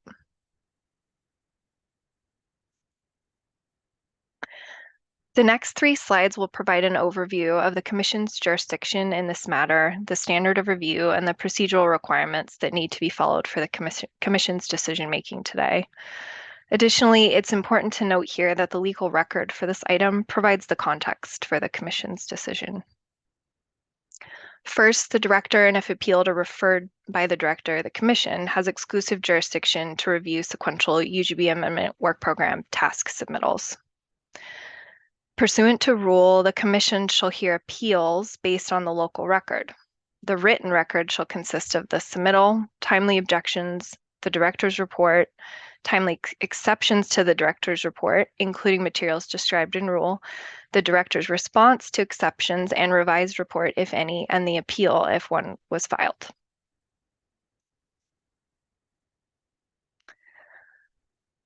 For a full reference of the standard of review, you can refer to the attachment A in your packet, which has these written out in full. It's important to note, though, for section C on the screen contains the following standards of review for issues concerning compliance with applicable laws. First, that on the whole, the city's action complies with applicable state and local land use provisions. And then second, that the Commission shall defer to a local government's interpretation of its comprehensive plan or land use regulation. So you can keep that in mind during our presentation for this item today, for the standard of review.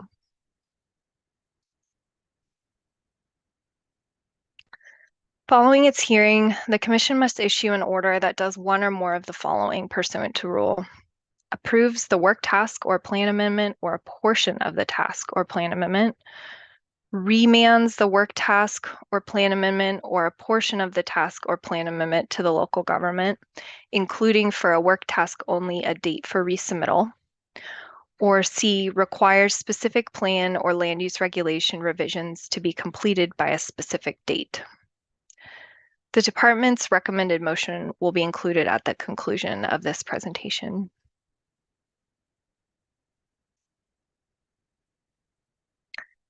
This slide provides a detailed breakdown of the 6 appeal objections grouped by the source of the appellant.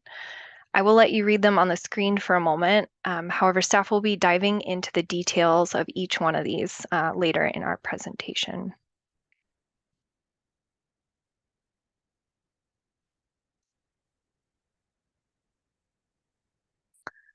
This slide shows the appeal objections organized into topic area.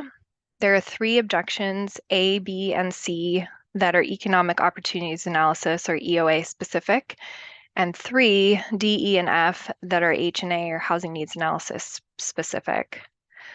Please note that appeal objection D, land for parks, is included under the housing needs analysis category because the parks land assumptions affect residential rather than employment land needs. And at this point, we're going to dive more into the specifics of each one of these appeal objections, and I am going to turn it over to Lee McElvain, our Economic Development Specialist with the department, to continue for appeal objection A.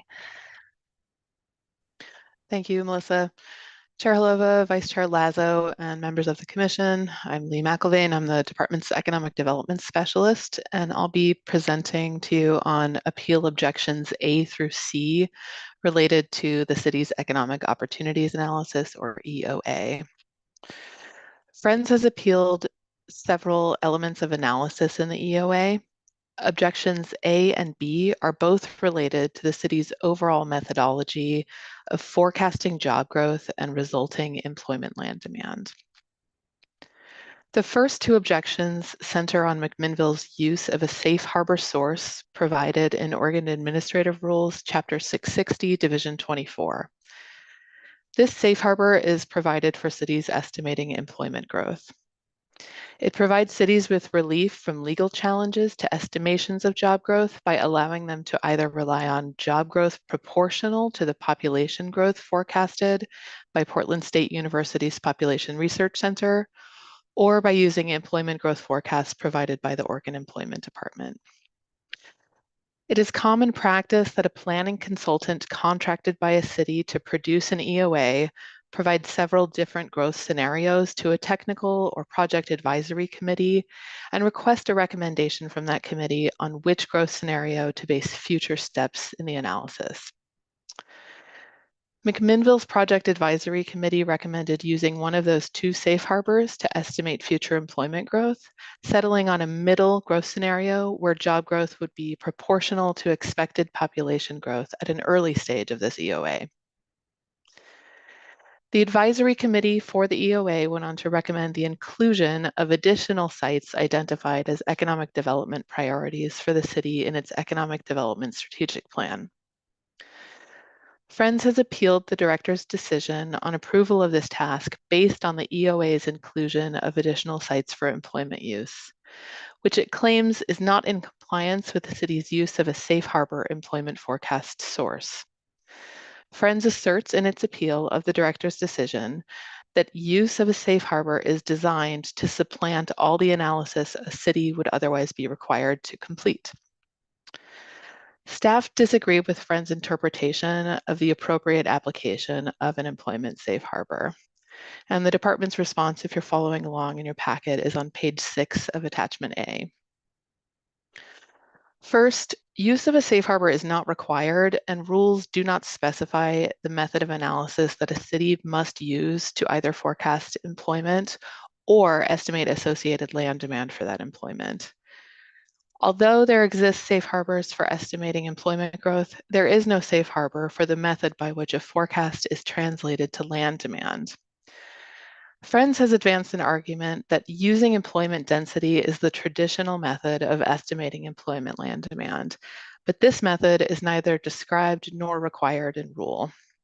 There is no standard method of analysis prescribed for use with an employment growth safe harbor, and therefore nothing to supplant. The department reviews EOAs based on the rationale provided for the employment growth and land demand included in the analysis. Staff found the justification for the inclusion of additional employment sites to be very well justified and of a higher level of detail than many cities would include in their EOA. Finally, there is no requirement in rule that employment land need be derived from employment forecasts. As Friends note in their appeal, the department is currently undertaking work to define the target industries approach, which is one of the methods relied on in McMinnville's EOA. No specific requirements are currently in place, and the city has complied with existing current laws and rules. Slide, please. Thank you. Objection B is addressed in attachment A of your packet, page 7 of the director's report. This objection is focused on McMinnville's inclusion of additional jobs and land to satisfy what the city has identified as an opportunity to capture retail economic activity generated by residents of the region, but currently satisfied by retail establishments outside of the region. This is termed retail leakage. In this objection, Friends once again focuses on the city's use of a safe harbor source to estimate employment growth. Friends asserts that the addition of jobs and land is inconsistent with a safe harbor approach and claims that the city must use either a safe harbor approach or develop a customized employment forecast. I'd like to quickly discuss the nuance of Friends' position on the issue of McMinnville's reference to a safe harbor in its EOA. Friends claims that McMinnville is using the safe harbor approach, but that the city is doing so incorrectly. The director's order misidentifies Friends' position on this issue, stating that the director agrees with Friends that the city did not rely on a safe harbor. Friends clarified in their appeal that McMinnville has relied on a safe harbor, but that it has applied the safe harbor incorrectly. The department, for its part, has not interpreted the city's use of a safe harbor in an initial step of estimating employment growth as reliance on a safe harbor. Nearly all cities that use employment growth to estimate future land demand start with data provided by a generally accepted source. Cities regularly use the Oregon Employment Department's forecast or PSU population forecast as a starting point. It's also commonplace for cities to adjust those forecasts to meet local needs or preferences. Adjustment of the employment forecast that deviates from the job growth predicted by the safe harbor takes away the protections of the safe harbor, which means that the department reviews the employment growth forecast for rationale. The department's position on this EOA is that its inclusion of job growth above the safe harbor makes this an aspirational forecast and is therefore a customized employment forecast. Staff reviewed this EOA for the strength and reasonability of its justification for inclusion of additional jobs and found this analysis well justified through the EOA's inclusion of the city's 3 Mile Lane area plan, which evaluated demand for retail establishments in McMinnville via the retail leakage methodology. And staff's review found this EOA's approach to be in compliance with current rule and law. Next slide. Thanks, Melissa. Appeal objection C is focused on how employment growth is allocated to different land use types. And we're on page 8 of attachment A for this objection for those following along in the packet. Friends has appealed the director's order on the basis that employment land demand is overestimated as a result of the city's assignment of future jobs in certain subsectors to employment land rather than to residential land. This appeal focuses on adequate factual basis. Friends claims that between 8 and 12% of new jobs will be occupied by workers who work exclusively from home or in residential zones. Much of the debate in the record focuses on employment in nursing homes, which Friends asserts are more likely to be located on residential land based on current local development patterns.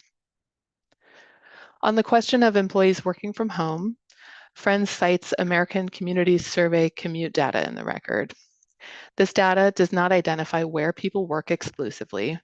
The specific question in the survey asks how workers commuted for most of their trips to work the prior week. The city's response in the record is that most work from home positions are actually hybrid and therefore have an associated need for employment land. The department agrees that this is a credible assumption. No data set is perfect and some assumptions must be made. On the topic of jobs likely to be located on residential land, such as nursing homes and daycare centers, the city considered these questions at the time the EOA was drafted. Again, the department's position here is that some assumptions must be made for long-range planning. This position is supported in rule. Chapter 660, Division 9, Section 10, Sub 5, states that the effort necessary to comply with this division will vary depending on the size of jurisdiction, the detail of previous economic development planning efforts, and the extent of new information on national, state, regional, county, and local economic trends. A jurisdiction's planning effort is adequate if it uses the best available or readily collectible information to respond to the requirements of this division. What Friends has proposed the city do in order to estimate future employment on residential land would, in the department's opinion, increase the expense, time, and planning burden on cities. There are several reasons that this data is not readily available, and staff assess the city's effort to be adequate. And that concludes the appeal objections to the economic opportunities analysis. Chair Haleva, would you like to pause for questions at this stage, or should staff proceed with the remaining appeal objections? How much longer is the next section? Oh, 10 minutes or so. Okay, maybe if anybody has questions on this, what we've heard so far.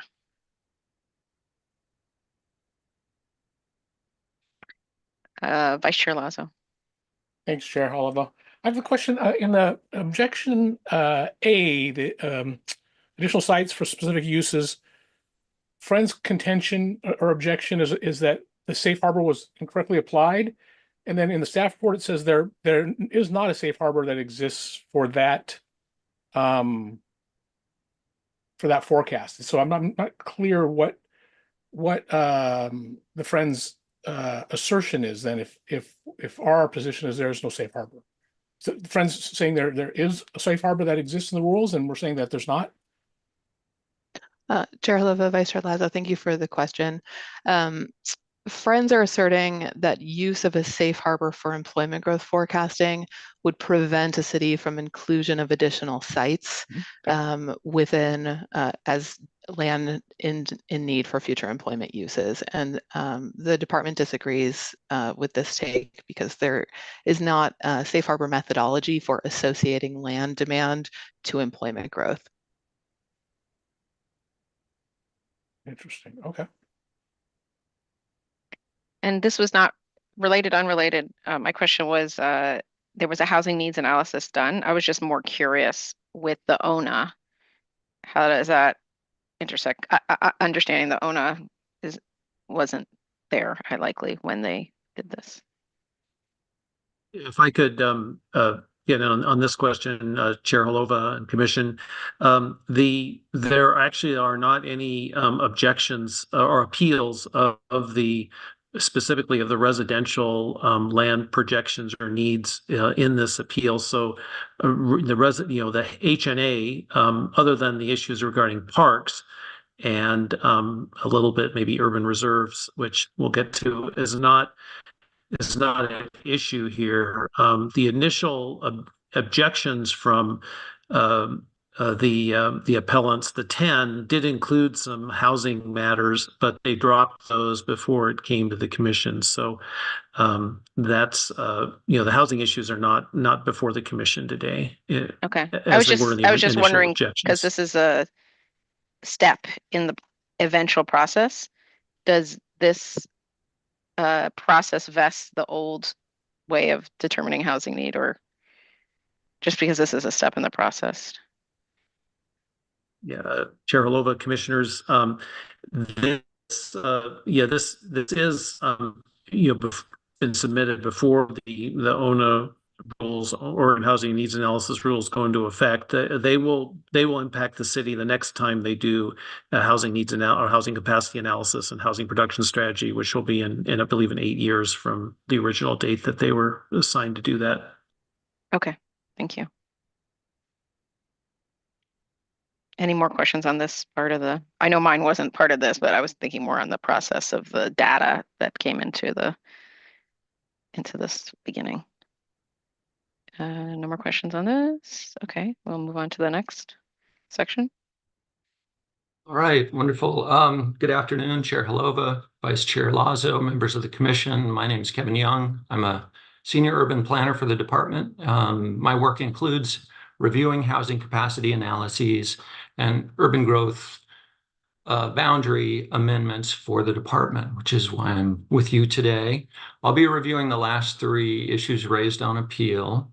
The first one has to do with land for parks or park land needs. That's on page 9 of attachment A, if you're looking at your staff reports. So there are 2 issues raised by appellants on this. The first has to do with a standard in the parks plan that was in place at the time the HCA and EOA were adopted. So the parks plan for the city of McMinnville identified a goal of obtaining 14 acres per 1,000 population as a standard for their community.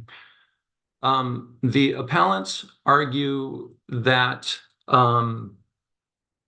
that standard should be applied only to the new population of the city. That's about anticipated to be around 11,000 people versus retroactively to the total population of the city, which is 47,000 people.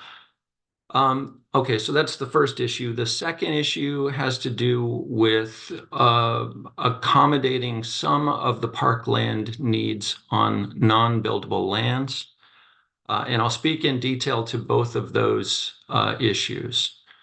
So in relation to the 14 acres per thousand standard, we should first note the director's decision did include a remand for the recalculation of parkland needs based on inventoried parkland resources that had not been accounted for.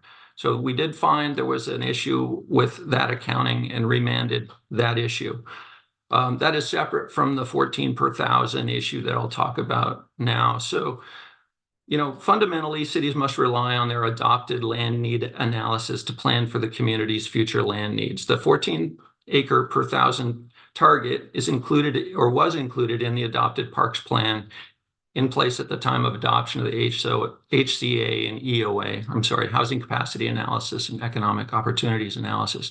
Since that time, the city has adopted an updated 2024 parks plan, but that's after this decision, which is under our review, was made. In our analysis of the issue, we find the city is not obligated to consign its existing population to a permanently substandard amount of parks and recreation land and facilities, nor is there any foundation in any statutes or rules that prohibits a city from adding land to its UGB or urban growth boundary to correct an existing shortage of land within the existing urban growth boundary that impacts the existing city population. We find it is definitely consistent with the rules for the city to say, hey, we have a goal and we want to meet that for our total population. On the second issue, the non-buildable lands issue, I think it's important to note, and this has been noted by appellants as well, there is a comprehensive plan policy adopted by the city, which states that community and neighborhood parks may not be located in the 100-year floodplain, but linear parks, greenways, open space trails, and special use parks may be an appropriate use in the floodplain, provided that the design and location of such uses can occur with minimum impacts on such environmentally sensitive lands. So one of the issues raised by appellants had to do with some accounting that had already occurred under the 2020 UGB decision. So there was an allocation of land to meet park needs in that decision. That decision has been made, it's been adopted and acknowledged, and is really not subject to be re-reviewed. But moving forward, we find that it is reasonable and conforming with the purposes of the goals for the city to make the determination of where and what type of park lands are needed to meet the community needs. The process of park land acquisition is complicated by a number of factors, including property owner interest, available resources, development activity, and other factors. Therefore, the department does not expect McMinnville to come to an overly precise determination of parklands to be located on unbuildable lands. We should note the city has committed to completing some analysis of this issue in the next step of the sequential UGB review process, and that is basically considering land use efficiencies that the city can adopt and implement prior to moving on to an urban growth boundary expansion. The department will expect discussion, analysis, and estimation of the portion of parklands that the city may locate on unbuildable lands as a component of that work.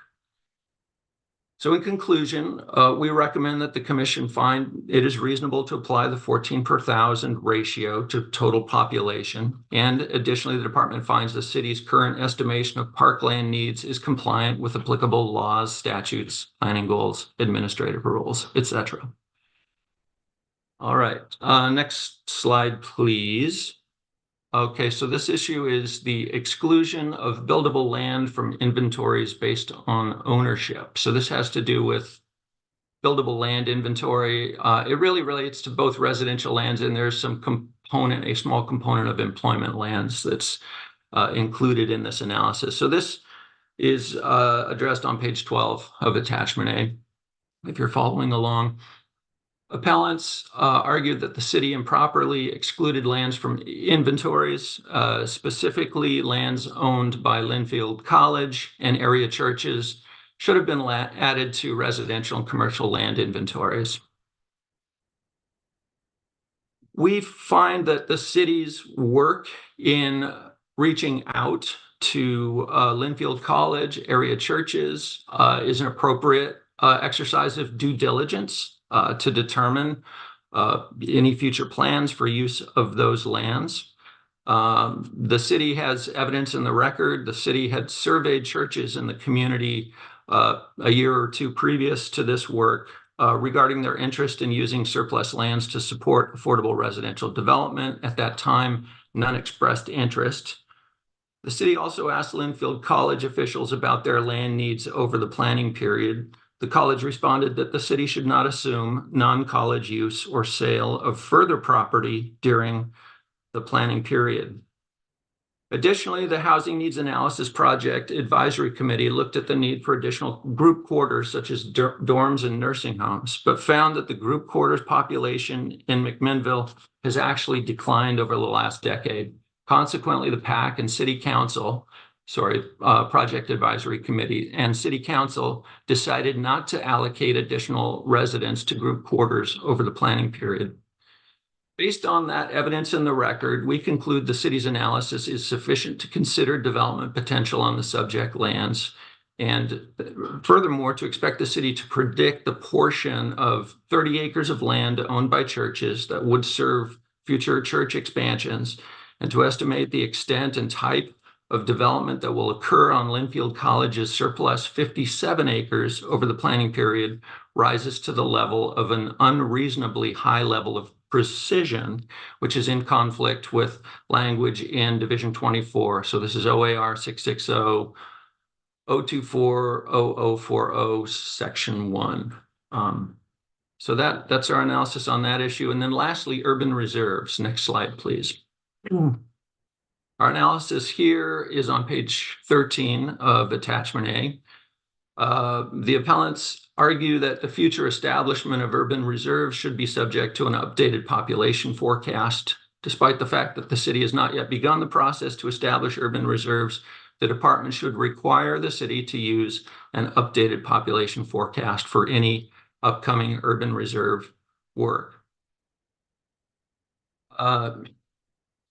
Our response to this issue is that, yes, the city has indicated a desire to establish urban reserves based on this 20-year land need analysis, but the city has not initiated that process. It is not a part and cannot be a part of the sequential UGB process itself. So if that does occur, we expect it would be subsequent to the UGB expansion itself. So essentially, because of that, there's no basis to establish requirements for a potential upcoming urban reserve process. The scope of this review is confined to the city's adoption of a buildable land inventory, housing capacity analysis, and an economic opportunities analysis. All right, next slide, please. Lastly, we note some other comments were submitted. These were not issues raised on appeal. They had to do with density assumptions. This issue was addressed in the director's decision, was not raised on appeal, so the commission does not need to decide this issue. We expect the next step in the sequential UGB process, again, that efficiency measures process, to address the issue of needed densities. That concludes my piece of presentation. If there are questions now, or I'm sure Melissa could probably finish here in just a few minutes. So I'll defer to the will of the commission. Commissioners, any questions on this section?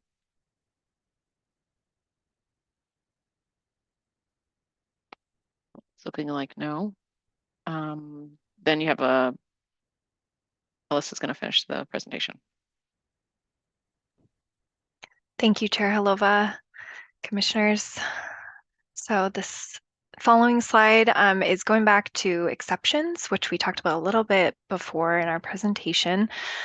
Following the director's report, which was issued and is included in your packet as attachment A, there is a exception period established in rule. During this exception period, the department received 3 letters total, one from each of the appellants and also one from the city. After reviewing the exception letters, the department concluded that there were no new issues raised that would warrant a supplemental staff report or modifications to the director's report that already went out, which is offered as an optional step in rule. There are no changes to the director's findings or the staff recommendation required as a result of the exceptions submitted. The exception letters are added as part of the record and have been made available on DLCD's website with the rest of the record. And the link to DLCD's website and the full record is included in attachment A in your packet. This slide presents the department's suggested motion on the appeal as detailed in the director's report, which is attachment A for this item in the packet. And we can have this available to go back to as needed in later on in our presentation or following the city and the appellant's presentation.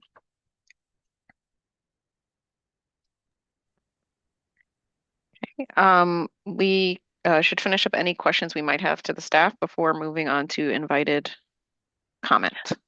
Oh, I'm sorry, Chair Halova. I had one more remaining slide just with the order. No, it's fine. We just wanted to kind of outline the order of presenters following staff presentation. So it would be the City of McMinnville presentation, and then the appellants have requested a joint presentation. So Friends of Yamhill County, 1000 Friends of Oregon, and Mark Davis would be presenting together. And that concludes staff's presentation. We're available for questions. Thank you very much for having us. Thank you. Any questions before comment? Looks like none. Oh, Commissioner Bennett. Thank you, Chair. I guess I had they're kind of random for a number of the presenters, but do we have any idea of what their land inventory is in the, in this new UGB expansion?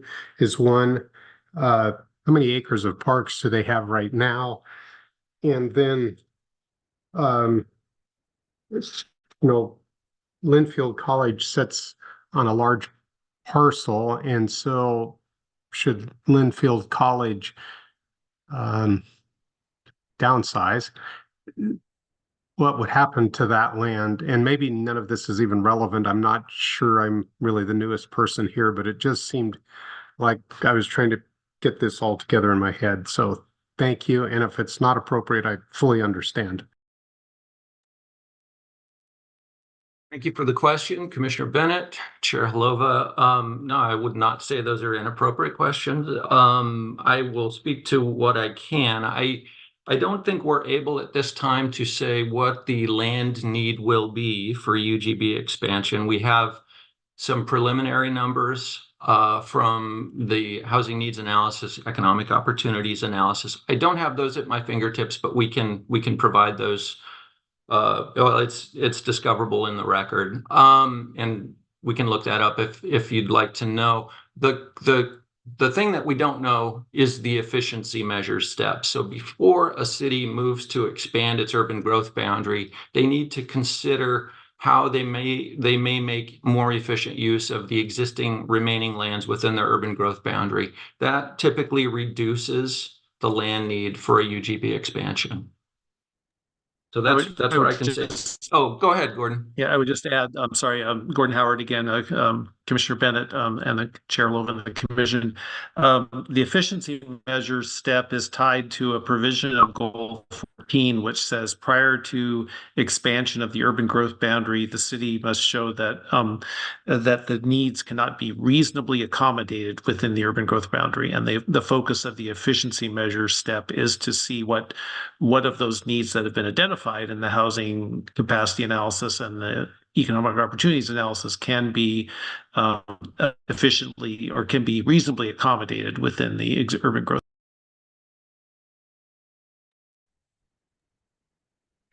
And excuse me, I'm sorry, there was the additional question on Linfield College. Just a little bit of context. The record on recent events at Linfield, I think there had been a recent land sale of some of the college's surplus lands. That's part of the reason the city reached out to the college. The college clearly said, we don't anticipate any sale over the planning period, the 20-year planning period. City will be up next. They may have more information on that question. Thank you for the question. Commissioner Thompson? Thank you, Chair Halova. I'm assuming that what I heard this morning, I have to kind of unhear when I'm listening to this particular issue. I can't think about what the chair said about the use of tools, or I can't think about anything else except just what is contained within this written record and the presentations. Is that accurate? Yeah, Commissioner Bennett, go ahead. Go ahead, Gordon. I was gonna say, I think that's probably one for me, and you're correct, Commissioner Thompson. What we're looking for here is whether, when it comes to evidentiary issues, it's whether the things that are in this record, because we're in an on-the-record review. So everything we're discussing this morning, to the extent it's not contained in this record, would be something we wouldn't consider at this juncture. One of the things I would also add is it's important as commissioners that we focus on what the city submitted, what it did, not what it might have done in somebody else's suggested, best course. And when we look at what they did, we're looking at whether or not what they did conforms with the goals.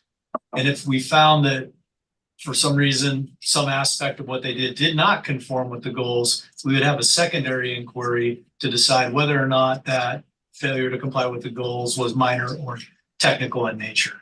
So we're kind of at a bit of a high level. We're looking only at this record. We're looking at only to the issues that have been presented, because everything else has been resolved by the director's decision. So these 6 areas that Melissa did a great job of identifying in her presentation, and then whether or not we feel that the submittal complies with the goals, to the extent it may not, whether that non-compliance is minor or technical in nature.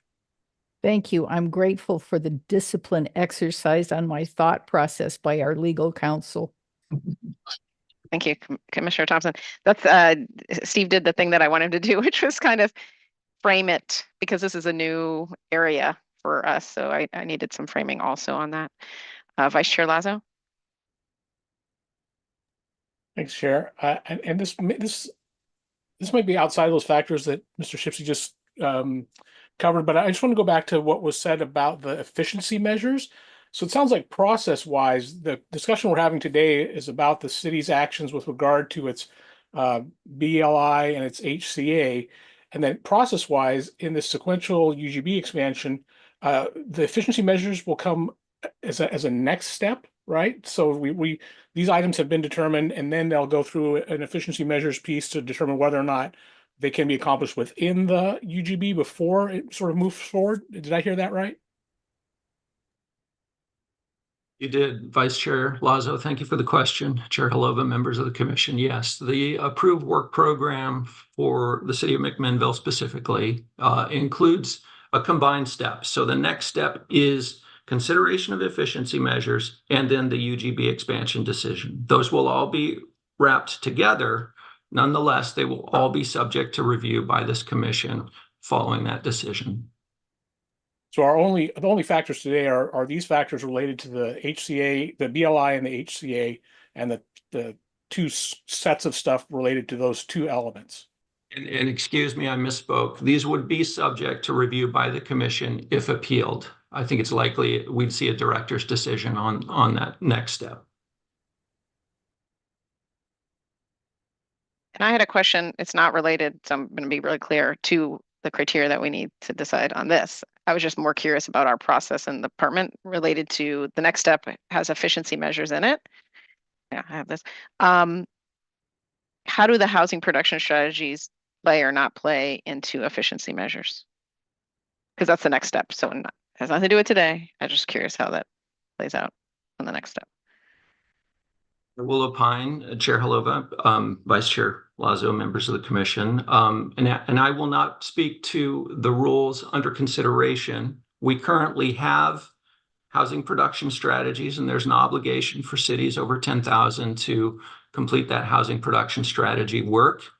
In our conversations with local governments over efficiency measures, there are a number of efficiency measures there are a number of housing production strategies that may also be considered land use efficiency measures, things like upzoning, allowing a greater variety of housing types, smaller minimum lot sizes. Those things will make more efficient use of lands, and they are good housing production strategies. There are other housing production strategies, things like financial incentives and what have you, that we wouldn't anticipate changing, land capacity. So there's a distinction there, but we do often look at housing production strategies to identify those that might make more efficient use of lands.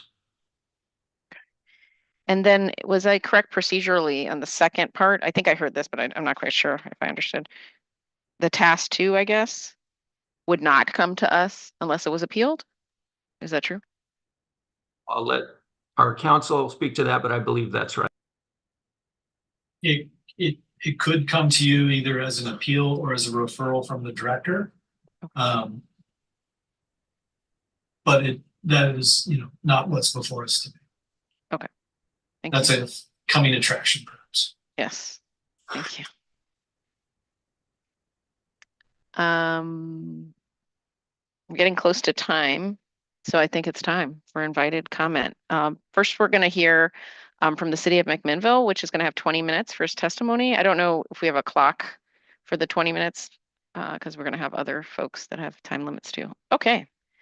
It appears that we have the mayor with us. Yeah. And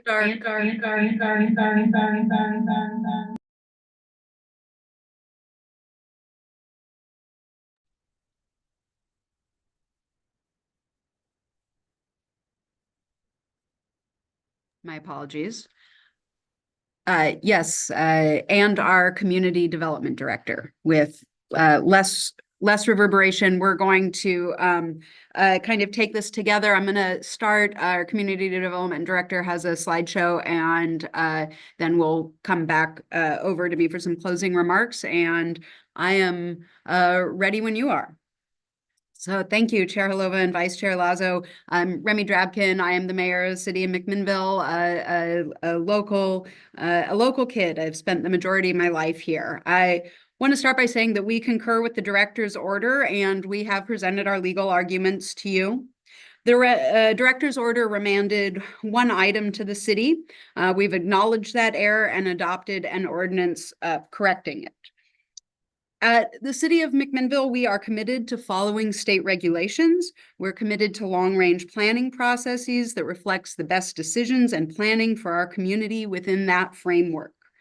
I'd like to introduce you a little bit to McMinnville. It's the 18th largest city in Oregon. We are the county seat of a rural county. We have 1.8% of the county's acreage, and we have 32% of the county's population. We're also home to the UFO Festival, the second largest alien festival in the United States outside of Roswell, New Mexico, the International Pinot Noir Celebration. We have one of 2 remaining steel mills on the West Coast. As you mentioned, Linfield University, which by the way has master planned its remaining 80 acres. Chemeketa College, the Oregon International Air Show, the heart of Oregon wine country. We have a strong history of agriculture for economic development, and now also lots of manufacturing. We have been addressing our housing needs through all sorts of different methodologies, starting an Affordable Housing Commission nearly 10 years ago. We've refined our codes. We are on the process of using an urban renewal zone to build the largest city center housing development that will have ever happened in the city. We've been updating our infrastructure. We've just unlocked a piece of land that was approved for development in 2007, and now those nearly 400 homes will be built inside city limits. And we did that in collaboration with the state. We've also had our population growth double in the last 2 decades. And as you know, this first failed UGB expansion happened in 2001. We saw our building permits take a sharp decline in 2010. The city's done a lot of work recently. We've updated our values as well as other documents, and we have stated that our values are courage, accountability, stewardship, and equity. And that hasn't always been the case. McMinnville had exclusionary land use laws on the books until 1964. Chinese Americans could not operate businesses or own land inside the city limits. In fact, the city of McMinnville didn't ratify the 14th Amendment until 1973. But it's no longer the case. We're very dedicated to goal 1 of citizen involvement, local citizen involvement, and carrying out the will of the people. And all of our long-range planning projects include a project advisory committee comprised of community stakeholders and representatives, as well as technical advisors. And most now are conducted over several years to allow for thoughtful, thorough engagement and analysis. In our role as City Council, it's our job to make a final decision on what's best for our community. And we believe that we have the right to make that determination within the constructs of the state land use system. And Director Richards, if you'll walk us through. Thank you, Mayor. And first I wanted to say I really appreciate the presentation from DLCD staff. That was well done. I took a lot of notes for how to do presentations in the future. We wanted to talk to you. You heard the legal argument. You've got reams of paper that describe the legal argument. We support the legal argument. Your direction is really to look at, under the state law in terms of your decision making, is to defer to the local interpretations of our comprehensive plan policies, to look at a 20-year forecast and not hold it to an unreasonably amount of precision, and also look at our work to see if it conformed overall with the state land use goals. So our presentation is relative to that. And I always start every presentation when I talk about growth planning to share with people that we're talking about people. We're talking about our current residents and our future residents and how they will live and work in the future.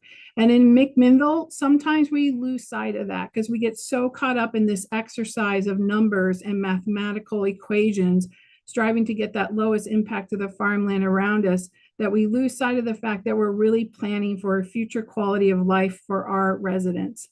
And because of that, we work really hard to engage our community in our planning processes and dialogues. And we try really hard to engage them in such a way that everybody has equitable voice at the table and there's no undue influences, over influences in that voice. We talk a lot about balance in McMinnville. Planning for growth is about balancing the local planning and the visioning with the Oregon land use goals. And quite frankly, no one Oregon land use goal is more important than the other. They're all intended to be equally important. And when it becomes out of balance, it becomes unfairly weighted in one direction and the results are inequitable. And there have been times when it has felt for McMinnville that the application of the land use goals have been out of balance. To give you some perspective, Yamhill County has over 450,000 acres of land.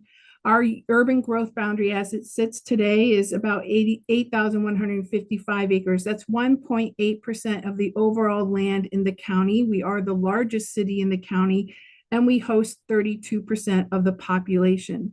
That's all the intention of the Oregon land use system, to be able to host population within the cities and the growth of populations within the cities. But it was never the intent of the Oregon land use system that the cities didn't have the opportunity to grow geographically to continue to host that population density. In McMinnville, we had come to a place, and we are still there, where we are in a crisis. We are in a housing crisis. We have had a housing deficit, and I'm going to share that with you, what that looks like.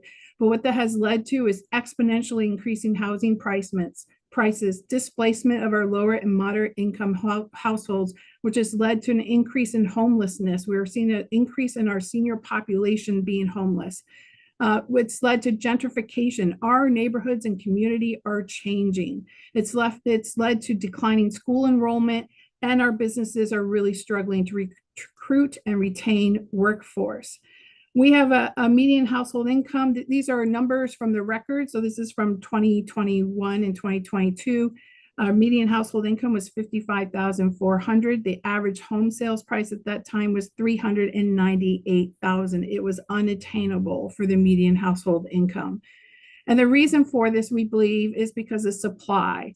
We've had a deficit of supply of housing that has been building for 15 years. Many cities went into a recession in 2007, 2008, but they came out of it, and we did not come out of it. And one of the reasons we did not come out of it is because we've had this constrained buildable land supply. We estimate that currently we are 1,000 housing units in deficit. We are intended to permit about 233 housing units per year. We haven't achieved that except for 1 year in this 15-year period.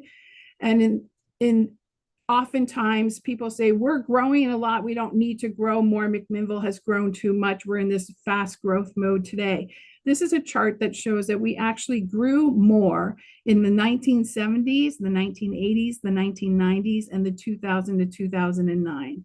From 2010 to 2022, we have actually grown less in all of those decades. One of the reasons we think for that is because we have this constrained buildable land supply. It took us 25 years to have a UGB amendment and meet the needs of our community for growth for a planning horizon of 2003 to 2023. And we only just succeeded doing that in 2021, 2 years before the end of that planning horizon. At that time, we brought in 921 gross buildable acres. To put that in perspective, that UGB amendment accounted for 0.2% of the overall Yamhill County acreage. And the UGB amendment accounted for 0.4% of the overall EFU Yamhill County acreage. We are surrounded by high value farmland. We want to preserve it as well. And so we do everything we can to preserve that, but also maintain livability for our residents as intended. Do we want to be at this place where we're doing this again after we just went through this process and had 25 years of challenges and appeals and over $1 million of resources to defend that and finally get to a UGB amendment? No, we did not want to be here. But House Bill 2003 that was adopted in 2019 identified that McMinnville needed to do a new housing needs analysis and buildable lands inventory by December of 2023. And so after we adopted that UGB amendment, we were at it again. And the reason why we're one of the early adopters in that list of cities that has to go through this process is because our last housing needs analysis was adopted in 2001 and then amended in 2003. So we find ourselves on this hamster wheel of doing growth planning, defending growth planning, and then being put right back into it. I want to talk a little bit about how we develop the needs analysis that's in front of you, and hopefully I can answer some of the questions that I heard going through that. We started putting together these documents in 2018 and 2019 when we are in a housing crisis and we need to do something and find a way out of this. And at that time, we put together a project advisory committee and we started working with a consultant to do the work. It became very clear early on in that process that we would have the same appellants appealing and challenging the work that we were doing. So we pivoted and decided to pick up the remand that had been done, that had gone up and down through the court system, and try to see if we can thread that needle to get to land supply for housing, and then park this, preserve the work that we had done and invested in with a 2020 PAPA notice so that we could use it in the future and park it. We did that. And then that House Bill 2003 came out. So we visited with DLCD staff and legal counsel and all agreed that we could use that work to respond to House Bill 2003, updating it with the UGB amendment that we had just gone through. And so that's what you see in front of you today. In terms of the public process, the mayor talked about it. Every long-range land use planning process, we use a project advisory committee. In this case, we had 54 people participating on those project advisory committees. And what they do is they review the data And then they evaluate scenarios, they engage the public, they take in the input from the public, and then they evaluate all that they're hearing and they vote on the recommendations as a democratic group, as a project advisory committee advising staff, who then bring the final drafts to the Planning Commission and City Council for consideration. The decisions made by the PAC in this particular work, knowing the litigious environment in which we work, was really based on 3 factors. 1, what is the legal framework in which we need to make decisions? 2, what are our local adopted policies so that we're making sure that we're following our local vision as well and the policies that we have adopted in our comp plan? And then 3, what's the discretion of what is best for McMinnville, and do it from a data-informed place. The public engagement was robust. We did several open houses, we did surveys, we did events, we did work sessions with City Council and the Board of County Commissioners over the past 4 years. We went out into the community and put boards all around the community to ask them what they wanted to see happen with this work. We asked them how they wanted McMinnville to grow, up, out, or a little bit of both, so high density sprawl or a mixture of in between. And we got the responses and brought that into the work that we were doing. As you can see from this board, which is representative of many other boards that we had out and about, mostly out and both were the overwhelming response for the community in terms of how to grow, and the PAC chose the both scenario. In terms of the needs assumptions and forecasting that went into this, it was all based on local planning and policies. We fall back on that work because, again, we have that equitable value system where we want this is a community engaged dialogue. We adopted what we call great neighborhood principles that has a motto that everyone deserves to live in a great neighborhood. And so that there was a lot of discussion as to what does that mean in terms of socioeconomics and access to amenities, equal access to amenities, and the opportunity for both home ownership and rental. One of the ways in which that sort of scenario of data-informed decision-making went is they looked at our overall mix of housing that we have currently, and then made some recommendations on how to move forward in terms of density related to that informed the housing needs analysis. So when we talk about our housing need and that we want a mixture of housing types in all of our neighborhoods, the PAC elected to go in a fairly aggressive route for McMinnville in terms of the mix that they want to see moving forward. And they did it after looking at several other cities as well and the decisions that they had made. In terms of our economic opportunity analysis, it's a similar story. We followed the law. So the law says there's 5 main steps to take. Visioning through citizen involvement, you see here is slide 5. And then the rule itself for economic development states specifically that the city should use visioning or some other public input in which to base their analysis of their EOA. But you can also mix up your steps. So we decided to do the visioning early on because we wanted our economic opportunity analysis to respond to that economic development strategic plan that the community put together. We adopted a strategic plan in 2019 after, again, 2 years of community engagement and work. We did a lot of open houses around the community. We engaged our economic development partners. We did data scrubs, and we came up with our goals and strategies on how to move our community forward based on the goals of what we want to achieve for economic development. In terms of the parks plan, there's been a lot of discussion about parks in this appeal process. There was a lot of discussion about parks, quite frankly, in the previous UGB process. We have a comp plan policy that states that we must use the parks plan level of service in calculating park land need. The parks plan was adopted in 1999. It had a 2-year public engagement as well. And we fell back on that plan or our plan policies to identify the park land needs, the number of acres. And to the question of, I have some slides about what those acres look like. And I wanted to correct the record. We have not yet adopted a 2024 parks plan update through a comprehensive plan acknowledgement process. So we cannot use our updated parks plan in a land need calculation until we do adopt it. And we are underway with that right now. Our first hearing will be on November 7th. We're doing that deliberately because we want to be able to use that as part of our land use efficiencies analysis. There's discussion in the record, in the appeal about location of parks, and that the comp plan policies drives us to put all parks that aren't neighborhood and community parks in our unbuildable acres. And I would argue it doesn't say that. It says that the floodplain is appropriate for locating it if it provides connectivity and meets our other goals that are in the comprehensive plan and our parks plan. Our parks plan has adopted principles of location based on equitable access, proximity to high density residential development, and programmatic need. When we go into our land use efficiencies process, that's what we're going to be looking at, is where's the high density residential development going to go? How do we ensure everybody has access to a park within a half mile of where they live? And then where is the best place to locate the community programmatic needs as well? And that will define how we locate the parks on the different properties.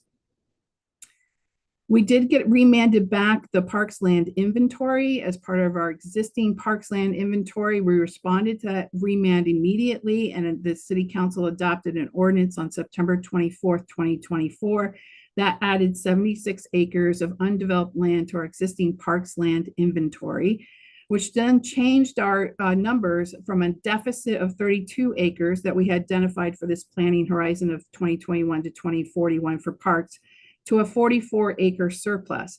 So that 44-acre surplus can go into our land use efficiencies discussion as to how we meet other needs within this process. And we still have housing needs, industrial needs, and commercial needs, as you well know.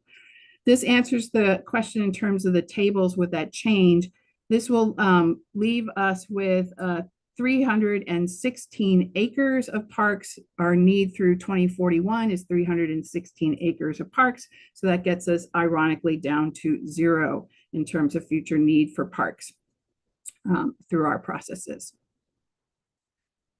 We have, and the overall numbers of the deficit right now, before we go into the land use efficiencies with that remand, is we will have 346 acres of deficit that we will be looking at in terms of housing. Oh, I just saw my timer went off. I apologize. Housing and employment and public institutional land need. I have just 2 to 3 more slides. Is it okay if I go through those? I think 2 minutes, I think would work. Okay.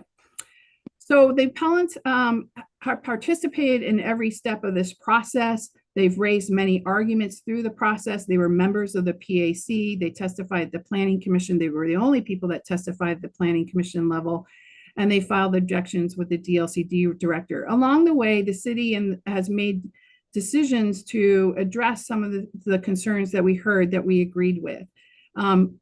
We also have dismissed some of the concerns as not representative of McMinnville values and goals, and you see that argument in our responses. As you know, we are going to be doing land use efficiencies next, and a lot of the argument is based on things that we'll be doing in that task time. I want to get back to the compliance issue, which is OAR 660 tells us that the 20-year need determinations are estimates. Forecasting is not an exact science. So cities should not be held to an unreasonably high level of precision. We're really looking at compliance with the goals on the whole. And if there are individual goal requirements that are not met, that are considered technical or minor in nature, those should not be part of the denial process.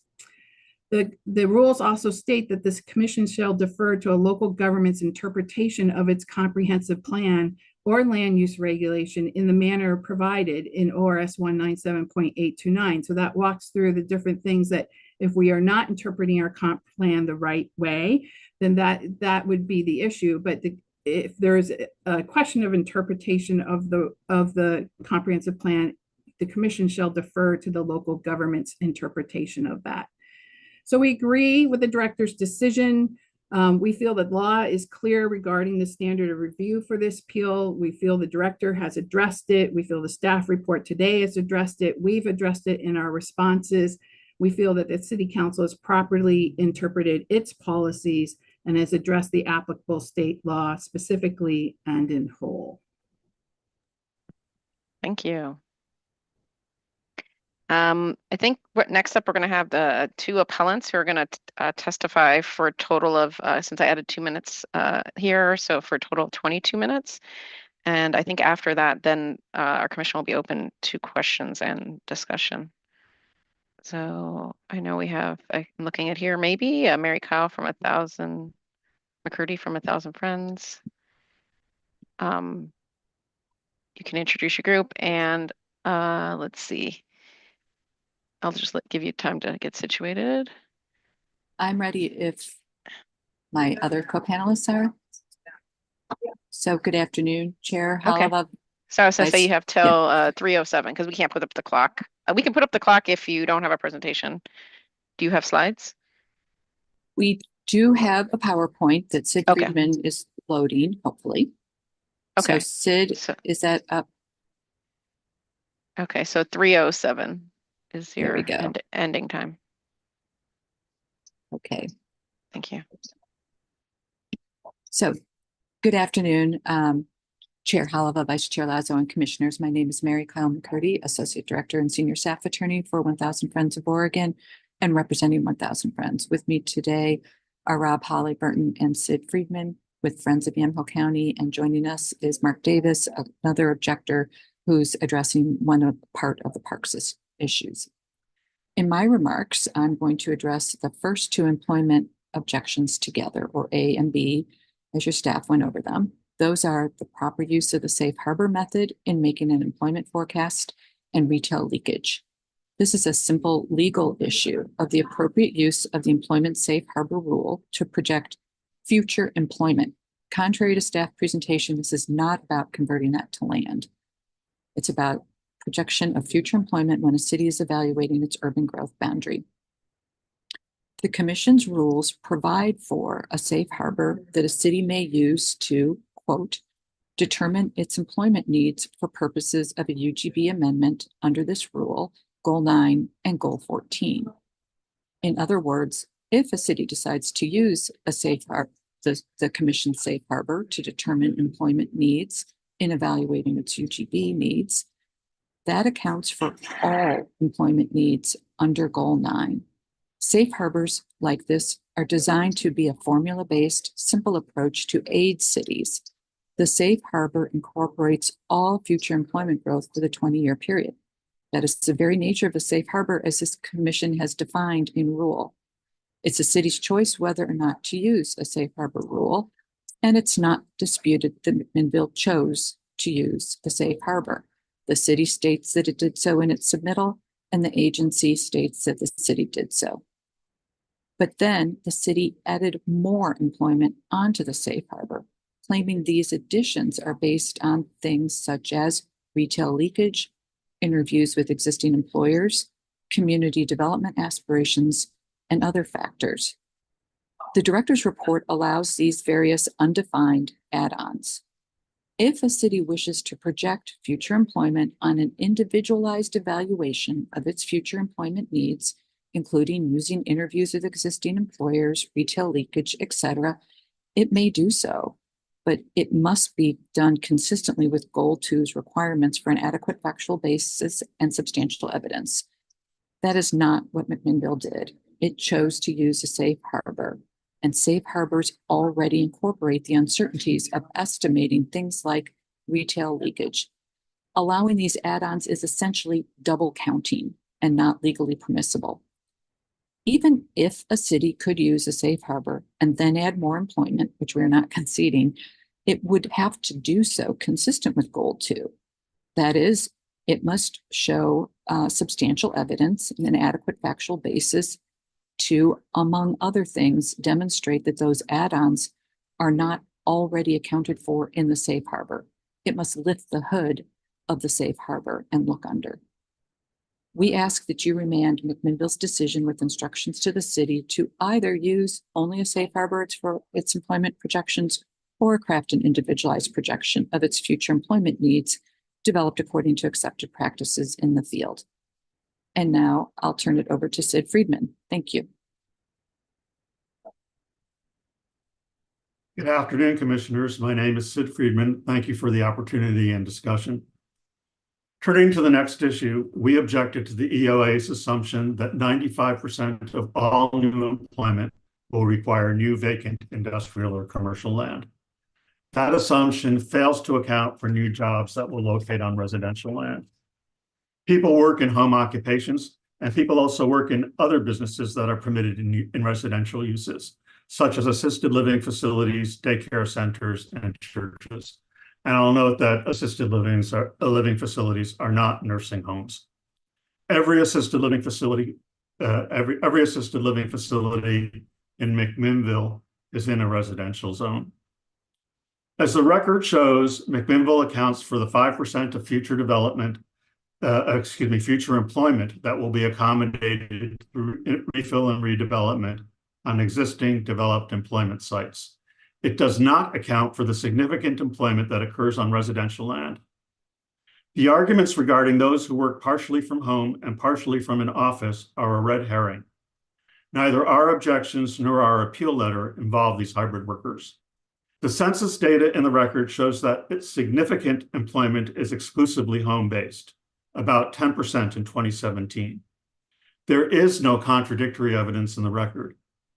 In addition to the 5% of employment that will be absorbed on employment land that is already developed, and beyond the 10% or so of workers who work from home, it is undisputed that some additional portion of new jobs will occur at employers located in residential zones.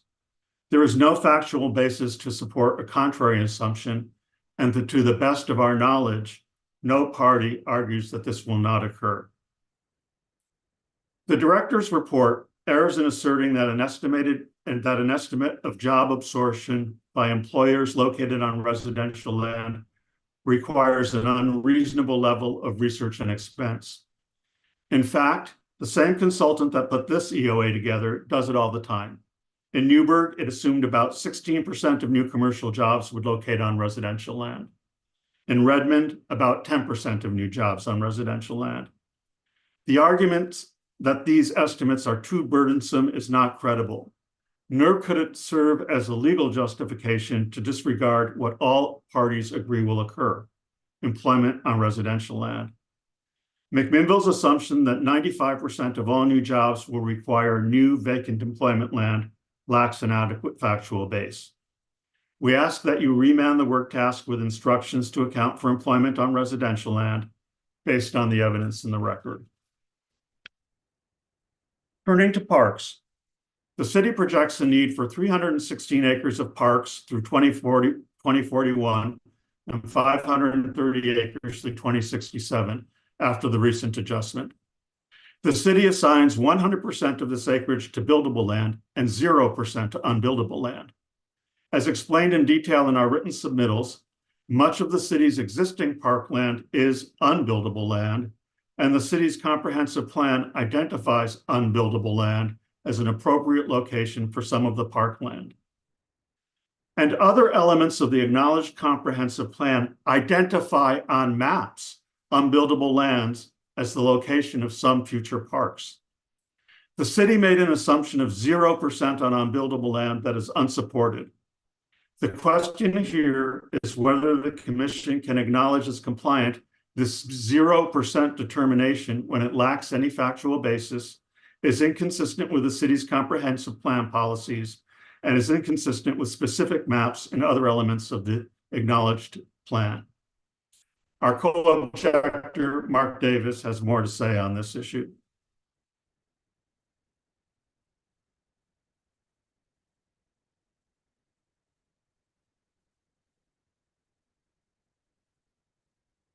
Is Mark Davis's box, but it's muted currently. See if Mark, if you having trouble.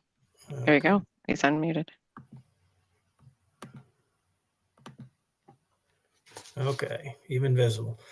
Chair Holova and members of the commission, I'm Mark Davis and I've resided in McMinnville for the past 31 years. I served on the McMinnville Citizen Advisory Committee for 20 years, its Affordable Housing Committee for 3 years, and several project advisory committees producing planning documents. I'm a retired accountant who worked for the local housing authority to develop affordable housing, and I will admit to understanding numbers better than OARs. I addressed the commission about 20 years ago regarding one of the issues at hand, the 1999 Parks Plan. I expressed doubt then that the city would acquire over 300 acres of parks on buildable land, and those doubts were correct. The 20-year plan is now 25 years old and only 50 acres of parks have been developed since the plan was adopted.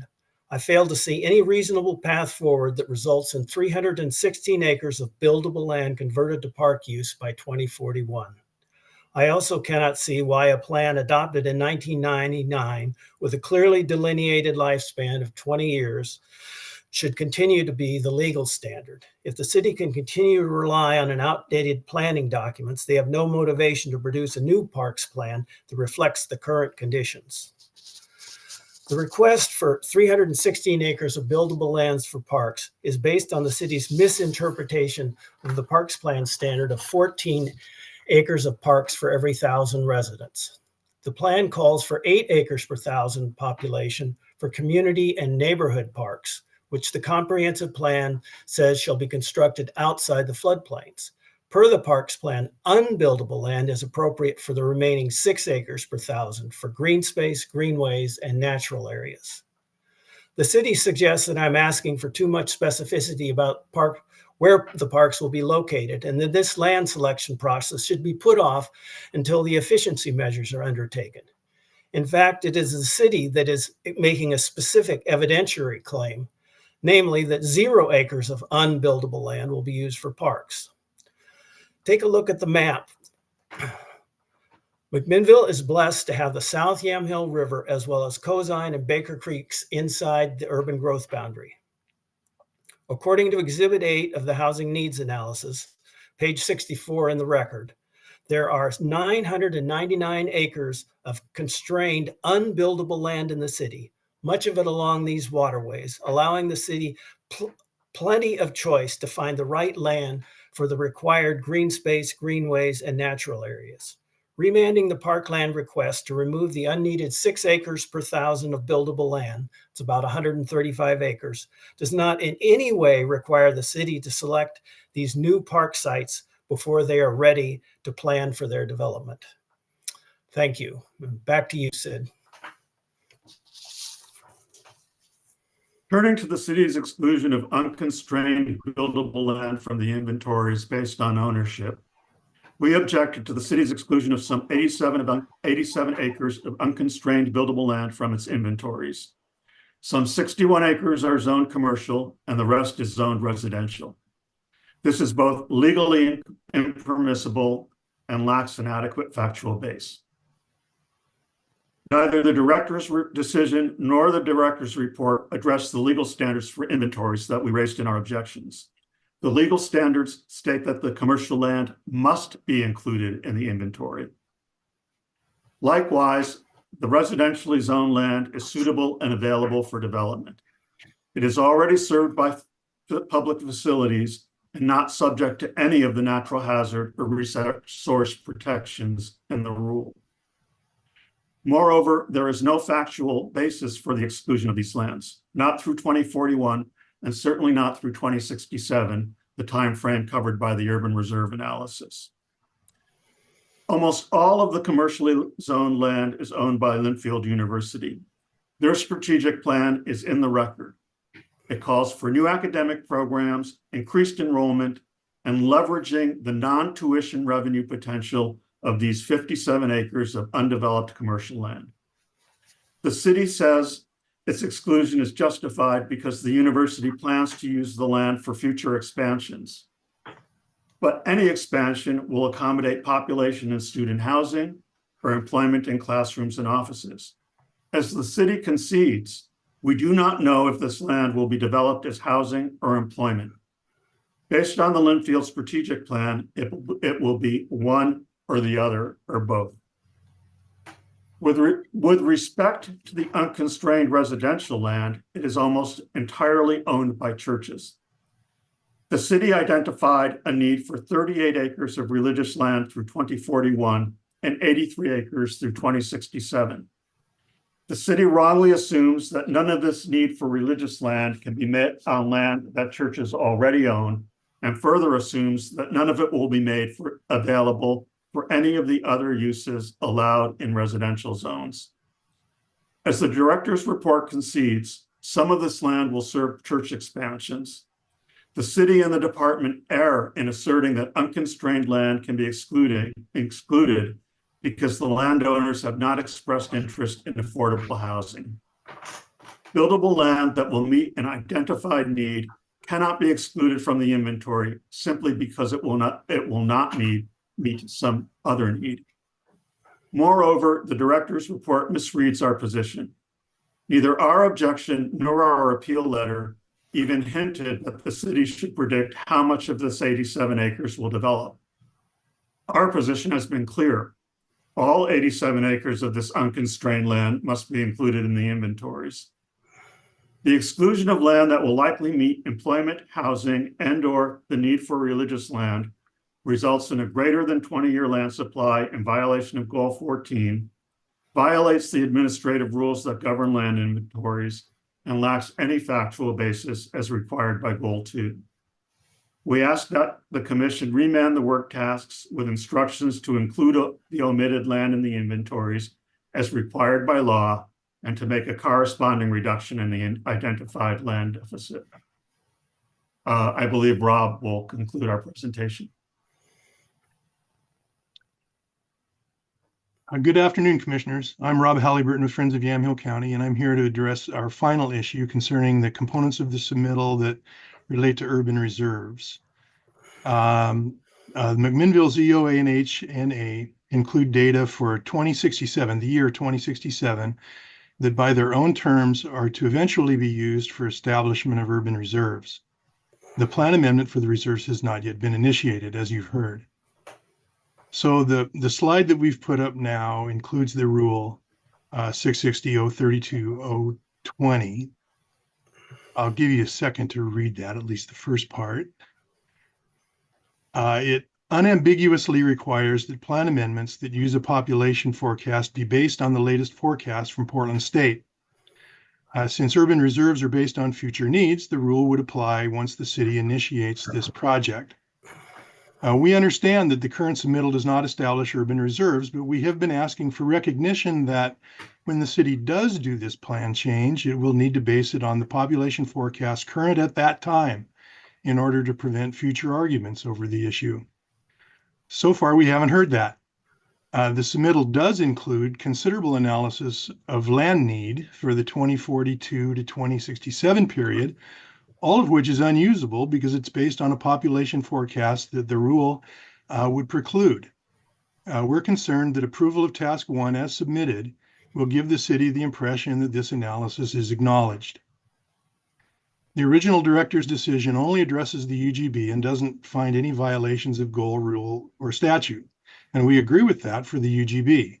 The current forecast is compliant with the forecast through 2041, but the decision doesn't address the planning horizon of 2067. The director's response to exceptions states on page 13 that Friends asserts that a local government may choose to establish an urban reserve area to serve land needs from 30 to 50 years into the future without first determining 20-year land needs with the analysis of the sufficiency of current lands. And we didn't mean to assert that. We didn't mean to say that at all. We agree that the land need calculation for urban reserves must project from the acknowledged 20-year UGB. The issue is what assumptions are used for the 2042 to 2067 period. The director seems to find that the urban reserve justification must rely on the same assumptions as used to establish the UGB. We're not sure, but they don't say that. We can't tell. It seems to say that. And we fear that this interpretation would render the population forecast rule, the one on the slide, meaningless.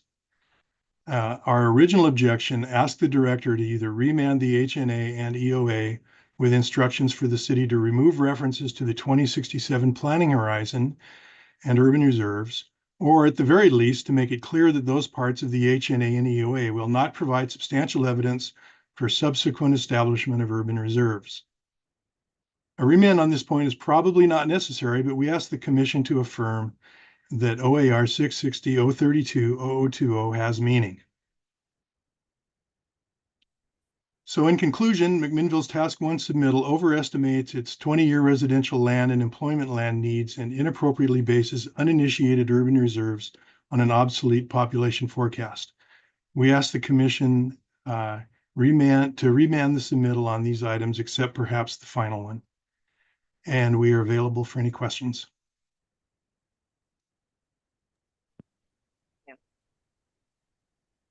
Okay, now we have it now we have it open to the commission to ask. I'm just looking to see if there's any parameters around this discussion. No questions and discussion for us. And I don't know, Steve, if you had any more than what you said earlier that you wanted to tell us in relation to how we view this item again. No, I just wanted to mention that I appreciated that in their presentation, the appellants, I guess at this point, had listed the citations to the record from where they were drawing their information from. So no concerns that we're dealing with anything that might not be in the record. Okay. Thank you. Any question, Commissioner Thompson?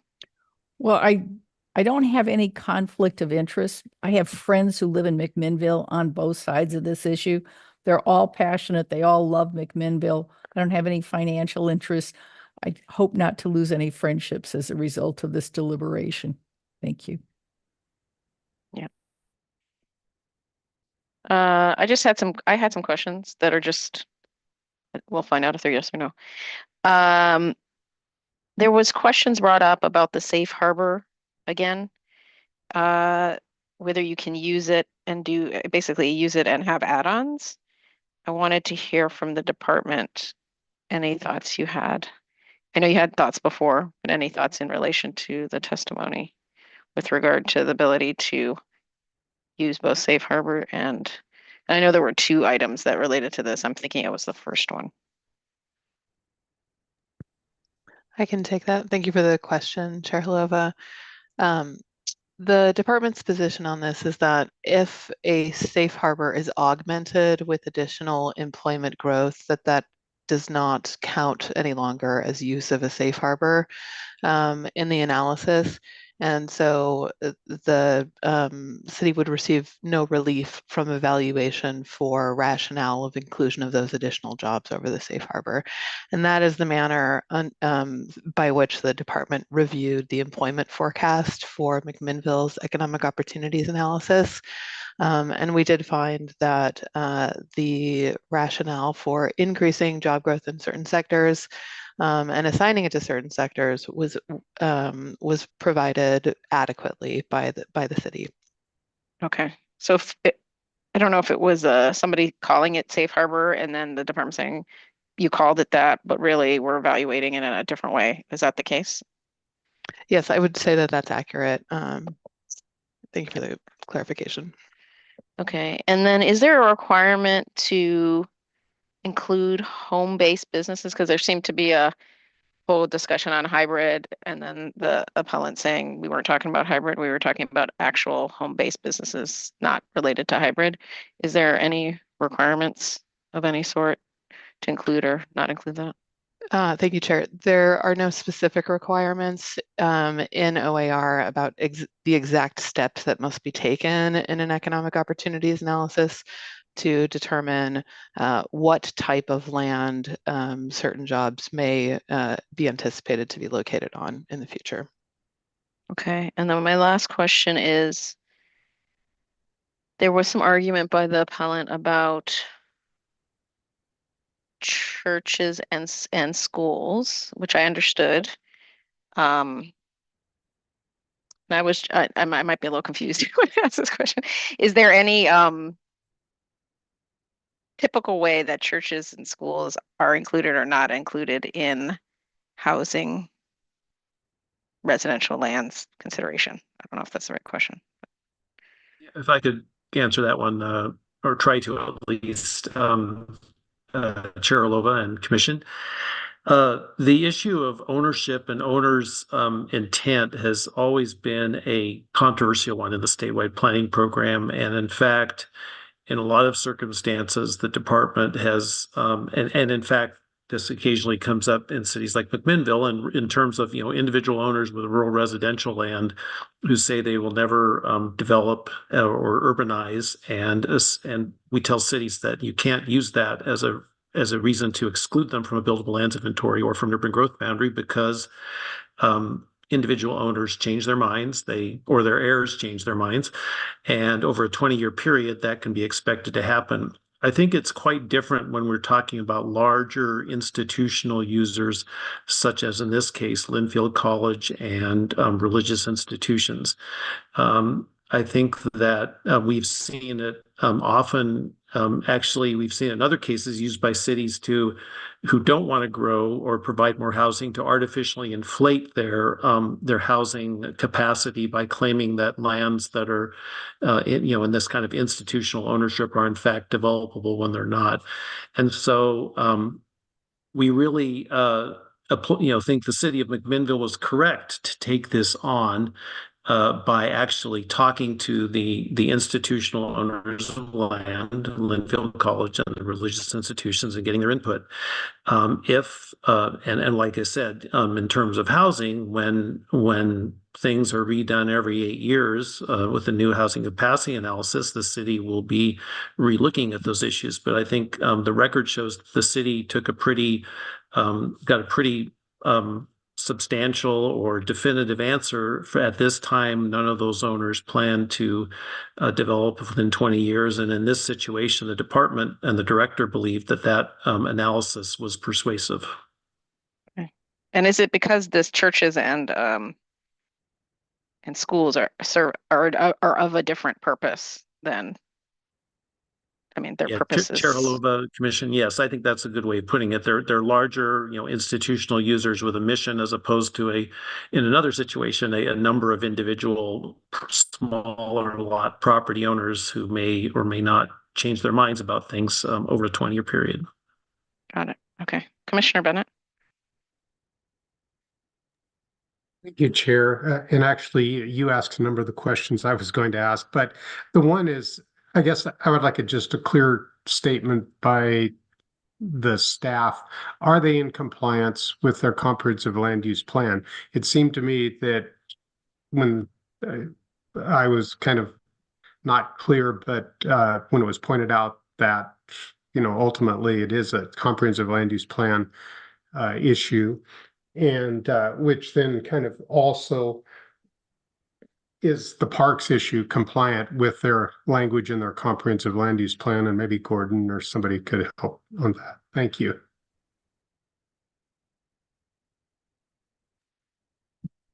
Well, I don't know, Melissa, do you, in terms of the overall comprehensive plan, I don't know if Melissa, if you wanted to answer that, and maybe Kevin in terms of the parks plan.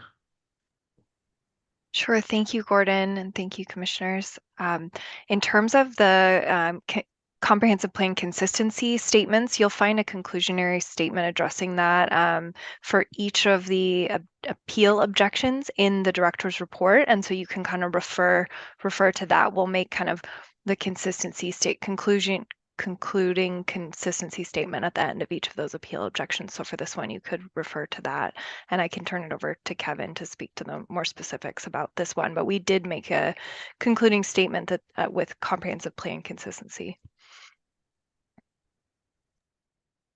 Thank you, Melissa. Chair Halova and commissioners, I don't have a lot of additional information other than the 14 acres per thousand was a component of the 1999 adopted Parks Master Plan. That was the applicable document that describes the city's parkland needs. I believe Heather corrected me. I may have misspoken. It was my understanding that a new parks plan had been adopted that may not have been completed as of yet. But at the time of the HCA and EOA adoption decisions, most certainly the 99 plan would have been the one that was also referenced in the comprehensive plan and would have been the applicable and valid standard for the city to determine its parkland needs.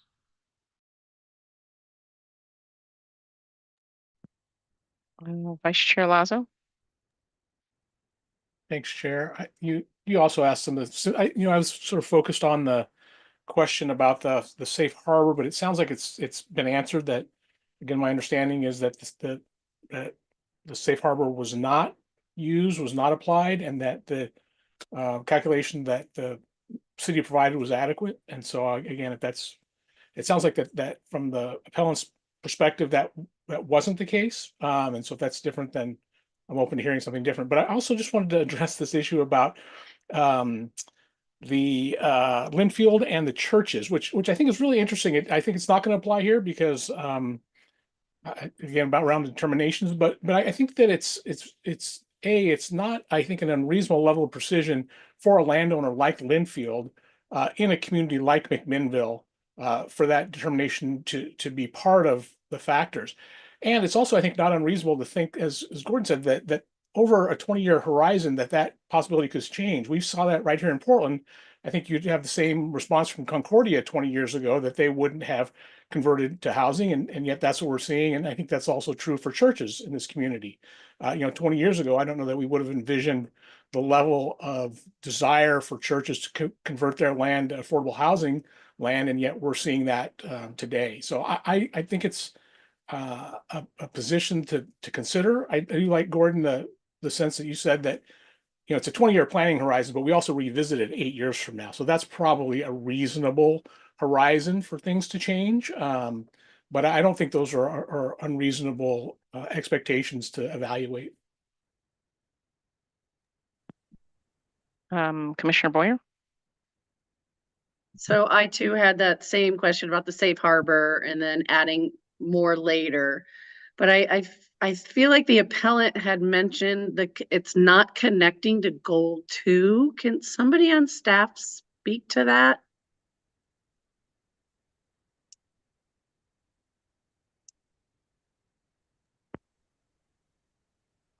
Yeah, Commissioner Boyer, Chair Holova.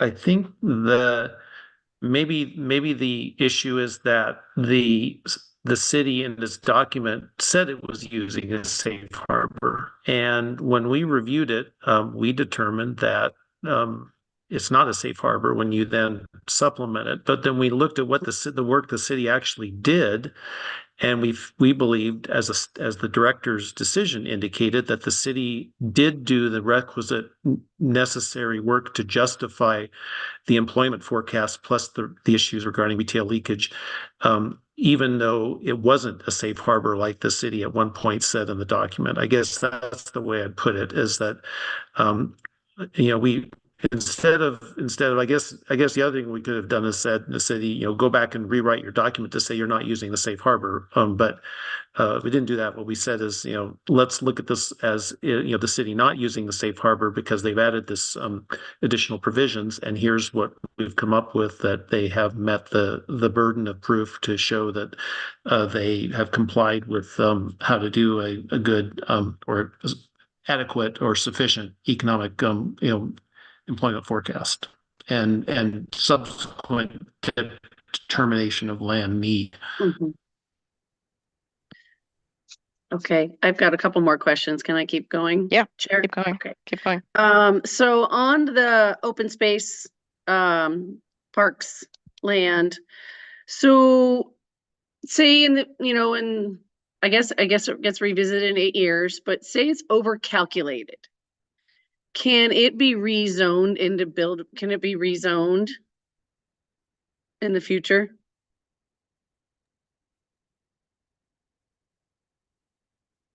Thank you for the question, Commissioner Boyer, Chair Holova. Yes, I believe it could be rezoned. However, in that action, the city would be needing to point to any adopted parkland needs, residential needs, economic opportunity needs, to make sure that zone change was not in conflict with meeting any of those identified land needs for the community. So there's always that factor those things that need to be considered. Thank you. Let's see, hold on.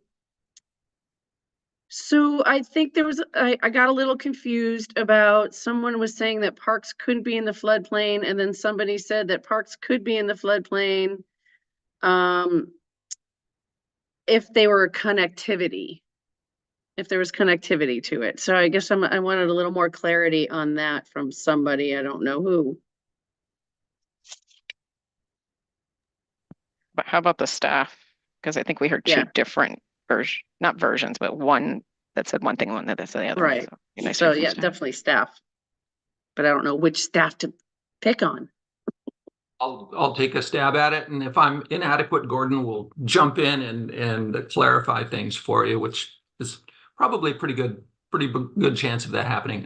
There is an adopted comprehensive plan policy for the city of McMinnville has an adopted policy that says certain types of parks are not, you cannot locate certain types of parks in non-buildable areas or 100-year floodplain. I can't remember exactly. We can go back to that language, but non-buildable lands, 100-year floodplain. The policy goes on to say it is appropriate to locate parks in those areas, other types of parks, linear parks, trails, open space, I believe, in those areas where that location doesn't conflict with, environmental impacts that might occur. So there's very much a judgment call about, the extent to which and where those parklands are appropriately located. That's the comp plan policy direction. Does that answer your question? I'm still assimilating that. All right. So I can't answer your question right now. I gotta think about your Fine. answer. And then one last question. So in the land for parks, does the city have to own that property?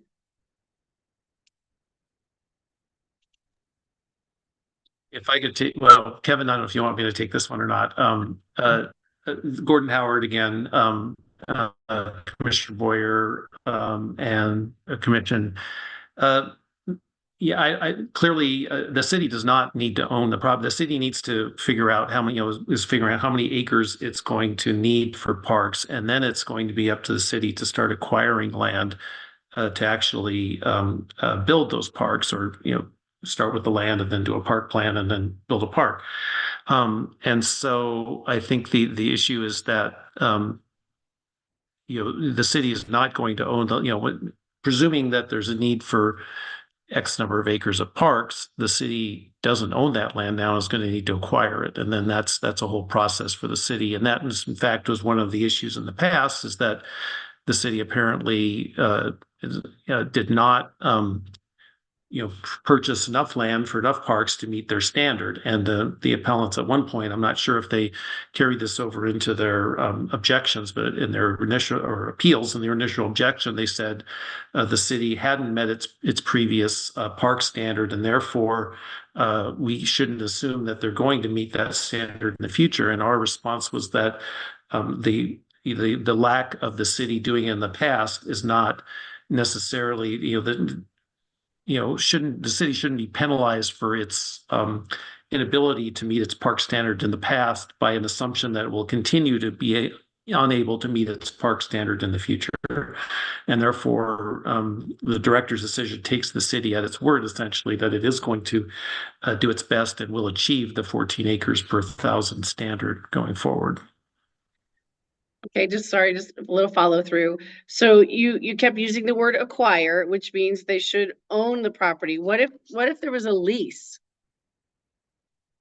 Does that meet standards?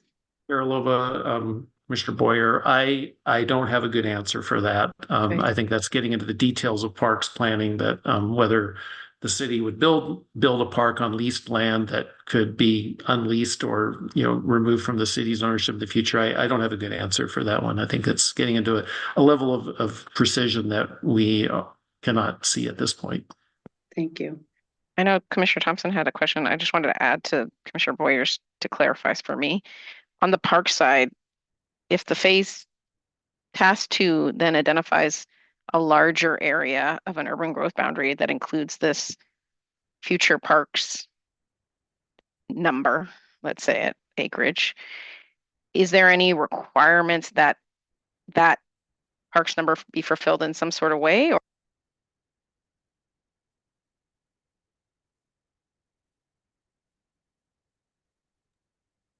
Chair, you went on mute, Chair.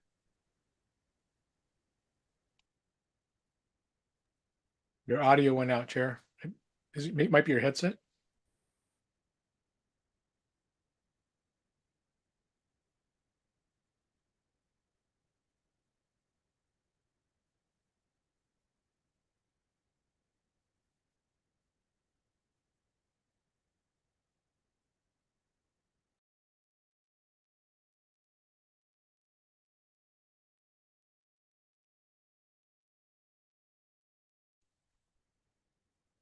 Can you hear me now?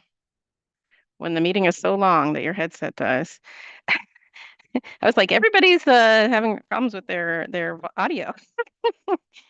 Okay, my question was, could the city expand their urban growth boundary because of, let's call it residential, economic, whatever parts of the puzzle, plus this acreage for parks, expand it, but fill all of that square footage up without fulfilling the parks part of that? In other words, can you lock down the land with the large amount of parks, but not actually fulfill that parks goal?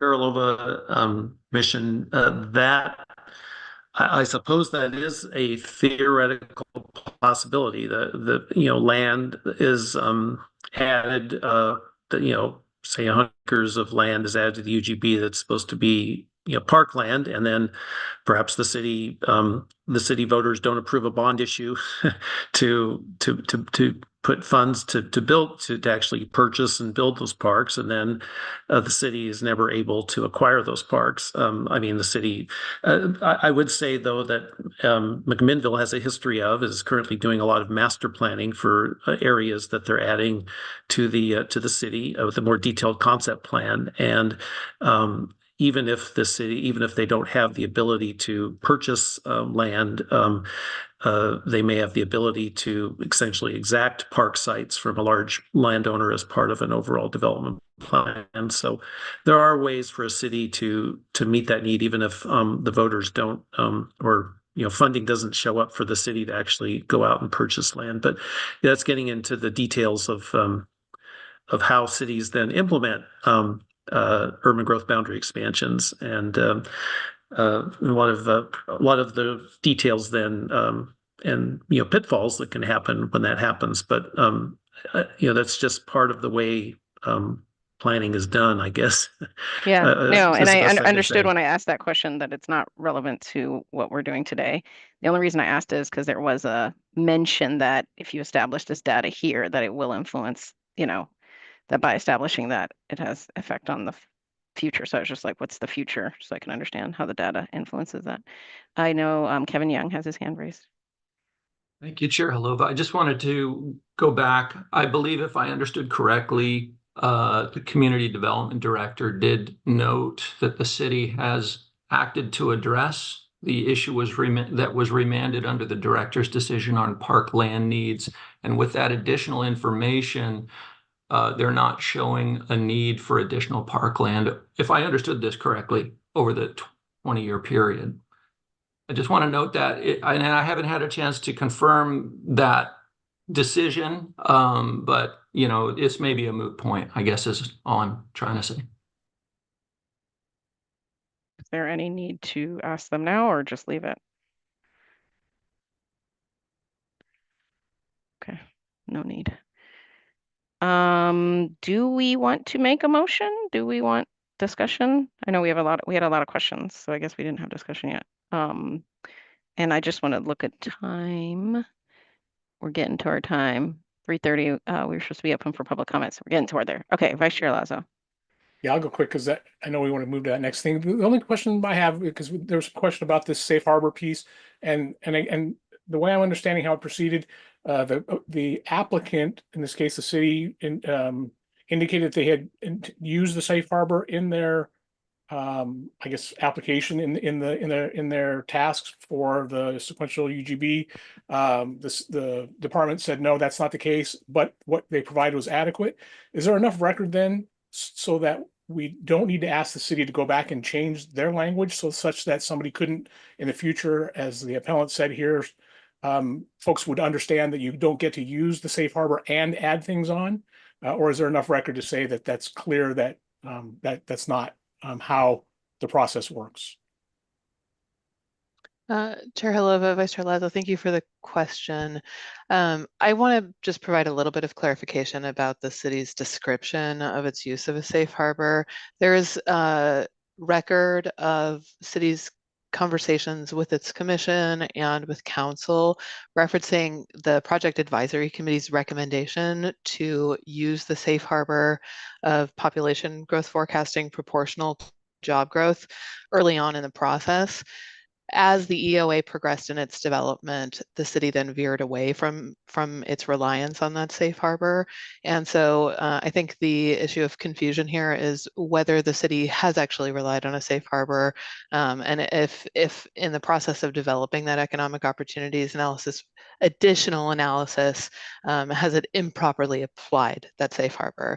The department's position is no, as I alluded to earlier, but I think it's fairly clear in the record that what we're talking about is not a misapplication of the safe harbor that could inform future cities' use of it. Thank you. Does anyone require discussion on this item to vote? I feel like we sort of, I don't know if we've been implying what we think through our questions or not. So I don't know, I could just go straight for the vote and just find out what happens. Seems like what everyone wants to do. Does anybody want to make a motion? There's a proposed motion here.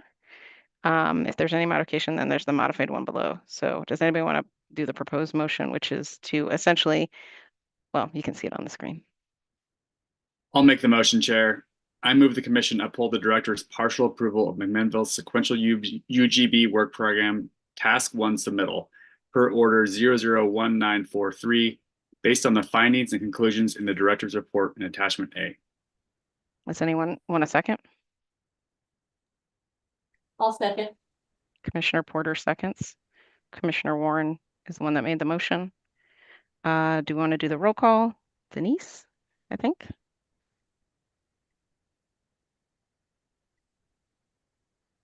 Okay. Commissioner Bennett. Yes. Aye. Commissioner Boyer. Aye. Commissioner Porter. Aye. Commissioner Thompson. Aye. Commissioner Warren. Aye. Vice Chair Lazo. Aye. Chair Hilova. Aye. And with that, the motion passes. Thank you. Thanks you everybody for who commented, the robust questioning and understanding. This was a very different item. I think for the people new on the commission, you might be like, oh, this was, for me, this was new. So it was good to go through that process. We're moving on to item number 4, which is public comment. We have 2 people who are giving some public comment. I believe public comment is only for items that are not already on our agenda today. So we have John Oladejo, I'm going to do this, Oladejo Oluwaye, who's representing self, and then Joseph Cartwright with the City Observatory. So John, do we have John with us? I can't see everybody on the screen. I am not seeing John. Okay. Joseph is here. Joseph is here. I think we've had John supposed to be on our public testimony before, so it'd be good to see his comments. Joseph Cartwright, City Observatory. You have 3 minutes.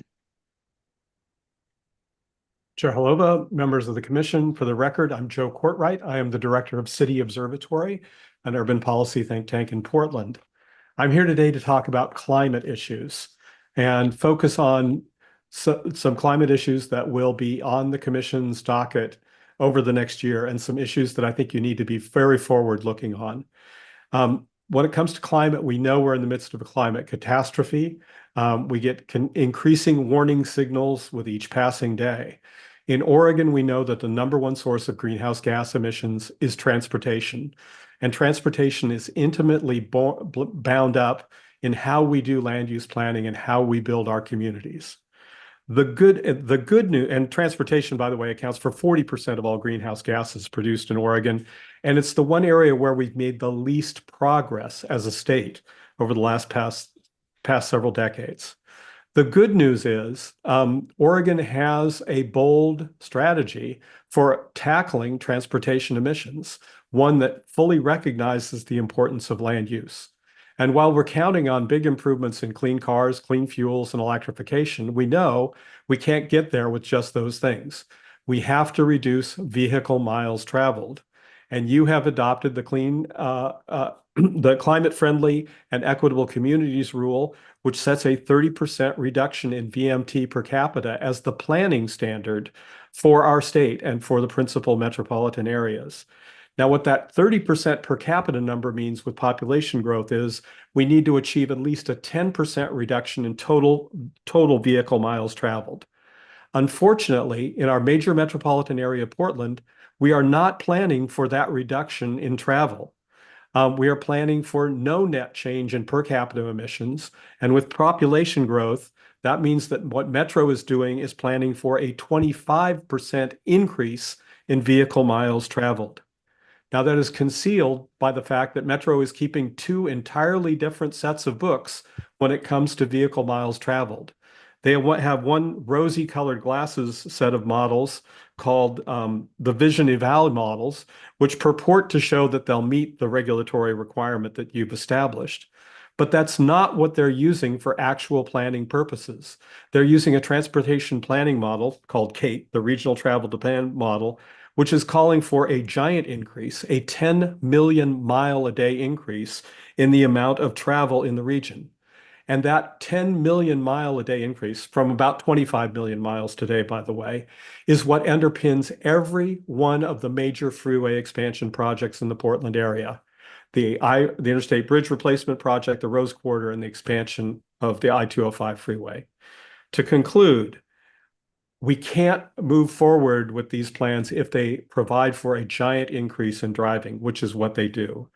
And what that points out is that the climate-friendly and equitable communities rule will fail unless we hold to the standard of reducing driving. And in the coming year, you'll be asked to reevaluate the progress we've made with the CFEC rule. And it's time to recognize that we're not making progress, that we're falling further behind, and that we need to do much more. Thank you very much. Thank you. Thanks for your testimony. So with that, that ends agenda item number 4, and we want to thank you all for joining us. Our next hybrid commission meeting is scheduled for December 5th and 6th, and will be held in Salem. And with that, the meeting is adjourned. I don't have the thing. The meeting is adjourned. Thank you all. Thank you. Thank you.